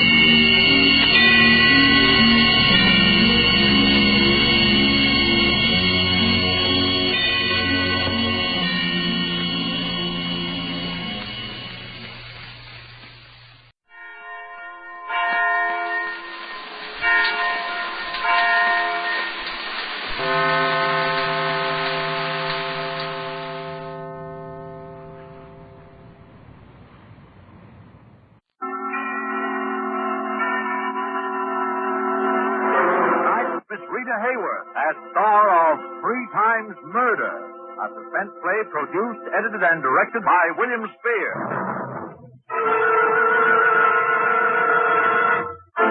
Suspense. One of the most thrilling World Series in recent baseball history. And now, the exclusive that I promised you earlier in the program. A report so sensational that I'm going to devote all of my remaining time to it. I have before me a copy of a document delivered in person today to the district attorney's office by one Fredonia Bell. Fredonia Bell was the trusted personal maid of Laura Starling Morton, whom you will remember from the widely publicized murder trial of just 4 months ago. This document is a statement written by Laura Starling Morton in her own hand, and it begins as follows. Quote, I only regret that it will be impossible for me to be present when this is read aloud. What I shall relate here concerns 3 men. Of these 3 men, it is not on behalf of my husband Robert that I write, nor on behalf of my husband Charles. This is for Elmer, but I don't think that Elmer will ever see it. For Elmer, too, is going to die.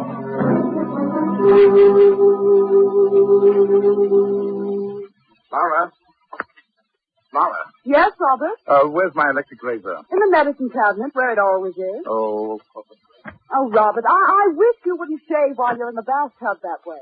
what's the difference where I shave, darling? I like to shave in the bathtub. Well, I just don't like seeing you meddle with electricity while you're in there. You might get a shock or something. Yes, sure, Mrs. Thomas Edison.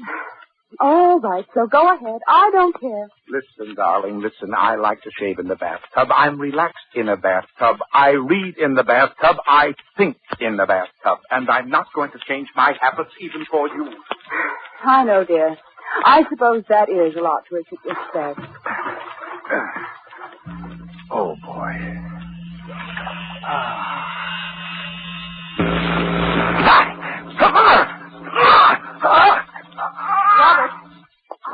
Robert!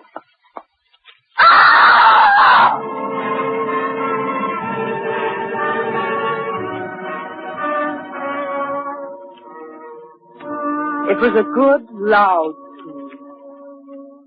Then I stood in the door of the bathroom and looked.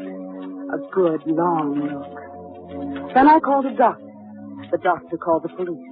The police called the district attorney. And I found myself confronted by a young man with red hair and glasses, who gave the immediate impression of being clever, unscrupulous, and objectionable. That was Elmer.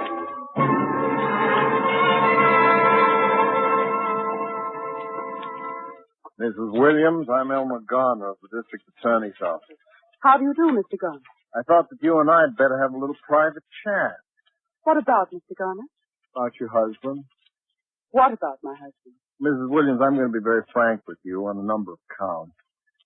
I'm what's known as an assistant district attorney. Mr. Garner, I've just lost my husband. I'm coming to that, Mrs. Williams. The district attorney has put me on this case because he thinks he doesn't have a case. routine investigation. Now, maybe that's because the DA is essentially a nice man with nice instincts. And I'm not, but I don't agree with him. About what? About not having a case. Because I can smell him, Mr. Williams. I can smell him a mile away. What can you smell, Mr. Garner? Murder? Oh, I see. Good. Your attitude's very good. No phony hysteria, no fake indignation. Realistic. I like that. I'm that way myself. Mr. Garner, I'm trying my best to maintain my composure under trying circumstances. And I must say, your extraordinary insinuation does not make it any easier.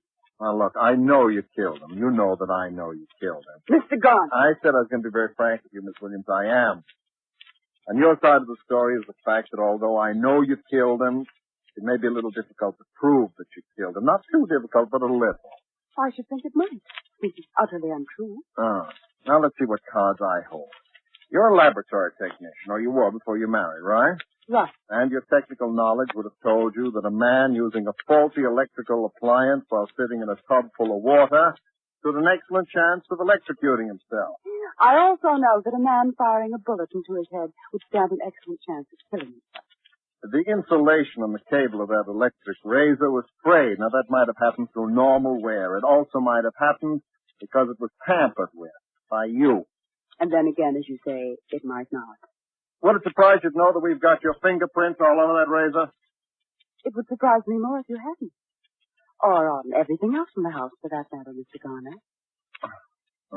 You're a very intelligent woman, Mrs. Williams. You're right. It would have looked funny. You were smart not to wipe off those prints. Very smart. Thank you. However, so much for the means. Now for the motive.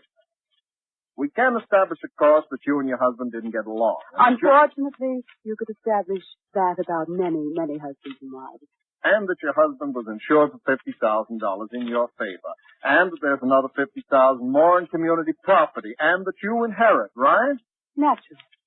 Well, $100,000 is quite a nice little motive, Mrs. Williams. But it doesn't prove anything, does it, Mr. Garner? That depends on how it's used by the prosecuting attorney, and that's me, you know.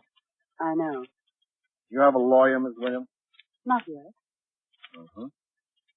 You're a very intelligent woman. That would have looked bad, too, if you had a lawyer right on tap. You're going to need a lawyer, you know. So it would appear. All right, right about me. You? Sure, me. I'm a lawyer. You just finished telling me that you would be the prosecuting attorney. That's just the point. Why spend a lot of money on a lawyer who probably can't get you off anyway when you can spend it on me and have a sure thing? See? Yes, I see. All I want is half. $50,000. No. What's the matter? Too much? No. Now, look here, sister. You don't seem to realize that I'm in a position, depending on how I handle this case, either to set you free or to hang you. That, Mr. Garner, is where we disagree. You mean you're willing to gamble that I can't do it, huh? If you wish to put it that way. All right. But $50,000 will look cheap. Cheap when they slip that noose around your neck.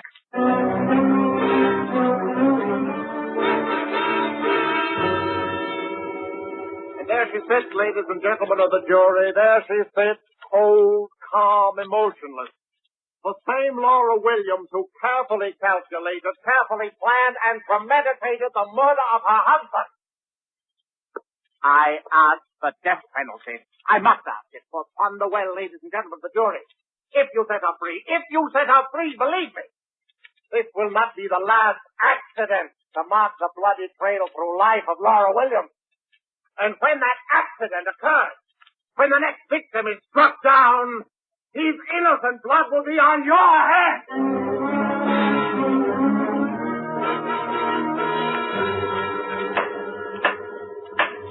Ladies and gentlemen of the jury, have you reached a verdict? We have, Your Honor. What is your verdict? On the grounds of insufficient evidence, we find the defendant not guilty.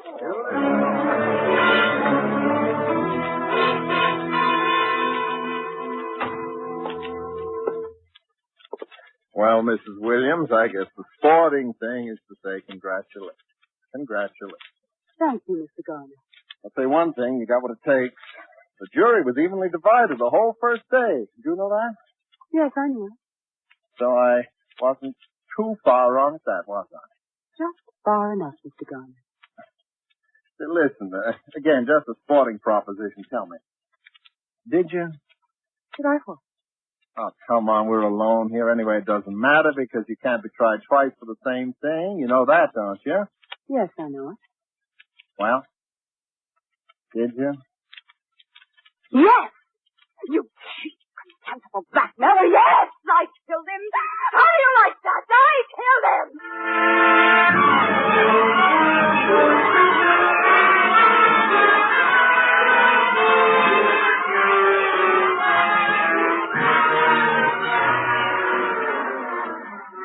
Perhaps I gambled too recklessly with Elmer. I have since had cause to wonder. But there were things that I could not foresee as well as Elmer. Suffice it to say that after my acquittal, with $100,000 from Robert's estate, I moved to another city and took up my life again under another name. That there is Laura Starling. I met and married Charles Morton, a charming and eccentric man of twice my age, whose genius as a research chemist accounted not only for those qualities which endeared him to me, but for a very considerable fortune as well. That my conscience bothered me not in the least, and that I was quite happy, and that as the years went by, I had seen, I thought, the last of Elmer.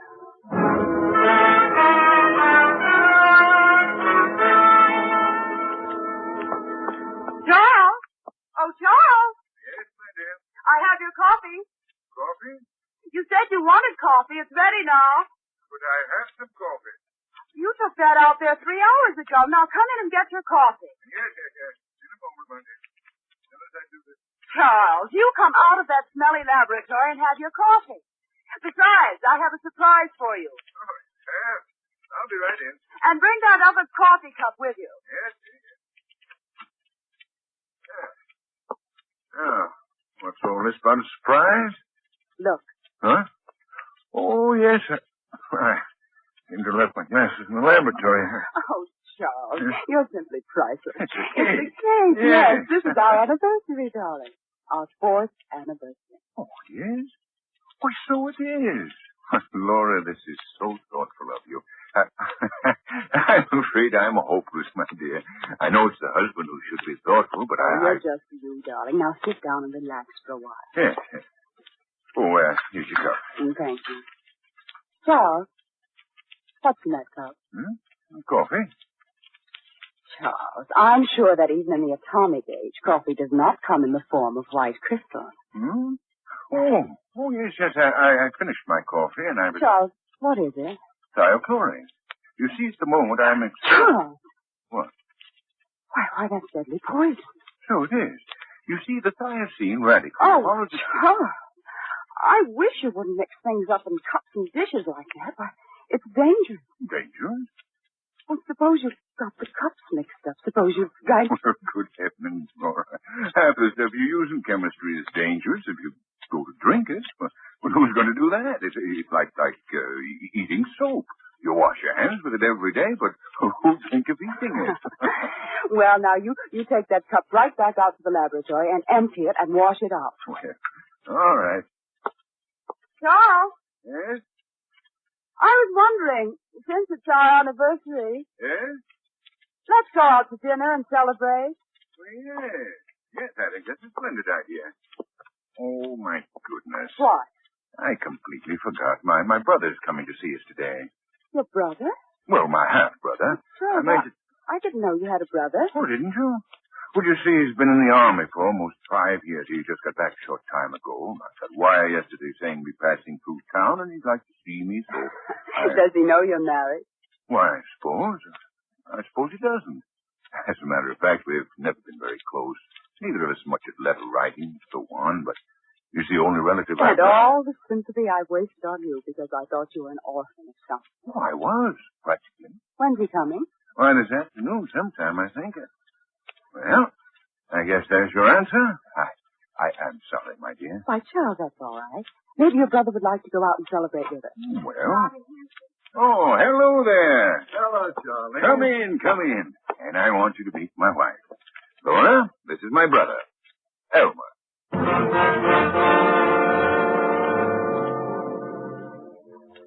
There was no doubt that it was Elmer.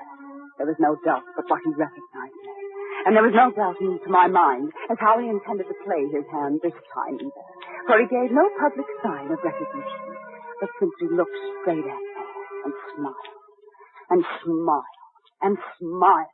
Oh, you've gone into private practice, eh, Elmer? Criminal law, I suppose? Mm-hmm. There's no appreciation in this country of men to hold public office, financially at least. Elmer, you always did have your eye on the dollar, didn't you? What about your racket, Charlie? What have you been up to? Oh, just puttering around here in my laboratory. You mean right here at home? Of course. Oh, I guess that's new since you were here last. Well, there's a lot that's new. I would say a lot. It's right in there. Right through those doors. Well, isn't that sort of a nuisance for a wife? Or isn't it? Not in the least. Why should it be? Oh, now, Laura, don't try to cover up my failings. Just before you came, she was scolding me for carrying thiochlorate around in the family coffee cups. Well, now, isn't that interesting?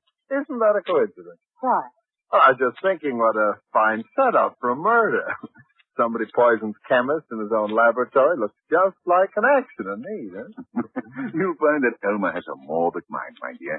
He used to try people for murder back in Illinois. And I tried some beauties, too. Well, I gotta get along now. Sorry I can't accept your invitation for tonight. Oh, but you are staying over a few days, aren't you? Oh, yes. I'll see you again. So. Good. Don't bother to come to the door with me, Charlie. I know you want to get back to your work. Well, perhaps Laura will. Give us a little chance to get acquainted. Why, yes, of course. Well, call us, Elmer. Oh, you can depend on it, Charlie. Well, a little Laura with you. Huh? What do you want? What do you think old Charlie'd say? Looking you. I asked you a question. I suppose he'd go on loving you in his own peculiar fashion. Never be quite the same, would it? Always be that little gnawing down. I'm afraid things would be kind of under strain around here, Laura, huh? You do have a price, I suppose. I might. By the way, why are you so eager to pay it this time? I'm happy. And at peace with myself and the world.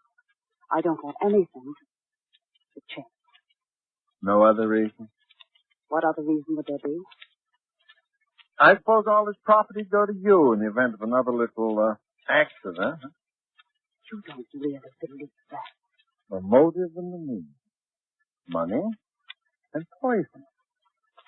How much, Elmer? Oh, no. No, you've got me wrong, Laura. I don't want money. When did that happen? Did it ever occur to you I might simply be interested in my brother's welfare? No. All that has occurred to me so far is to wonder why I had to pick the one man in the world who was related to you. You want to hear my proposition? I'm waiting. The motive and the means. It was always the means for an intelligent person such as you, Laura. But if we took away the motive... The motive? The money, the will. No motive, no temptation, see? I see. In a way, it's for your own protection, too, Laura, because if Charlie so much as slipped on a banana peel and you inherited that money, there isn't a jury in the world that wouldn't convict you simply on your past record. You realize that, don't you? Yes. So, no motive, no case either, you see? What do you want me to do? Get him to change his will. In favor of his only living relative, I presume. Uh-huh, that's me. And then? That's all. And you're in the clear, because after that, Charlie couldn't suspect you even if I told him. Probably wouldn't even believe it. He'd throw me out of the house for persecuting his little bride. Maybe even change his will right back again, you see? All right. You can do it, can't you? I suppose so. I know you can. I know you'd better.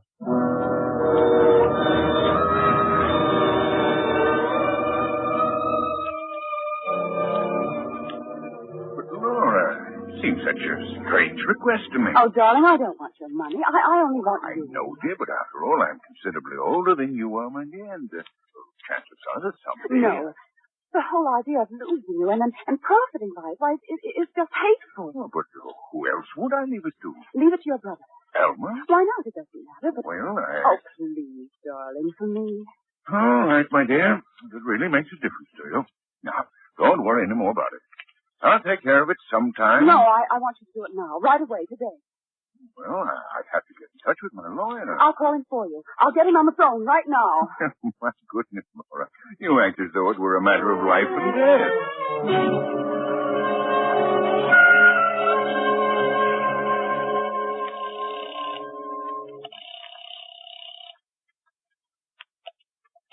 Outdoor Hotel. Mr. Elmer Garner, please. Thank you. Yeah? This is Laura. Uh-huh. It's all right. It's all arranged. Is it? Yes, the lawyer's coming tomorrow. You sure? Well, I was standing by the phone while he talked to him. Did he tell the lawyer what changes he wanted made? Yes, he did. Not that I think you'd ever tell a lie, Laura, but how do I know all this is true? Hasn't he told you? No. Well, then perhaps you'd better drop by this evening. Ah, now that's more like it. I'll expect you after dinner. I'll be there.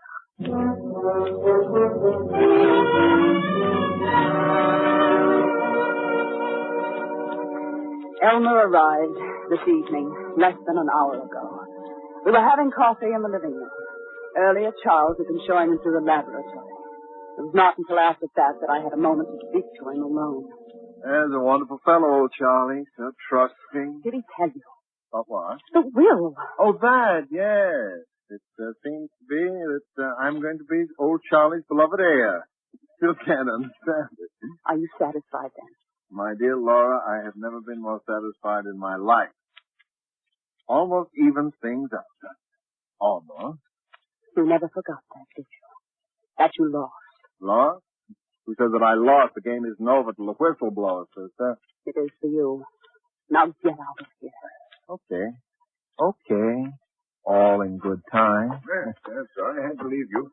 Those reactions have to be checked every hour. Well, that's all right, Charlie. Laura and I were just going over old times in Illinois.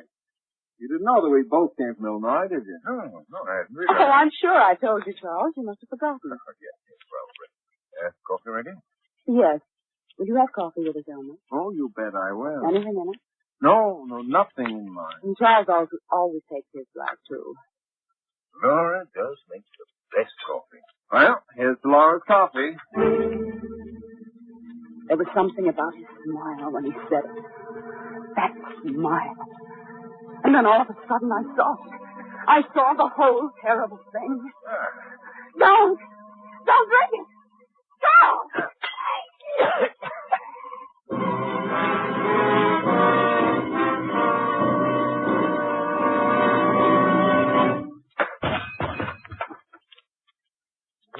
Well, old Charlie seems to have keeled over. Charles. Uh-huh. Wouldn't be surprised if it was thiochlorate poisoning. What a fool.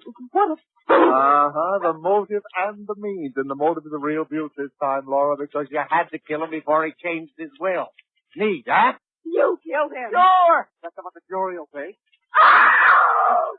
And, of course, I'll get the money anyway. You couldn't very well collect it. Because they are going to hang you, Laura. They're going to hang you.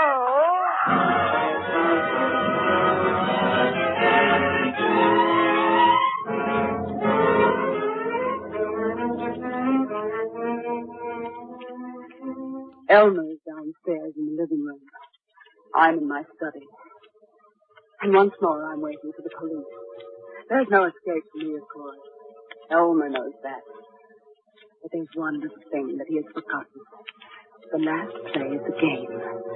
For I've just drawn up a will of my own, leaving my property and everything that I inherit from Charles to Elmer. It's dated 3 days ago. This statement I shall give into the safekeeping of my personal maid, Sidonia Bell, who, after all is said and done, has been the one true friend I've ever had. I shall give it to her with certain instructions for its eventual disposal, which I know she will follow to the letter. And that is done. I have beside me a glass of water. It contains thiochlorate, the motive and the meaning. Because you see, when the police come, it is Elmer who will have to do the explaining, not I. And he will have to explain to nobody. Charles. And mine.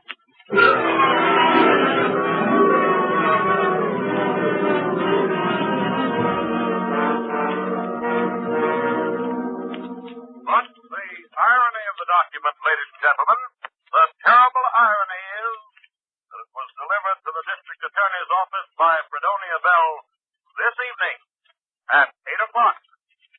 And why did the good Fredonia wait until now?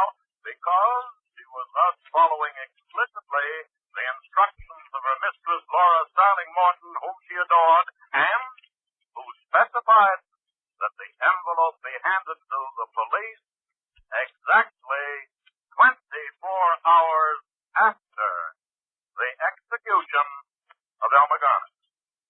Good night.